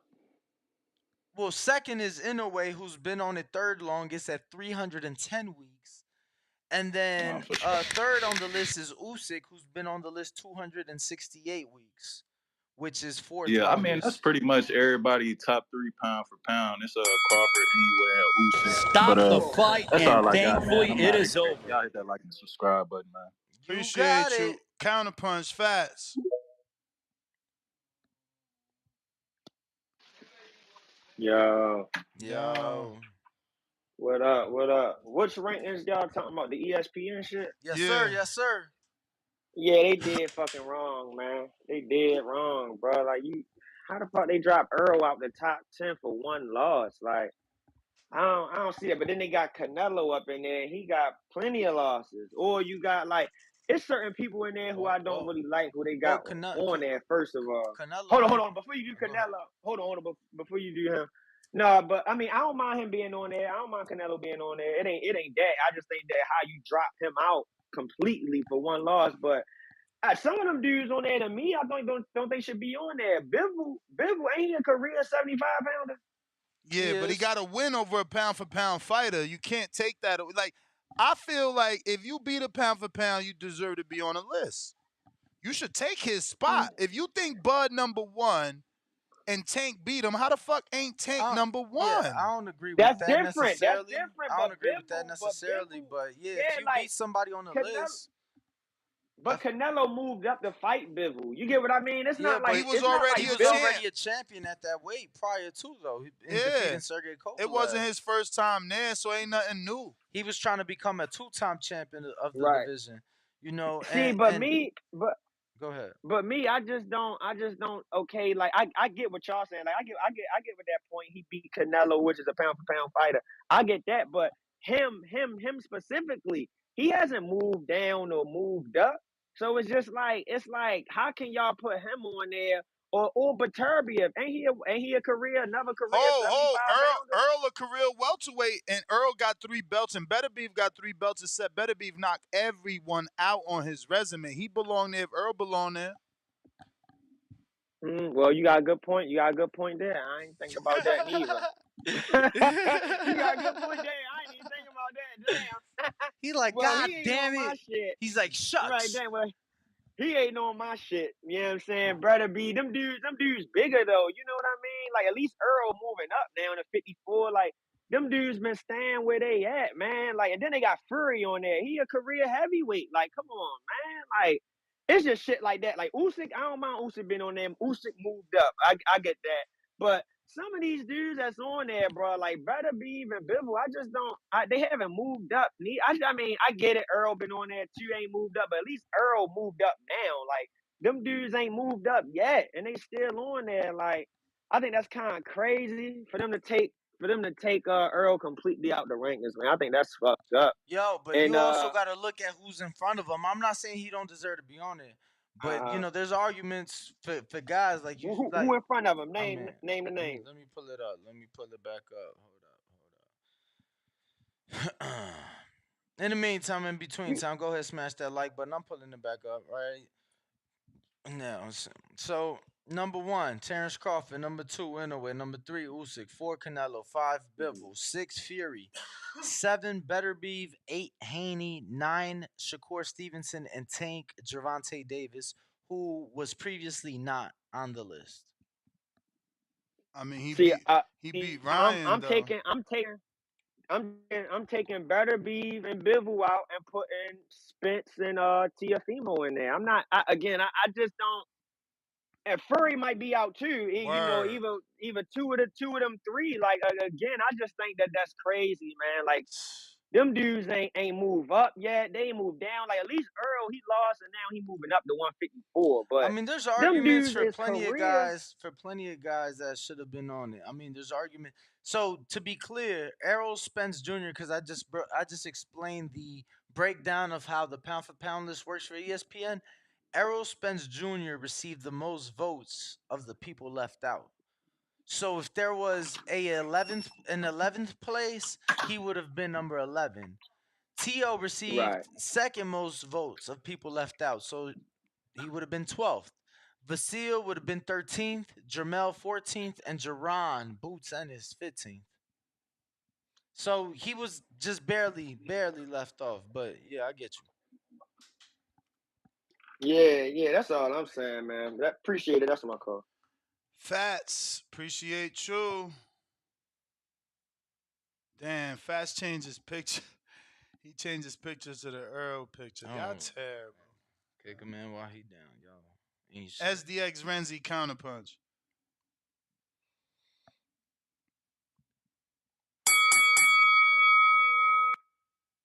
SDX.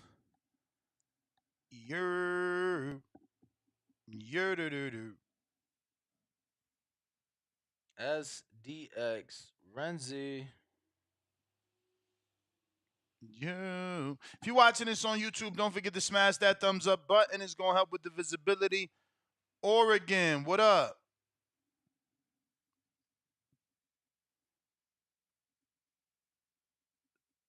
Back to SDX Renzi, what up? Bro, Ness, Discord do us dirty. Like, once y'all kick us out, if we don't leave on our own, we got to close the app. So no that should keep worries. making me. But, hey, I'm back. Hey, shout out to one of the pound for pound callers. I'm going with my CYP move right here, y'all. I did some research. Oh. We got it. This shit today of this confusion for the pound for pound. Ness, if you got the Deontay Wilder Google soundbite, please let me get that. Don't everybody believe in Google? Go Google that shit.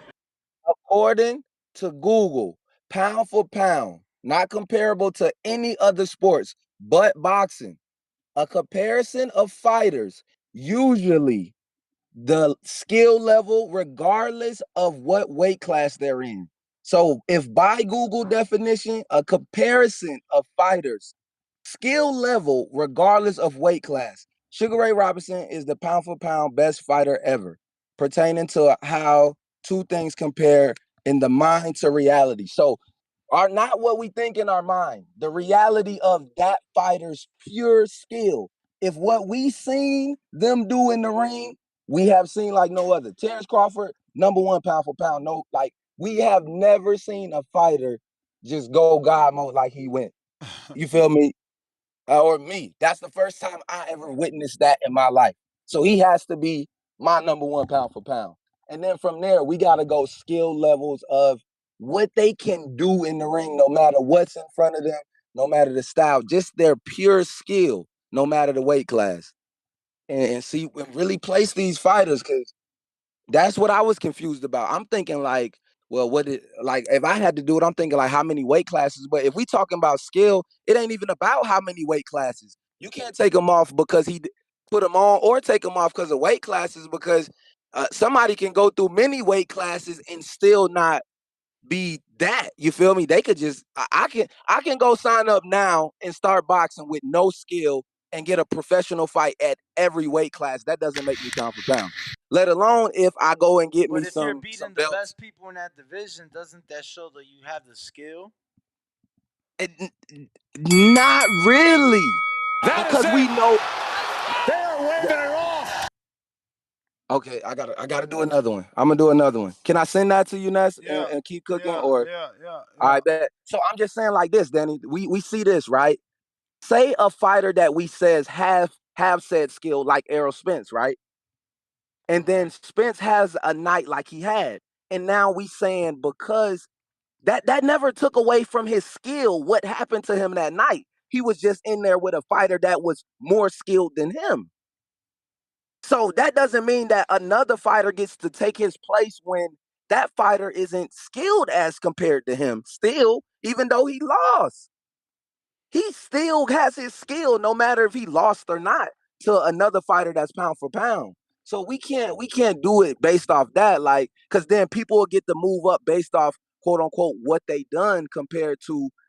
That means in order to really, if we really go like that, that means you have to beat a pound for pound fighter in order to move up and take his spot.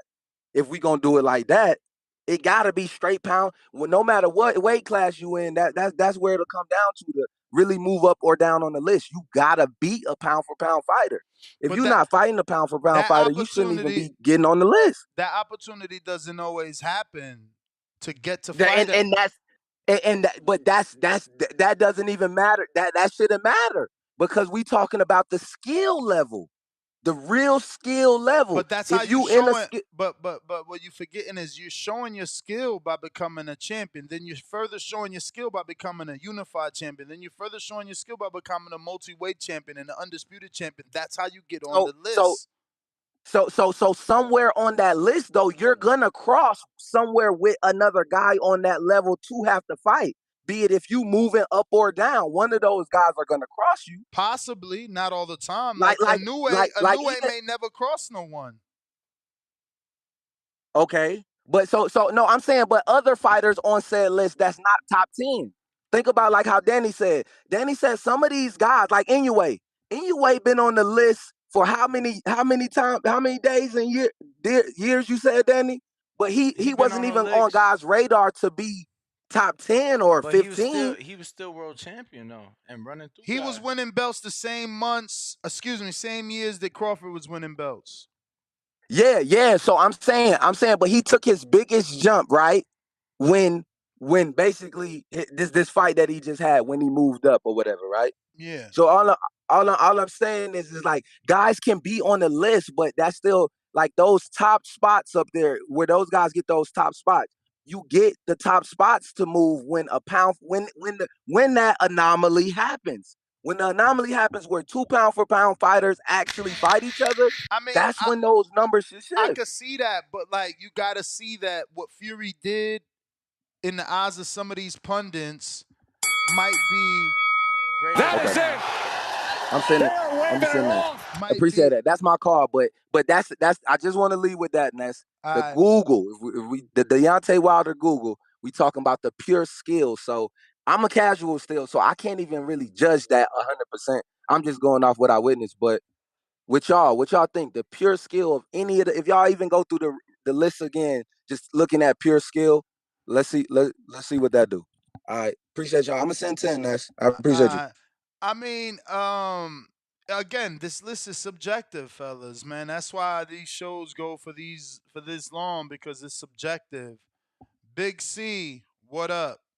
Everybody's gonna have their own criteria, how you get in, how you move, how you get out. Everybody's gonna have their own opinion of how that goes.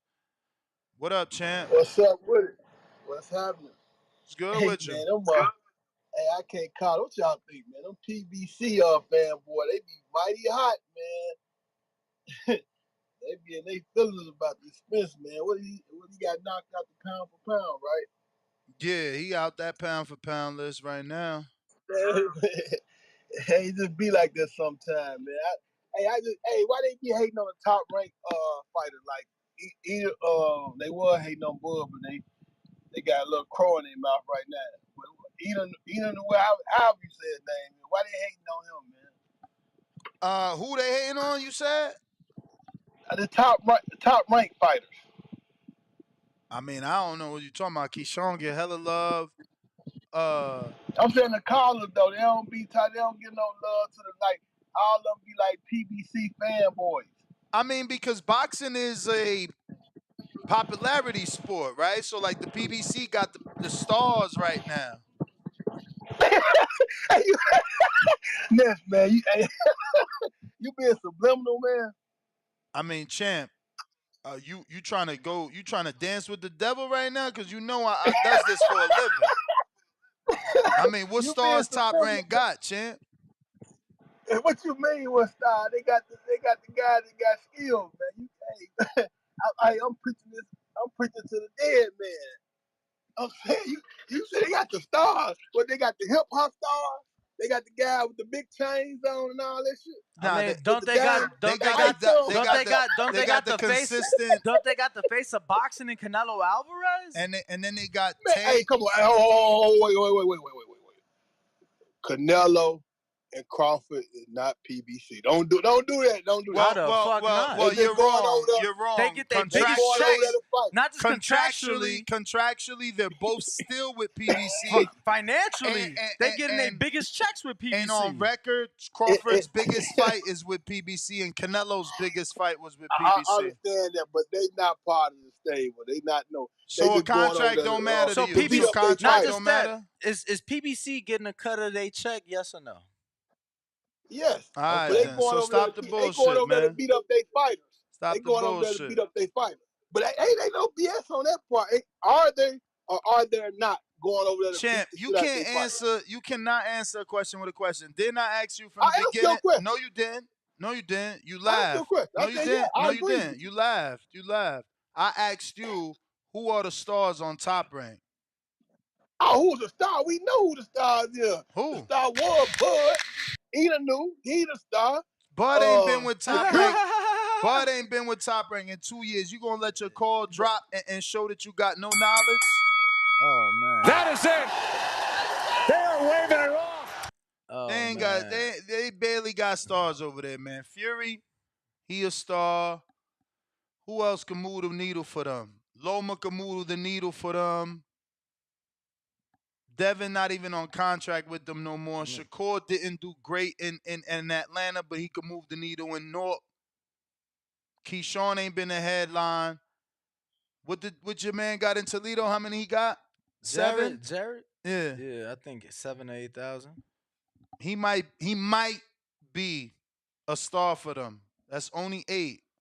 You know, Bud was doing 12 and they wasn't calling him a star. And he was doing 12 in Nebraska. Andre Ward was selling out the org or they wasn't calling him a star. So, you know, let's stop reaching, And man. good point, CYP. And a lot of y'all need, why can't y'all just stop gang banging with these promoters, bro? PBC not paying you, Top Rank not paying me, and vice versa. Like, it's so weird with y'all with this promotional gangbang bullshit. It's crazy. I don't get it, bro. I don't get it. But who is next? Why so serious? What it do?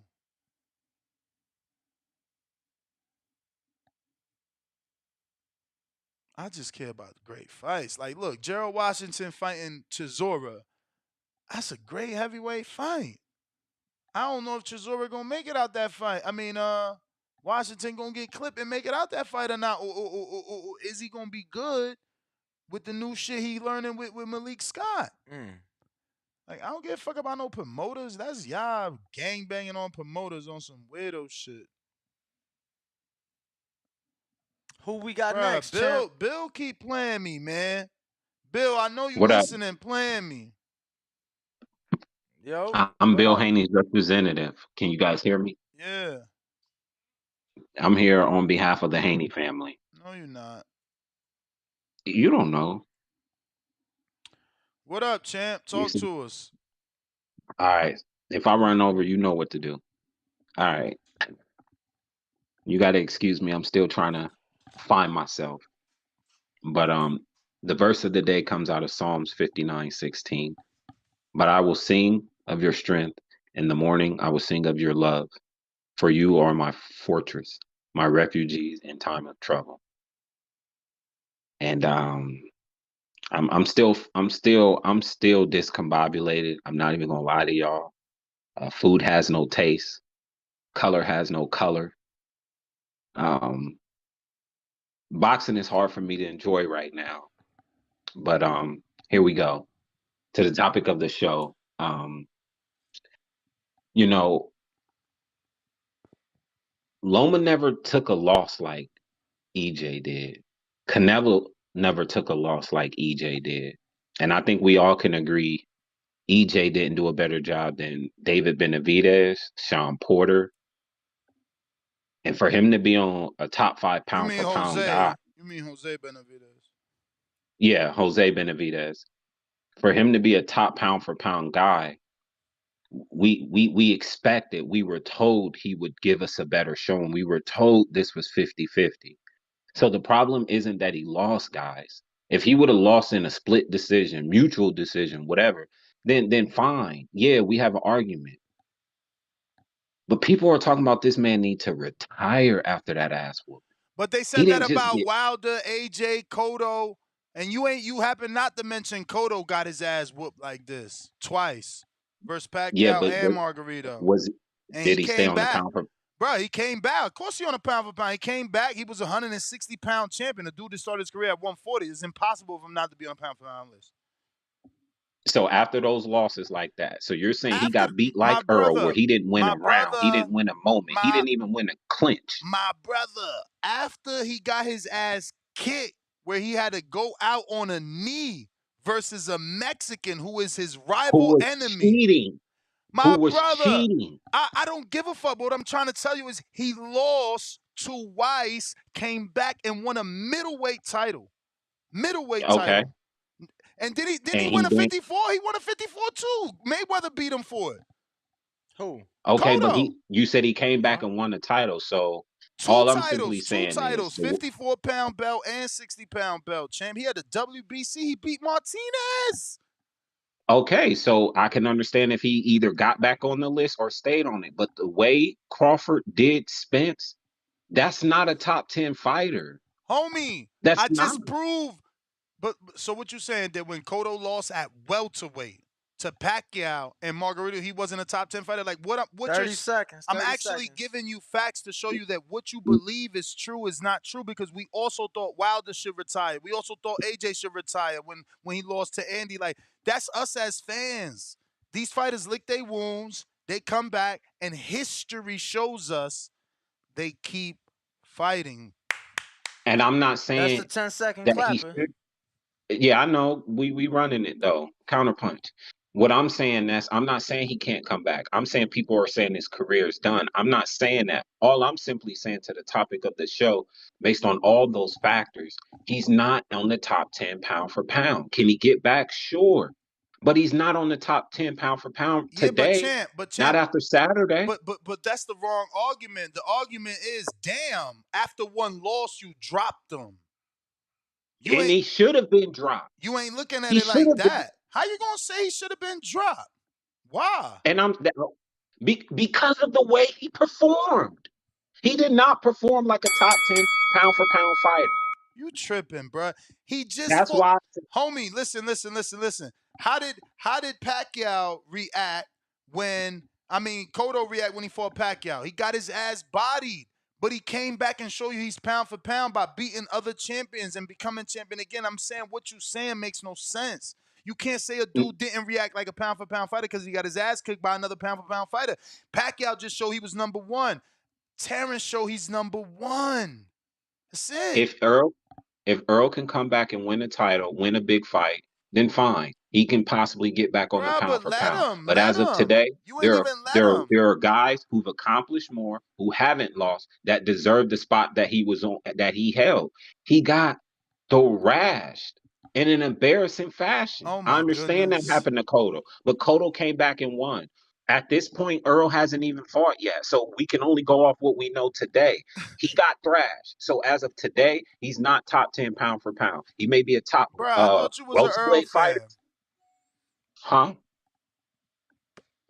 I thought you was an Earl fan. I am an Errol Spence fan, but I'm a realist. My man got destroyed, and I hate Crawford for it. He took everything from me. Everything. Every fucking thing. Bro, how much did you bet on this fight? What the fuck? Listen. We don't even want to know. Yo, go pray or something, my guy. Like, he said a verse. You sound suicidal. He prayed. He said a verse. We know he praying. Listen. I've invested in Errol Spence for close to 8 years. And Crawford took it all away in less than 30 minutes. Don't burn them shirts. They're going to be worth something when he become champion again. Bro, he went got the tattoo laser removed, champ. What you mean burn the shirts? He went got the tattoo laser removed. Nah, he got the man down on his chest still. He ain't scratch it off. I still got the man down on my chest, but I hide it, especially if I'm in Bud's company. And Danny, by the way, you had a great fucking scenario for 54, and I think that would be beautiful, and right? I don't think Spence's career is done, but I just don't think we should be sitting here arguing for the way he performed that he should be number 10 on the pound for pound list. Like, Bruh, he don't deserve to be on there right now. The He glasses don't. Jonathan, the glasses have empty for you, man. You know, you could sit there and choose to say that he got blown out, or you could sit there and choose to say that Bud was that fucking great. Not even. That you ain't never seen resilience like that in any other fighter. Only other fighter I could compare to that, you know, come forwardness, nonstop, regardless of what's happening, is Margarito. And we all know he had plaster of Paris. This man kept coming forward. He kept trying till he couldn't try no more. That is it. There's no consolation prizes in boxing. Is there a third one, brother? Nah, this will be his second counter No, I'm punch. saying, Yeah. You going for the third call, second counter? Yeah, until we're done. Just tell me what I owe at the end. It's nothing. So, unless you know I'm good for it. So, my whole thing is, Ness, we all can admit, like I said, he didn't even win a clinch. What do that And matter? what I'm saying is, I understand Crawford is number one. I understand Crawford to show that he was levels above. But when you are a pound for pound fighter, you have to put a better showing in a fight of that magnitude. How many rounds Canelo won versus Bivol, man? He didn't get knocked down. Bruh, He didn't get knocked down. But he got outclassed, and Canelo got outclassed by Mayweather. He also wasn't trying to come forward and take chances. He was just trying to fucking survive. How many rounds did Pacquiao win versus Mayweather? Stop acting like this ain't happened with pound for pound fighters. This is what happens. Y'all just forget. Yeah. No, it's Fickle not that we boxing just. fan. It's not that You we just fickle forget. boxing We have never seen two top pound for pound guys fight, and it looked like an amateur versus a pro. He bullied Spence in the ring. He bullied him. Bro, you saying the wrong things. We seen Mayweather make fucking Canelo look like an amateur. What we didn't see, he outboxed him. Man, he Canelo, made him look like an Canelo got amateur. outboxed. He made Crawford, that motherfucker look like he ain't belong, man. You talking Crawford about? made it look like a grown ass man versus a little boy. No, Crawford was just brutal. You better rewatch the fight. Me and Danny watched it all day yesterday for I'm 6 not watching hours. that. I'm not watching. Do that. I will never watch 4 that hours, fight again. Actually. You trying to have me go see a therapist? It sounds like you need to go talk to Dr. Melfi. Call Dr. 805, please. Yeah, Dr. 805 and Dr. Melfi. Call Dr. 805, the one that's getting popular on the internet. Yeah, because it seems like you got something neurological wrong with you, Chad.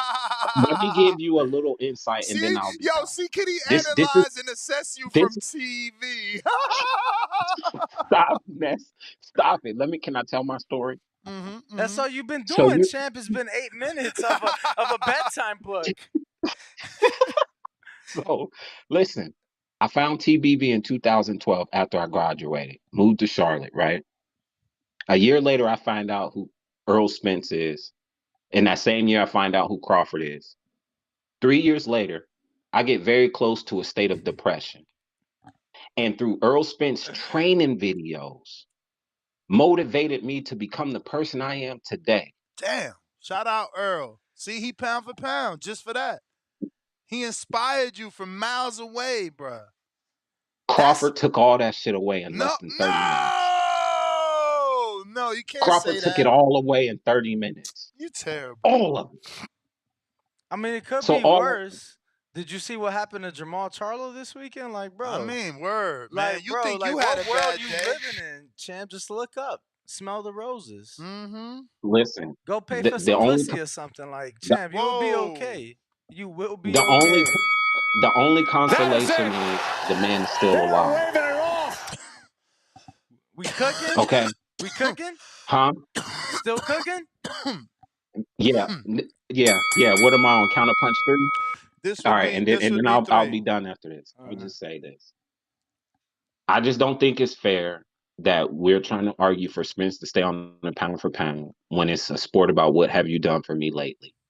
It's okay that he lost. But that's what I'm saying. We're not saying that you can't lose. Jonathan, you're the same dude that calls in doing prayer verses, telling me to right my wrongs, and now you want to kick the dude off that gave us the fight. He literally gave us the fight. Crawford at the end said, no, thank you. Without you, this wouldn't happen. So you mean to tell me, in your mind, yes, as smart as you are, you think Errol Spence a top 10 fighter? You're not listening. You think he's a pound for pound fighter? You're not listening. When I started this show, I said it is unfair. It ain't even been 7 days. Of course, I'm siding with Earl. He deserves to still be on the list. It hasn't even been 7 days. Ain't been 7 days, bro. Y'all fight fans are so fucking brutal and fickle that y'all forget it ain't even been a week. How we gonna drop him in a fucking week? Fuck these writers. Motherfuckers never got in the ring.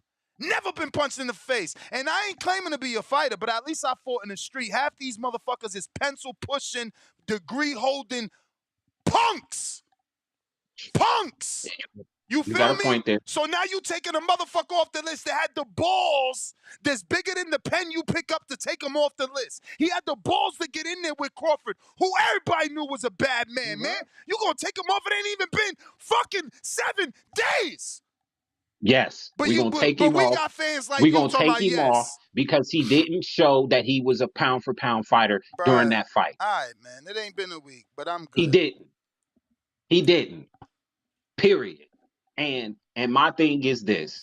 We are setting a very low standard. If a man could be considered top 10 fighter in the world, he goes out there and produce like that. Setting a high standard, and that's why we not gonna get these big fights because the dudes like you calling in No, 4 that's days not true. later. That's not Yes, true. yes, That's not true. yes, Because the moral of the story yes. is That is the moral. it's okay That to is the lose. moral. It's okay. That's the moral. No, No, that's the moral. no. You can't ask these motherfuckers to fight the big fight. Then 4 days later, not even a week later, you shitting on them. You taking them off the list. You saying Don't he ain't so even ass look beat like good. that then. No, that's what you Don't doing. so That's ass what beat you like that doing. then. That's what you doing. Bro, You want him to take the it wasn't even a fight. It wasn't even a fight. So if Tank fucking take the Crawford fight, right? And it's like, oh my God, Tank took the Crawford, and he gets smoked in 1 round. Tank a bum.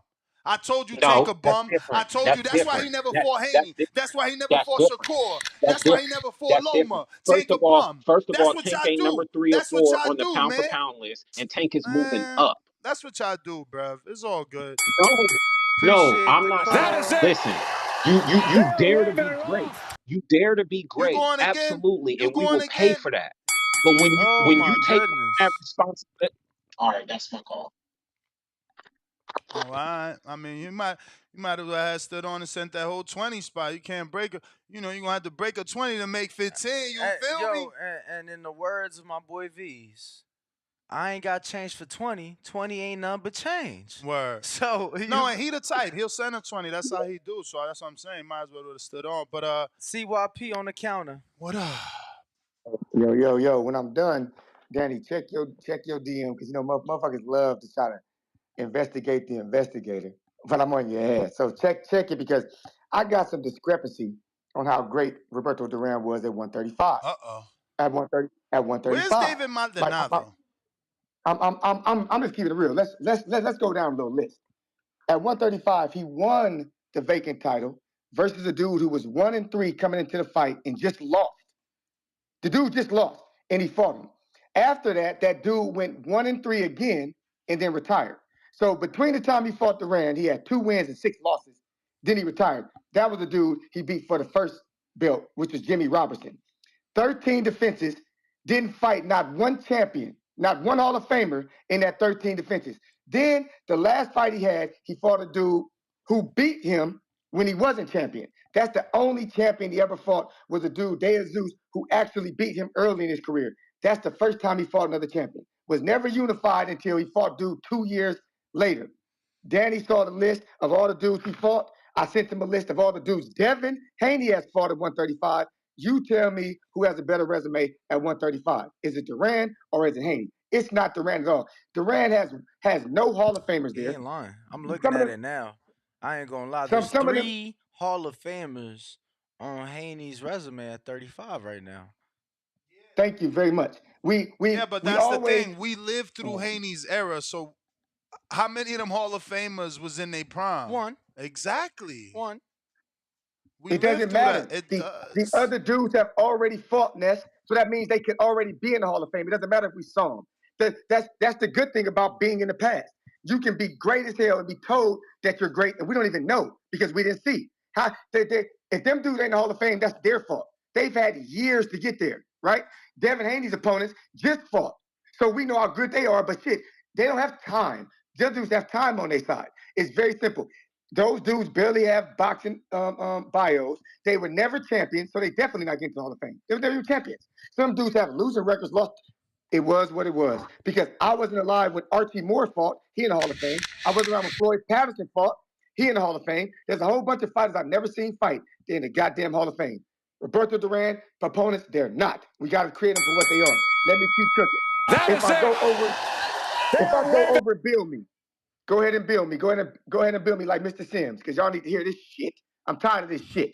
When you think about this, he beat Sugar Ray Leonard by split decision. That means 2 judges, 1 point from a draw. 2 judges almost had it a draw by 1 fucking point. But give him credit. Next fight, came back, quit. Give him credit. Quit, you quit, you quit. From 147 on, he fought Davey Moore at 154 to be champion. Davey Moore was 24 years old when he fought him. He was a young champ, went on to have a whole bunch of losses after that. Then he fought Iran Barkley at 160. That's his other championship. Now, people say Iran Barkley, he must be good because he beat Thomas Hearns. Yeah, he beat Tommy Hearns. But he also had 3 straight losses after Tommy Hearns. Okay? 3 straight losses after Tommy Hearns. And then he had 19 losses total. So how good was he? If the one big win he had, he lost 3 in a row after that. 3 in a row after. And one of them was to my man who? Duran. Duran is a smart dude. But I'm telling you, every time he moved up, he had to get a guy coming off a loss, a guy that was going to keep losing, or a guy nobody knows to get a shot. But he did beat Sugar Ray Leonard, and that's the truth. But he's more known for quitting versus Sugar Ray than he is for beating Sugar Ray. And at lightweight, y'all made me go discover and research. At 135, his resume is trash. I don't care what y'all say. Danny got the evidence. If y'all want to do a looky, look it up yourself. Them dudes were trashed at 135. Devin Haney's resume at 135 shits on Roberto Duran's at 135. This is a fact. If Roberto Duran was the greatest at 135, all hail Devin Haney. He is the new greatest ever at 135 based on the evidence. CYP Discovery. Thank y'all for listening to CYP out. He says CYP Discovery. Yeah, this dude is a fucking part-time comedian. Again, I mean, I think it's important to have lived through that era and watch those fights. Like to say Iran Barkley, isn't good. It's like, yeah, he lost to James Toney, but did you watch that fight? You know what I'm saying? Like I feel like he showed skill throughout his career. But I get him, man. Listen, wins and losses is all that matters at the end of the day to some people. So, you got to get those, man, so that you don't end up in the bad side of one of these conversations, man. That's why Floyd.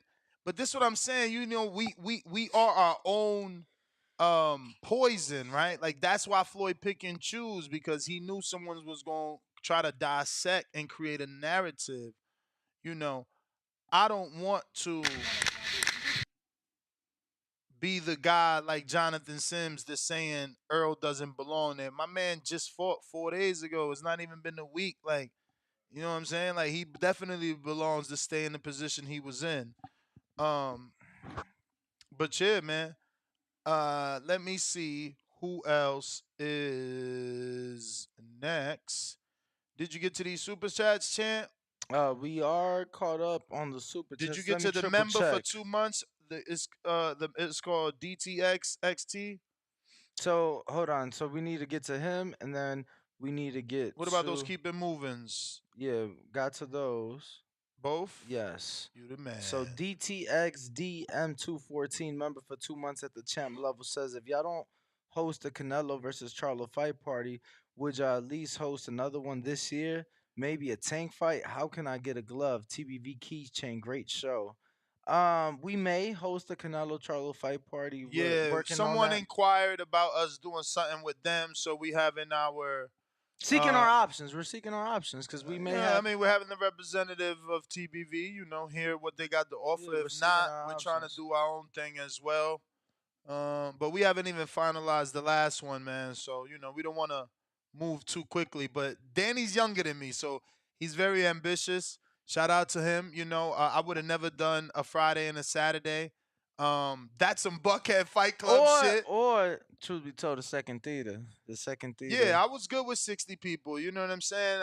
Like, y'all. I feel like asked him for 4 weeks and he finally gave in, and everybody had a great time. Because look, I was more on some fuck them. Y'all ain't believe. You feel me? I felt like, yo, fuck them. We was the only thing popping in Vegas. So it's like, it was exclusive. You should have jumped on as soon as we said it. But Danny, again, is ambitious. But you shit on the promoters for saying fuck them and putting big fights in small arenas that are overpriced that you feel people Yeah, but that's different for you and I. See, if I'm a promoter, we know our capacity.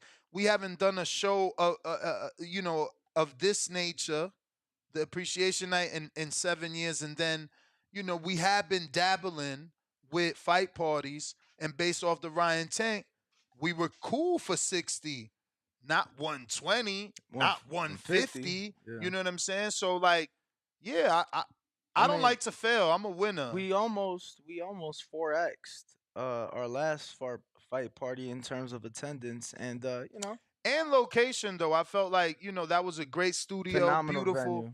Beautiful television that we got to watch. I mean, not television, but like whatever that. It's multiple curved screen. It's a wall screen. It's a wall screen that we got to watch the Tank Ryan. But I felt like the theater was better. I like being served. I like having waitresses. I like having bartenders. I like having the bar. Dope. It was dope. Definitely. So we got Tevin Smith, $10 says, dude comes on here quoting Bible verses, killing Errol, acting like Jesus didn't die, and coming back stronger. Ooh, amen to that. He killed them with kindness right there. That's part of the Bible right there. That's what I was saying. Oh, that's like an actual... No. I'm just saying the thought process is like, turn the other cheek. You feel me? Who we got on the phone? We got like 4 callers. I see Huang over here. Is this Huang in Houston? Yeah, he made a Twitter to rock with us. Shout out. Wait, is Huang Mancha also Huang in Houston?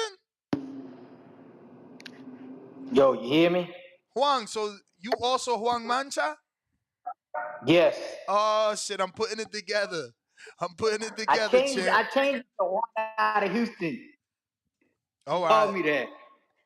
So it's now Huang out of Houston everywhere. Cause this is the only show I call. It's not like I'm on.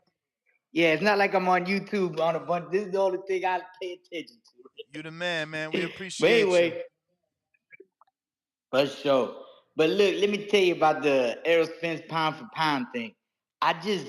For me, the way I always perceived the pound for pound was like people that went up in weight and were able to, you know what I'm saying? Like conquer another weight classes. So I never felt Errol Spence deserved to be up there.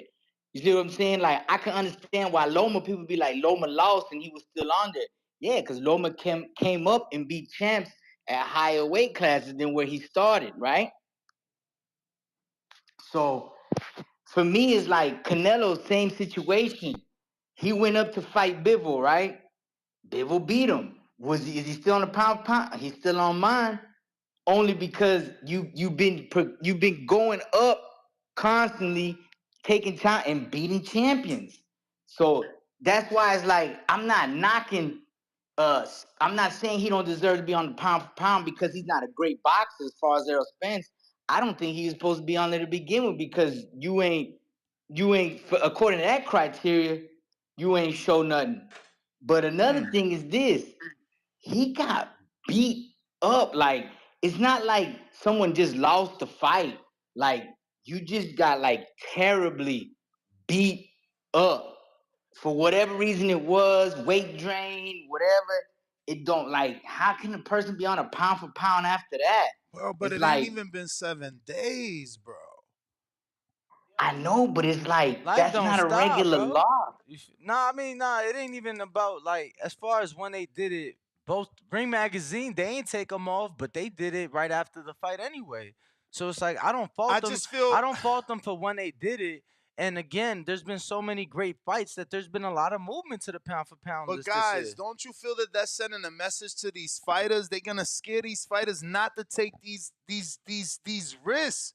Bro, it ain't even been 7 days. I'm gonna be honest with you again, bro. I don't think that at that magnitude they care because they know what criticism come with it, bro. Come on, bro. he stopped fucking with you because you was criticizing him. Like, bro, they know what come with the criticism at this point, at this level. Well, I made a bad pay-per-view prediction. Let's be real. I But it mean, goes back to what you just said, Ness. If you say if we criticize like that, it's gonna make them not want to take. I don't agree because, like I said, Lomachenko and Canelo lost. They still on my pound for pound list. It don't matter that they lost. It's because they going up. They challenging. Errol Spence, you ain't done nothing outside of 147. he did a lot at So 147 it's though. just like that. Yeah, but he did it. You gotta Yes, he did a understand. lot. Don't get me You gotta wrong. understand that historically, the welterweight division has never been like any other division. That's why the welterweight and the heavyweight division are so popular. So That to is it. They are waving it off. so to unify 3 belts in the welterweight division, like, did Floyd ever have 3? Yeah, yes. 3? 3 All right. Well, after look, the Canelo fight. that's good company to be in.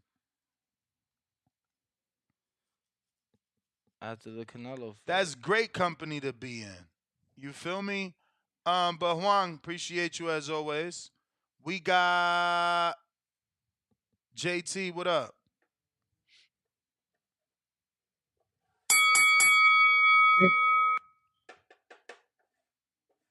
Hello. What's up?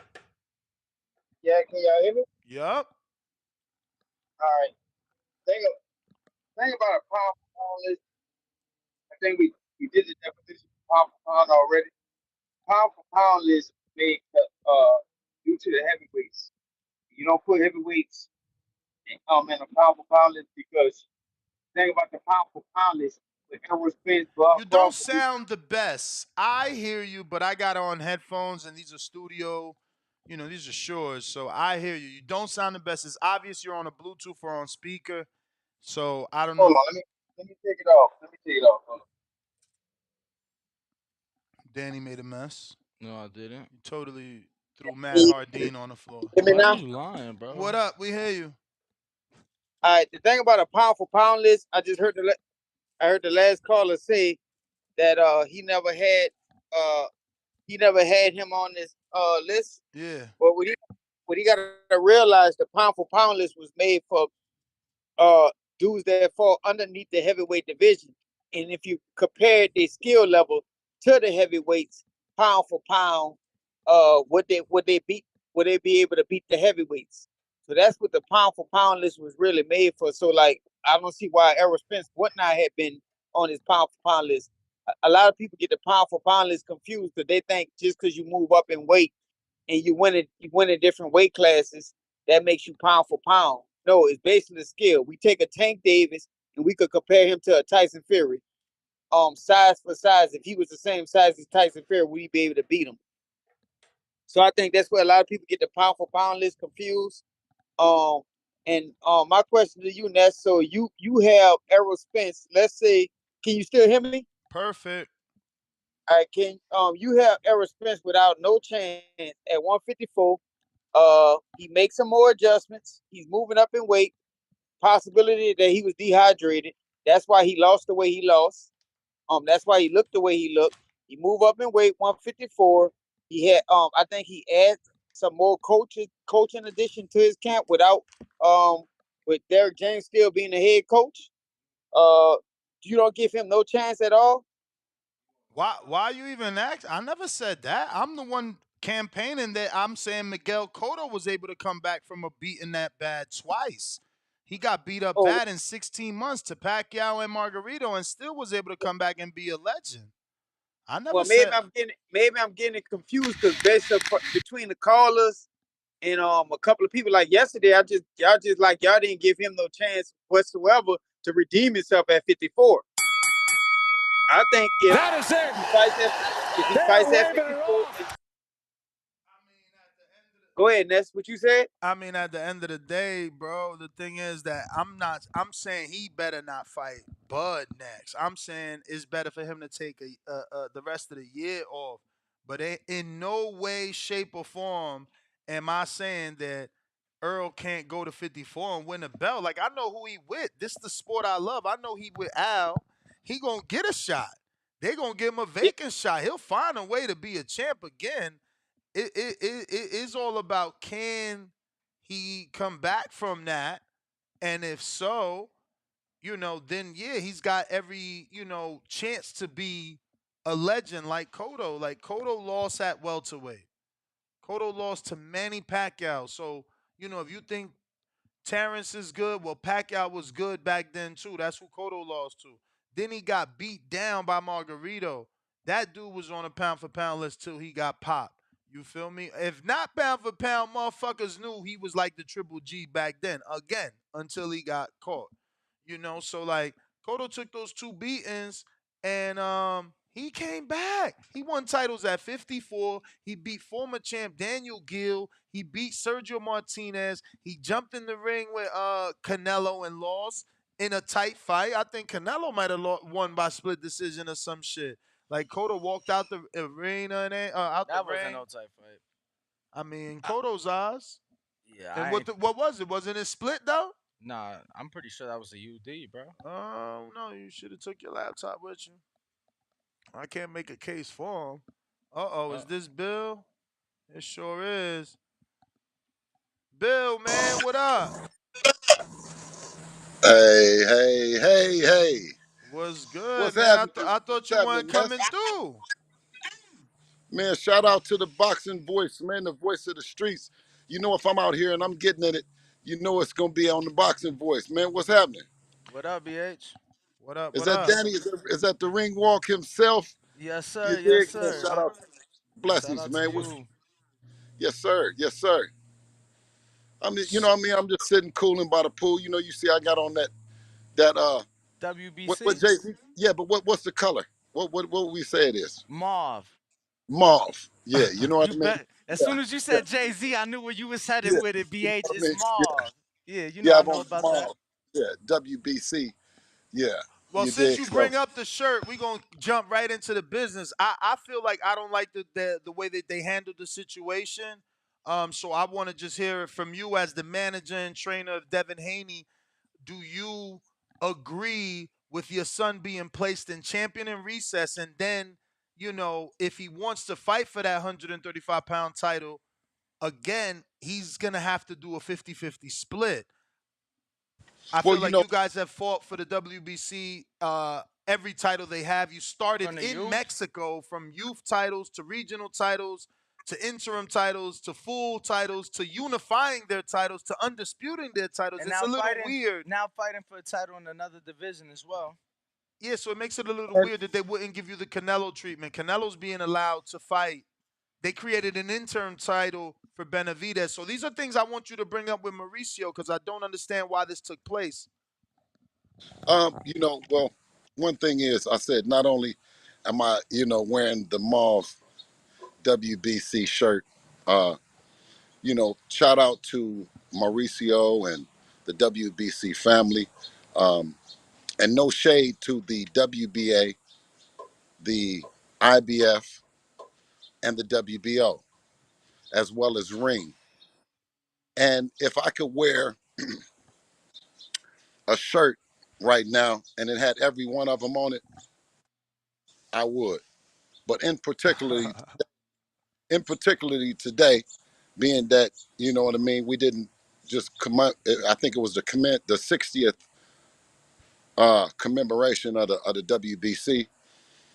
A lot of decisions have been being made. I think, and I definitely do not want this to overshadow in any way the great fights that's being put on. And shout out to every platform that's been making it happen.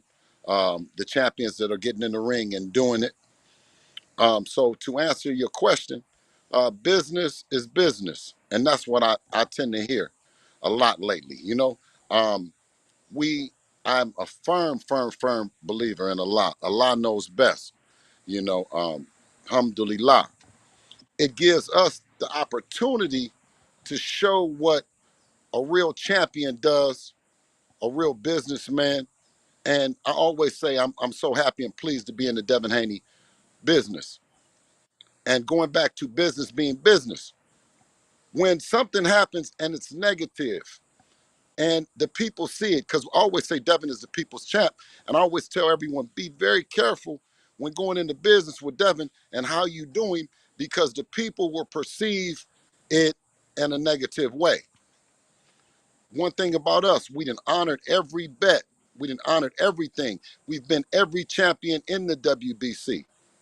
So when you say that, and we've done a lot of things, and I mean, easily segue on into another topic, but I want to give everybody a teaspoon at a time.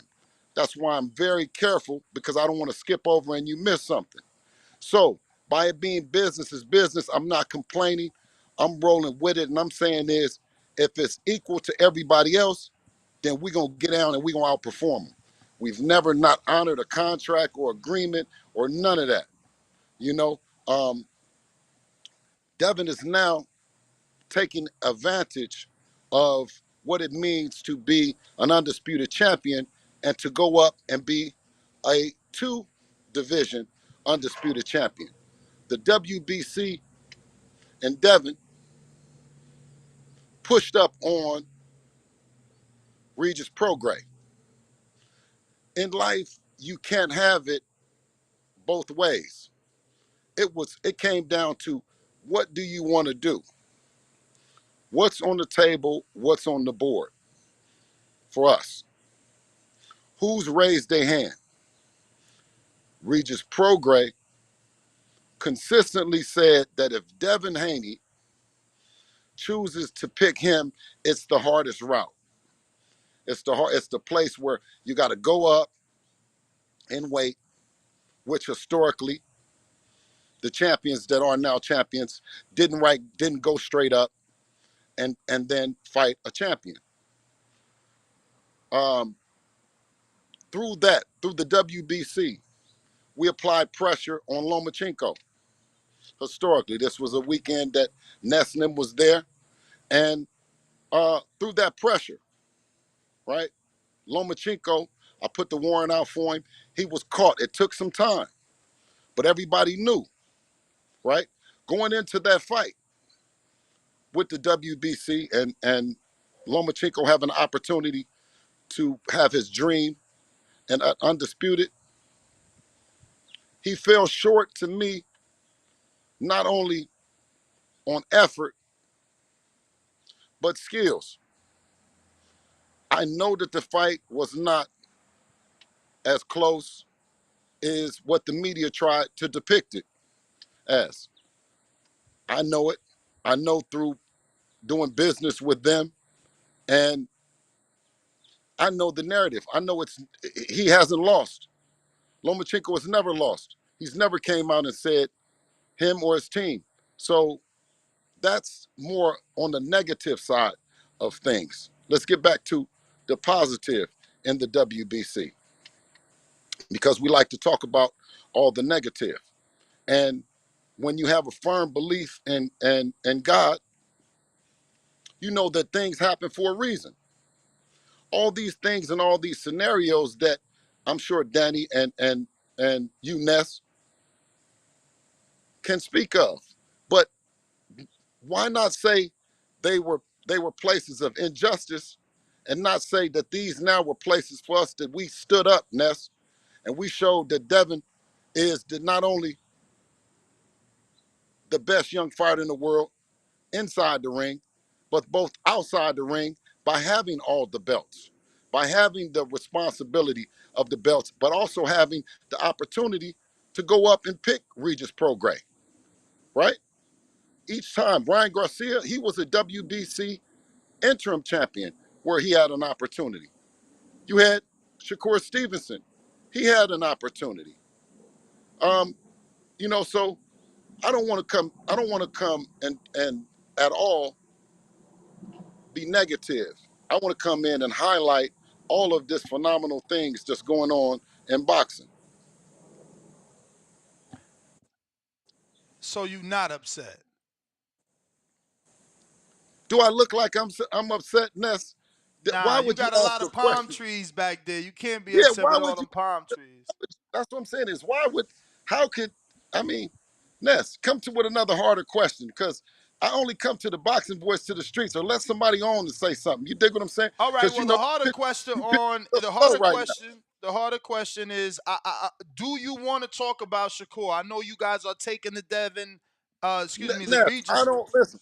What I want to do never supersedes or take precedence of what the boxing voice and what the fans want to know in the questions. And I never All right. Well, we're disrespect gonna go or the straight to the questions. We dig got what I'm saying? Benitez boxing. Yeah. Bill, as a parent trainer of your son, at what point do you throw in the towel?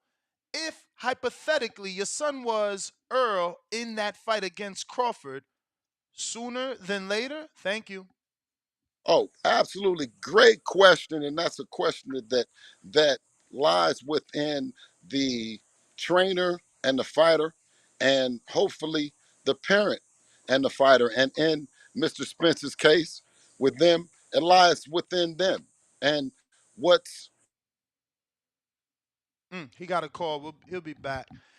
Smash that thumbs up. Go ahead and share this on your social media. We're live with the undisputed Lightweight trainer manager. Bill Haney. You back, Bill? all right. Yeah, I'm back. I'm back. Like I never left. Yeah, that lies within the Another call. Very Busy popular. man. Very popular. Very Busy man. popular. Busy man.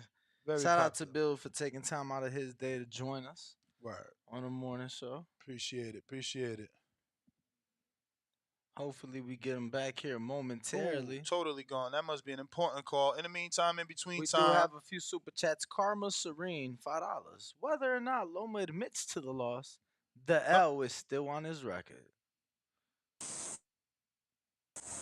we got you. Bill, hello. We got Yeah, you. you got Yes. you hear it? Yep. Yep. Okay. All right. So, hey, so yeah, that's a responsibility and a question that lies between the trainer and the fighter, and in that case, uh, Earl Spence Senior as well. And I seen him standing right there with his son, and that's the way the stuff goes, and to see that and to see his arm around him, you know what I mean? Man, that's a boxing match. He's been boxing all his life. If you hear about him, tell you he'll say he learned it in a rough gym in Mexico, and he done got his butt whooped a bunch of times. You dig? One thing about the Spence family and the Crawford family, they got together and made a big event happen.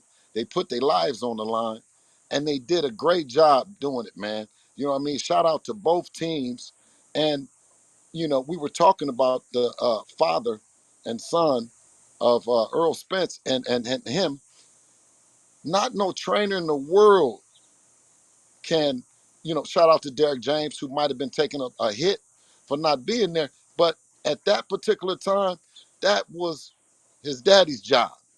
And Pop stood in there strong in it. You dig what I'm saying? And they went home. And hopefully that he's healthy, and they taking care of them babies on that ranch over there, and stuff, and they doing their thing, man. It was beautiful. Gives me chill bumps. It's not a whole lot of times that it's being highlighted, the success that a black family has experienced, and they're really they're really an example of black excellence and a black family, man. You know what I mean? And you say, okay, well, where is Derek James at? Because if Derek James was there, they say, well, where's the daddy at? You know what I mean? So Word. to see him stand in that gap, man, for black fathers around the world, and be an example, and them to leave the tilt, leave there and head back to the tilt with them. Oh, and he got another call, but he's back. Hey, listen, let me just tell you, my phone gonna keep on ringing, right? Charges, all Nah, this what you do if charges you was want. dropped If you against only if Devin, you want to, Devin, Bill.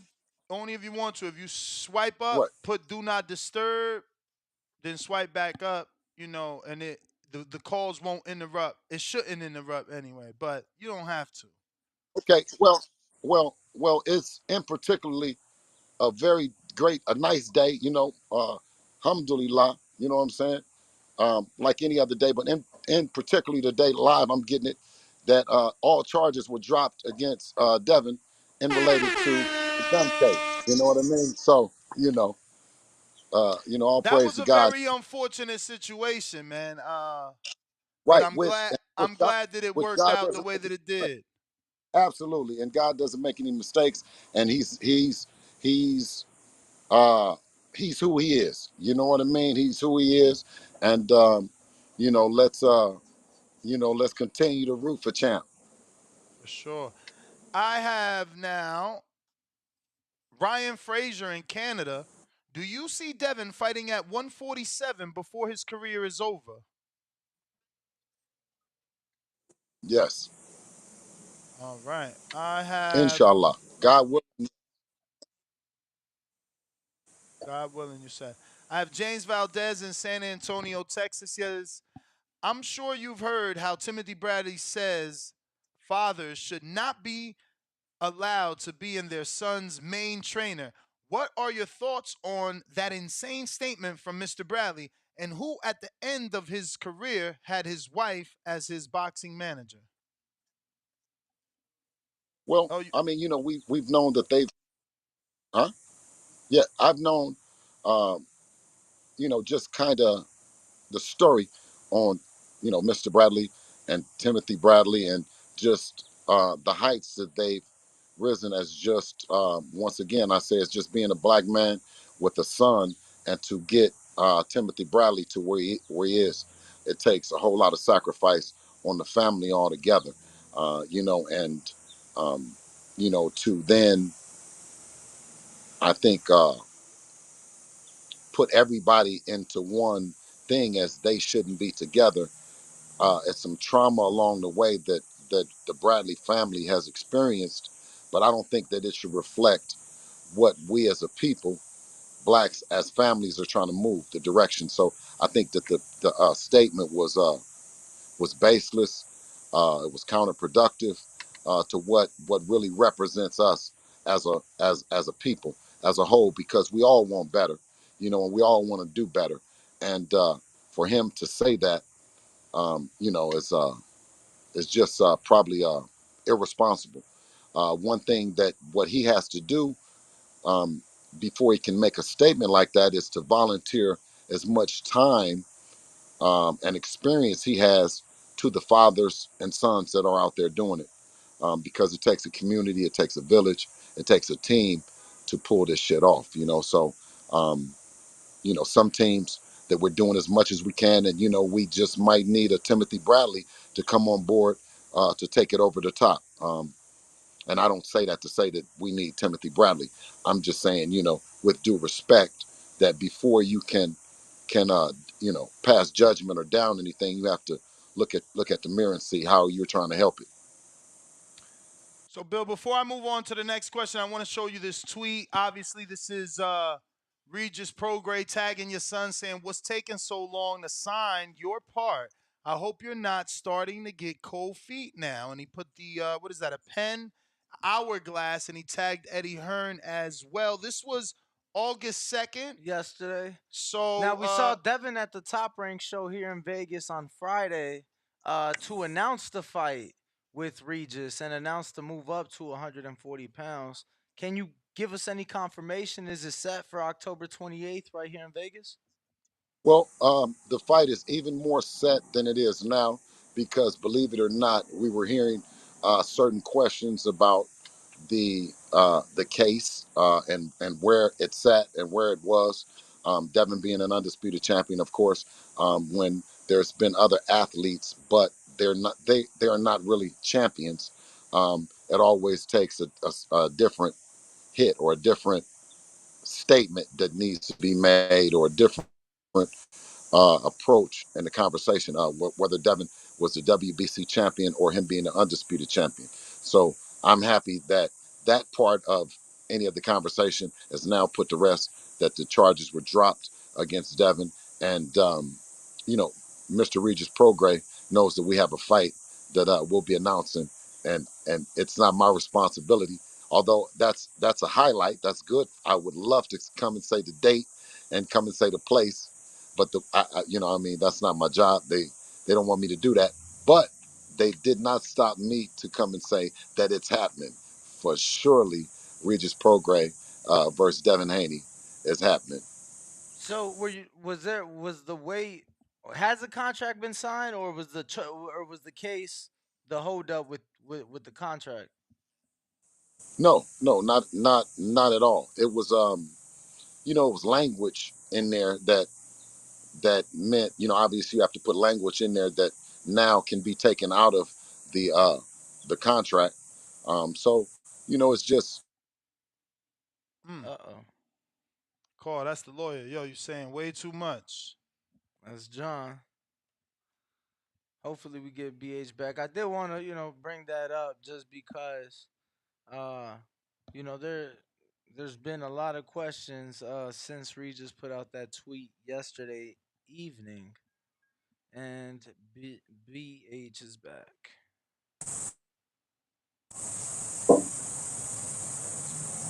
We hello. All got right. you. Yep. Yes, sir.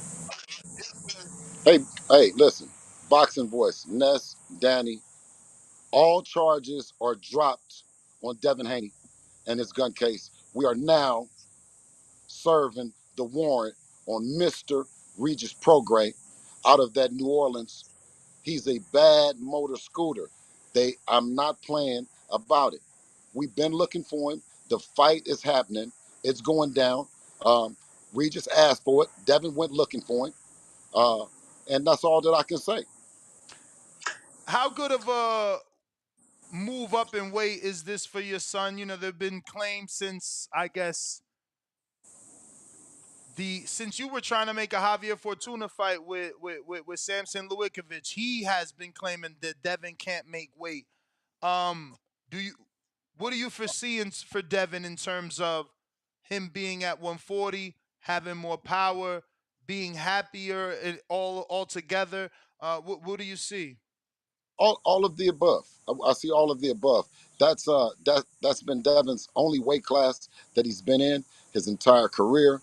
Obviously, uh, a fighter, um, grows, can outgrow the weight class, but it takes time to do what Devin did at the 135-pound division. Make it no mistake. He said it wasn't easy to make the weight. He did it. He did the fights that he was supposed to do, and he's going on to 140. And to be challenging the 140-pound champion, the number one guy in the division, arguably was in a fight um, with Josh Taylor that was extremely close. Um, you Two-time know, champion. Two-time champion. This is one more big step, big old bite that Devin is attempting to chew. And no matter what the people say about it, Devin has set out to be great. He wants to be mentioned amongst the greats. So we stay focused. There's only one person that we're looking at right now, and that's Regis Prograis. I got Huang in Houston that says Tio will be Devin's toughest fight, but it will also be Tio's toughest fight. Do you think that's a tougher fight than Regis Prograis? Shit, you can't look for no other tougher fight. You can only look at Regis Prograis. When you're taking a look at him, it's one thing, but once you sign to fight either one of them, it becomes a tough task. Either way, it will be a tough task with Regis Prograis. But one thing that Devin does as a champion is he makes a tough task look easy. So that's what I expect with him. You know what I mean? To deal with the adversity of another southpaw, um, deal with the awkwardness of Mr. Prograis, the power of Mr. Prograis, deal with all of them. But put nothing aside. Um, Regis, he's a bad motor scooter. I got Bill, I just gotta ask. I'm not sure. I'm sure somebody sent it to you. Not sure if you've seen Regis's comments regarding the fight, saying that he feels Devin is looking for a protection plan and that he's gonna knock him out. Just your thoughts on his comments. Um, Devin listens to the people, and you know what?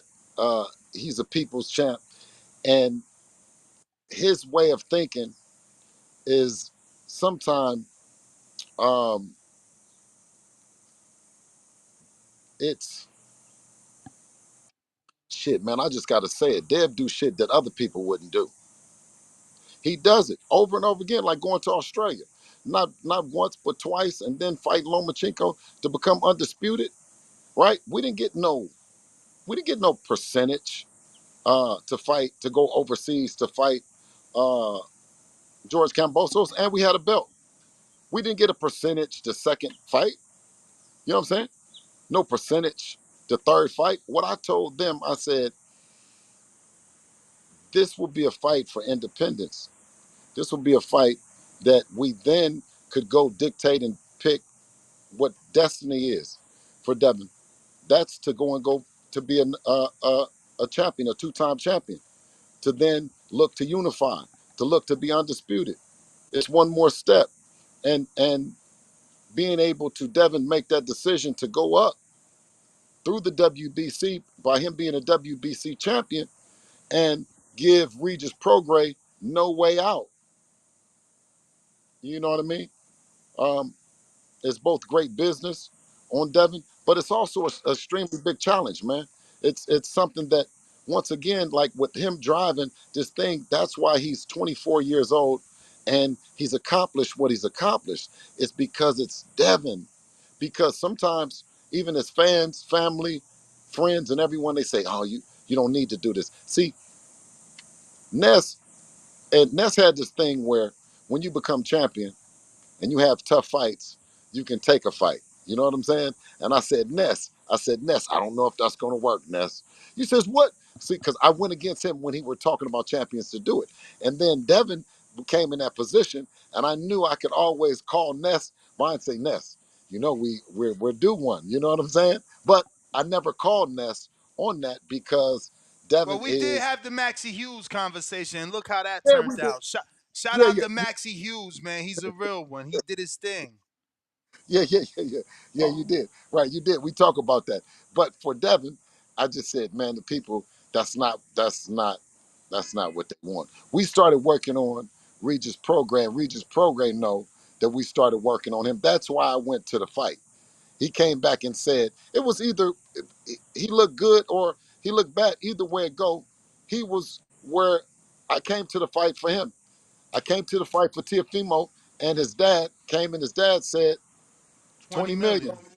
His dad said 20 million. So I knew then, I said, okay, even if he just has, it's not going to be zero. It's not going to be no respect. You see what I'm saying? So, but I'm saying respectfully, what we're going to go do is, what you're not going to do is go fight Regis Prograis. You're Mm. not going to go there and do that. So we got to cross back over and grab this belt out of Regis Prograis that he's not trying to hold. I mean, he's trying to. Another Yes, call. Busy man, busy man. Smash that thumbs up. it is Share free. the show because we got Bill Haney on, Yeah, and he's back. yeah. Yeah. No, he ain't trying to. Regis is not trying to let that motherfucker go at all. You know what I'm saying? It was a fight for him back and to get to be a two division. That's why this fight is a fight that the real boxing heads know. And if you know somebody that's not a real boxing fan, well, then this is the fight that you tell them to come watch. This is the one that you tell them that we're gonna sit down and chop up and dissect. You know, so to come out of a fight with Lomachenko, then to go into a fight with Regis Prograis, I just commend and have a whole lot of respect and admiration for my son and the plays he's calling. Bill, so is this a one fight, no rematch for either? Like, does Regis have a rematch if you win? Or are you guys signing a 3-fight deal with Matchroom? No, this is a winner take all. Um, you know, it's like I always say in business, doing good business is if it works, it works. Um, you know, if it works with Matchroom after this, if it works with you know PBC, or if it works with uh, Top Rank, or if it works, all together working together. Either So or. it's one fight, no rematch. It's one fight, winner take all. All right. Well, the next question from the people is Grandin Embry. Did Tank's team or anyone from Tank's team really send Devin a contract for a fight? No. Brand Hold on. doubling up. Did they ever reach out, Bill? No. No. Mm. Danny thought he knew something. Nah. I'm just curious, genuinely. Tip. Oh, there We goes lost Bill him again. He got another call. Go ahead and smash that thumbs up button while we wait for Bill Haney to join us and get to Tip Bellis's questions. These questions are not from random people. These questions are from our most loyal Patreons and YouTube members. You must be a patron or a member to get this off. As you can see, we're not even asking our own questions. We're going straight to your questions. Bill did get a call, so we shall return to him when he comes back. In the meantime, let me see if there's any There should super be chats. some super chat love while I give out this poll and We you got, get that. Yep, I got it pulled up. And he's back. And we'll get back to that. Word. All right. Hey, Ness. I'm listening. Man, look, it's one of them times. I sit here and normally I cook all day with you, but the major news is Devin has all the charges have been dropped. So I gotta go to work on that part of it, and then, like I say, tighten up now the his signature with the fight with Regis, because all terms and everything have been uh, agreed on in principle. So I'm gonna knock out that business, um, and yeah, man, it's a great day, man. Did you have any? Did you have any fastballs that I missed or something? I Hard mean, balls. so what was the name of the person I was gonna go to next? Oh. Tip Bella said, did Dev and Tio go into negotiation talks after the Twitter dispute? No, Devin and me and Top Rank talked about after Regis Prograis, maybe that Tiafimo will be on there, but nothing. We've not talked about any numbers. We've not talked about whether Tio would go for it. I mean, we've talked about it in the past, but after this fight, I'm sure that that's what Devin is going to want to do, is unify. Man, it's some of these that is like I know the answer to, so I don't want to waste the time. This one is obviously left field. It won't happen. I'm not gonna ask that. All right, so yeah. I believe that it's more appealing and more enticing to the people as a unification with Devin and Lopez. The fight for Devin is to go do what nobody else was going to go do, is go take that title out of Mr. Regis Prograis. And it was all quiet and everybody was whispering. I don't care what happened when I saw Mr. Prograis. I know you know that I was there, and you thinking and you saying that I'm judging that. No, I've looked at you your whole career. I've looked at you. I know you're a bad motor scooter. That's what's going to make it even more paramount when Devin comes. The warrant has been served for you, and you will be, and the execution date will be announced. But Mr. Prograis, you know what's happening. Stop with the tweets and get in the gym. This shit is cracking. You represent a great sense. You got great people. Them New Orleans, down there in New Orleans.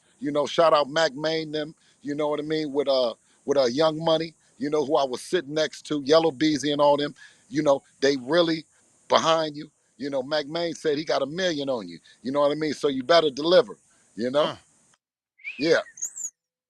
That is so I got one we could definitely get to because it's just a statement. Is coming from my man Optimus Prime, pound for pound support. He says, "No question, Bill. Just wanted to say thank you for showing love to TBV and the community." It's only like 3 more, but I know you're not gonna really answer Well, them. None of these are answerable for you at the moment.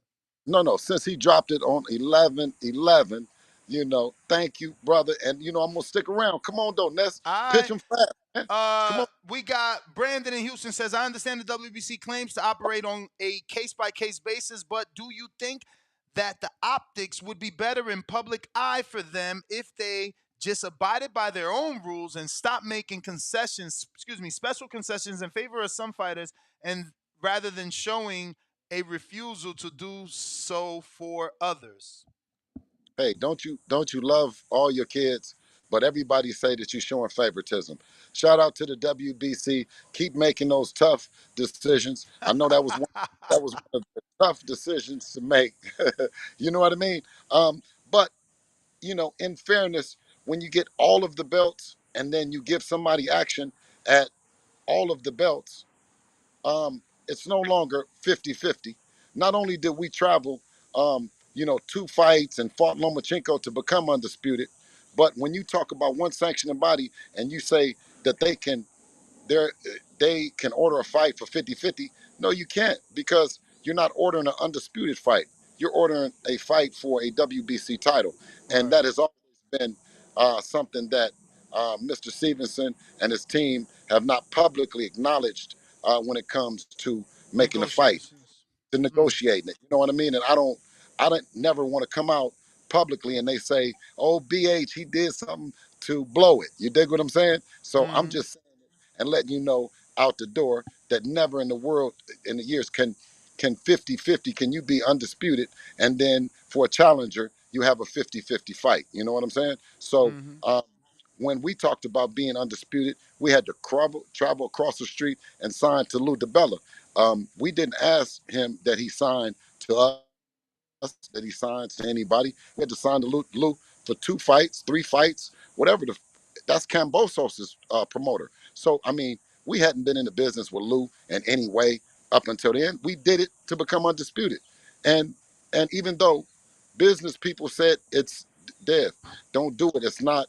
You know what I mean? He did it. They said you will get robbed in Australia. You will get robbed in Australia. You will get robbed from Lomachenko. So then they said, but if you get all the belts and you do all that, it's going to mean something. I said to um, the Stevenson team, what's the price? Because you only get a price. You keep saying about this 50-50 shit, you get a price. You don't get to say to an undisputed champion, give me a percentage. You only get a price. So when they kept going back and forth that they couldn't come up with a price that it would take, and on the opposite, um, um, this guy, Teofimo Lopez and Senior, they're talking about 20 million, but they don't have a price, but they want 50-50. That's a clear indication to me that you don't want to make it happen. So you go back and you say, well, I'll have one belt, say, give you 50-50, but then what about all the other belts? So it wasn't a matter of, and Devin, of course, says, give him 25%. I'm saying 20, how could you give him 25% of the shit when we just had to go sign with these people? We had to do all this and all that. And Dave, you had the WBC, you was a WBC champ, and you're gonna offer that. Sure enough, I told him, I said, Dave, see, he said you spit in his face by saying 25%. Man, the man don't want to make the fight. The man came back again and said 50-50. But how can an undisputed champion be 50-50 to a challenger? He never came back and said nothing else. So respectfully to their team, the way that they do business, and I got an ultimate respect for them and Jay and all that. What we said was, when the time is right, it's gonna happen, right? So I respectfully say, well, the time ain't right if one of the fighters isn't being treated the way they supposed to be treated. You know what I mean? The position that they in, with no disrespect, because I done learned a lot. I done learned a lot from Jay. You know what I'm saying?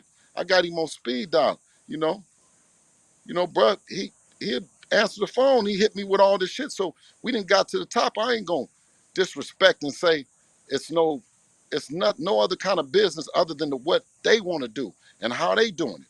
You know what I'm saying? But at the same time, I didn't learn so much from him. I know the position that we're in as well. So I chose to lay back, you know what I'm saying, and negotiate and politic with one of the baddest, you know what I'm saying, bosses out the South. You dig? On this whole thing, this thing. But ultimately what he agreed to And this is what was cold and sharp about Jay is Jay agreed that it's up to Shakur, just like I agree that it's up to Devin. So this is where we at, baby. You know what I'm saying? A wonderful time in boxing. Just three more. Ryan Frazier says, "What is Devin's end goal with boxing?" Well, when you talk about mentioning being amongst the greats, well, hey, didn't Terrence Crawford just push that envelope, baby? You know what I'm saying? This is boxing. This is all beautiful, man. Shout out to him and that amazing job he done in Bomac. You know what I mean? To see the great Bomac. We put the name because he got the two of them. We got to give him the great Bomac. Then said, it was easy, B. It was easy. I said, I had just tickled the shit out of me, right? To be at that level and to hear him kick the game and to be that relaxed and that composed, shout out to him and that team. But ultimately, right now, you're seeing history within itself and you're seeing Devin go right behind the Crawford team and chase. Ultimately, what that is two-time undisputed champion of the world. I gotta ask this. I don't know if maybe you're the best person to ask, but Tio upset Loma. Then he upset Teller. Like I ain't have him beating Teller. I don't know if you did, but Danny convinced the shit out of me. We went for And Teller. yeah. Me and Ringwalk was chopping this shit up. We already knew. You know what I'm saying? We knew that that Josh had a bad will. You know what I'm saying? He got a bad will, man. He So had a that flat.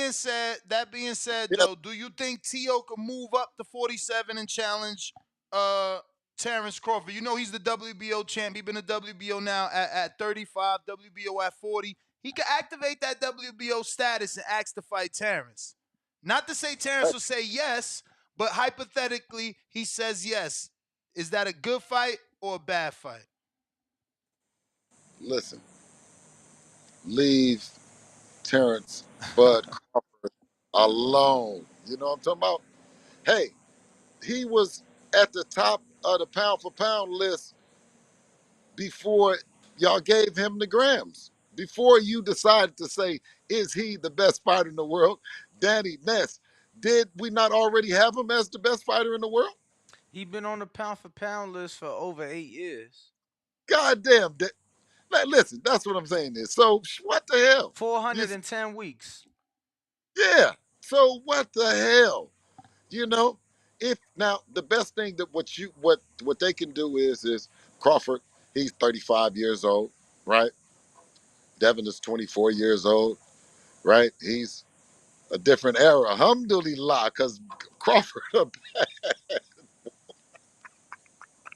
anybody that's got to see Crawford, boy, you got your work cut out for you. You dig? Mm. Period. I said, listen, I'm going to tell y'all first. Crawford can go up and get Canelo right now. Well, he said he don't want to go that high, And wait. He know I but told He know I told him. Whenever he do decide to do it, he know I told him. In the locker room, I said, boy, I said, you bad. I said, nigga, you can get Canelo. He was, huh? I said, boy, you can, listen. I seen the size, but Canelo got these big bricks though. He got some hands. So I know them things be hard as hell, but Terrence strong too. Terrence exceptionally strong. So his strength can equal on Canelo level. Then you got the speed with Terrence. You see what I'm saying? Because Terrence really be handling. He dead bodyguard picked him up. Boom. I'm like, ooh. I said, ooh, shit, Terrence strong as shit. That's when I knew. I was like, that's gonna be. And they were saying that Earl was gonna come in strong, but Terrence is exceptionally strong. Like, as a person say they box well and all that. He boxes well, but he's an exceptionally strong. So damn, Bill. So does Dev got to get some work with him? Because Cole been getting work with Bud for a long time. Iron yeah, yeah. sharp as iron. That's what I've been told before I got in this sport. Yeah, but Devin was a baby around no other than the great Floyd Mayweather Sr., Roger Mayweather, Floyd Jr., we've been getting this shit for so long, man. Eddie. You know what I mean? We've been getting this shit where it goes back, man, to the beginning. You know what I mean? That it's ingrained in Devin's muscle memory. I hear what you're saying, but that's Core has a great opportunity with with him. But with Dev was with Floyd when Floyd was number one, when he was on pound for pound. We was getting this shit. So we understand the process. What we can do is salute it and say, man, they're doing a great job over there, you know? I gotta ask you one more fantasy question. I've been making Tank to be this generation's Roberto Duran. There's a lot of parallels. Can Tank move up 2 divisions and fuck with Bud, or is it the same answer? I mean, Man, Tank, he said he can knock him out in 6. He said he got a glass shield. Like it ain't like he ain't talked the talk before. man, Tank got the power to go up to heavyweight Whoa. and be You know what I mean? He has that kind of power. You know what I mean? He done flatline big niggas. You know what I mean? Forever, legendary, whether it be in the ring or whether it be on the streets. So when you talk about can he do it? Yeah, he definitely can do it. It's how can it get done? How will he be able to do it with someone like Terrence Crawford? And that will be a tall task, and by far uh, it would be like Evil Knievel when he jumped over the Grand Canyon. You know what I mean? You But it can't. happened. Bob Barron promoted it. Okay. So That's what I'm saying is you never put anything past um, uh, Tank and his ability. I always say that Devin is the best of the lightweights, but Tank might be one of the most exciting of the lightweights. Um, can it happen? Yeah. That's why I always said anyone that's talking about going up in there with Tank. And you see, Devin is with Regis, but you don't hear Ringwalk Danny calling for Shakur and Devin. Shakur didn't call you, Shakur and Tank. Ringwalk didn't get the call saying, let's get on Tank's helmet. But guess what? Ringwalk didn't call and ask, is it cool if I start saying something about Tank? Because now the Devin is, you feel me, is, Tank. Kenny, um, Calvin. Didn't the coin toss go and Shakur, what did it land on, Danny? Yeah, it did land on Shakur, didn't it? Yeah. Did it? No, I'm asking, did it, Danny? It Yeah, landed on, yeah, yeah. It landed on bro, Shakur, if I remember What, correctly.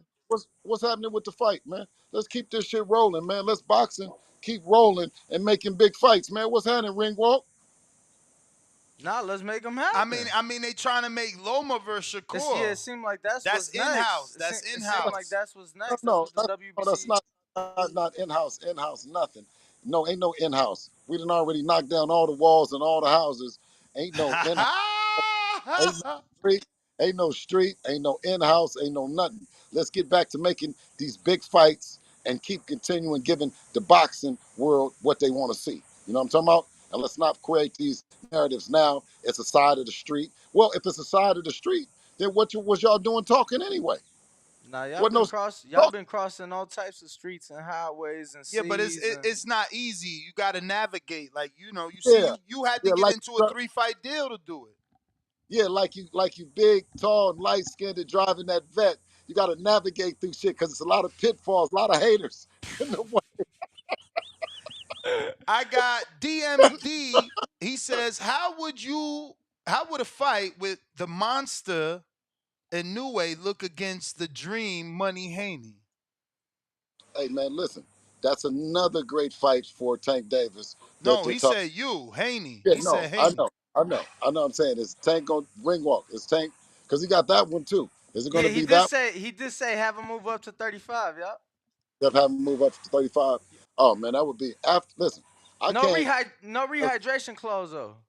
Yeah, I can't look past Regis Prograis at all. But man, to see that fight between Inoue and Tank, that's a good fight, man. All right, I got Brandon in Houston says Tiafimo originally retired due to being underpaid and underappreciated, only to unretire because he thought Devin was going to fight Arnold Barboza for the vacant WBO. Now that that's not going to happen, and Devin is fighting Regis, do you think that Tio should retire due to being underpaid and underappreciated? No, what Tio, what we should allow Tio. He had an excellent performance. Let's keep the good times rolling. He's done good. Of course, he has, like everyone has, um, issues and shit that they have to work out in the street. Um, well, outside the ring, I should say. But that's like life, right? That's everybody. Everybody. We get a chance to see these athletes and entertainers entertain us, but we know that they're human and they're going through real life issues. So let's celebrate what Tio accomplished, what he continues to do. As far as mental health and just his family and unfortunately divorce and all those stuff. We're just seeing a fighter, stand up to it. And sometimes people say he's crazy, but you at the end of the day, you have to applaud him because a lot of black and brown brothers that unfortunately they succumb to the pressure and they go to the streets and go do negative things. So for him to stay on that horse and to keep riding, shout out to him and his family. Well, those are all the questions, Bill. You did actually. There's one more from Fred Robinson. Why does the WBC always try working against Devin Haney? No, what they do is they show you what other fighters can't do. See, when we're given positions and we're not given allowances, and never did we ever want a franchise. See, we want to show you what you go through when you don't franchise out. You know what I mean? You go through shit. So, and we're happily going through it happily with what things are um, unfolding. We have Regis Prograis. Um, we couldn't have had him an opportunity to be a two-time champ if the WBC hadn't called and told him, hey, man, Devin wants to go in front of Sandor Martin, and they stood on business and gave us the opportunity. So that's why I put on the mauve and came out in the streets. Shout out to the boxing boys and giving me a chance to make it complete. Shout out to you, BA. Appreciate you, Bill. Appreciate you. Is the fight pay-per-view or is it free on the zone as a subscription? Let me let them do the honor and do the complete announcement, but let me, stimulate the fans as much as I can in terms of letting them know it's on and cracking. You know what I mean? Let's get ready, to close the winter out, or let's have fun in the fall and know that we got a hell of a super welterweight fight on our hands. Super lightweight. Well, I mean, excuse me, light welterweight. Excuse me. Light welterweight, yup. Light welterweight. Thank you for correcting me, Danny. Well, Bill, man, we appreciate your time as always. Thank you for answering everybody's questions here from the community. And yeah, man, tell Dev keep doing his thing. Shout out at Real Devin Haney all the time on all platforms. And you know where you can catch me. You know what I mean? On top of your helmet when you say the wrong thing at the wrong time. But it then got to the place that you got to be somebody. You can't just be nobody. You dig? Shout out to Boxing Voice, man, for letting me come on Appreciate and you, Bill. keep it Shout real. out, BH. All right. Peace. Thank you. There you have it, ladies and gents. I know a lot of you like to say that we're soft on the questions. That's why you get to ask the questions. We barely asked any of our own. Those were all our members and Patreons. And and you got your questions answered. We are going to go ahead and wrap it up. Sorry for whoever is available. Unless I got a counterpunch, I got to go. It's been hella hours. I got a couple things to do. Like I said, daughter's still in town, and we'll be back at 4:00. There's a lot to talk about. 4 But p.m. Pacific. let me make sure we didn't leave 7 p.m. any of these Eastern, super that chats, is. right? Did you get to Raider Reaper? Canelo versus Charlo is next month.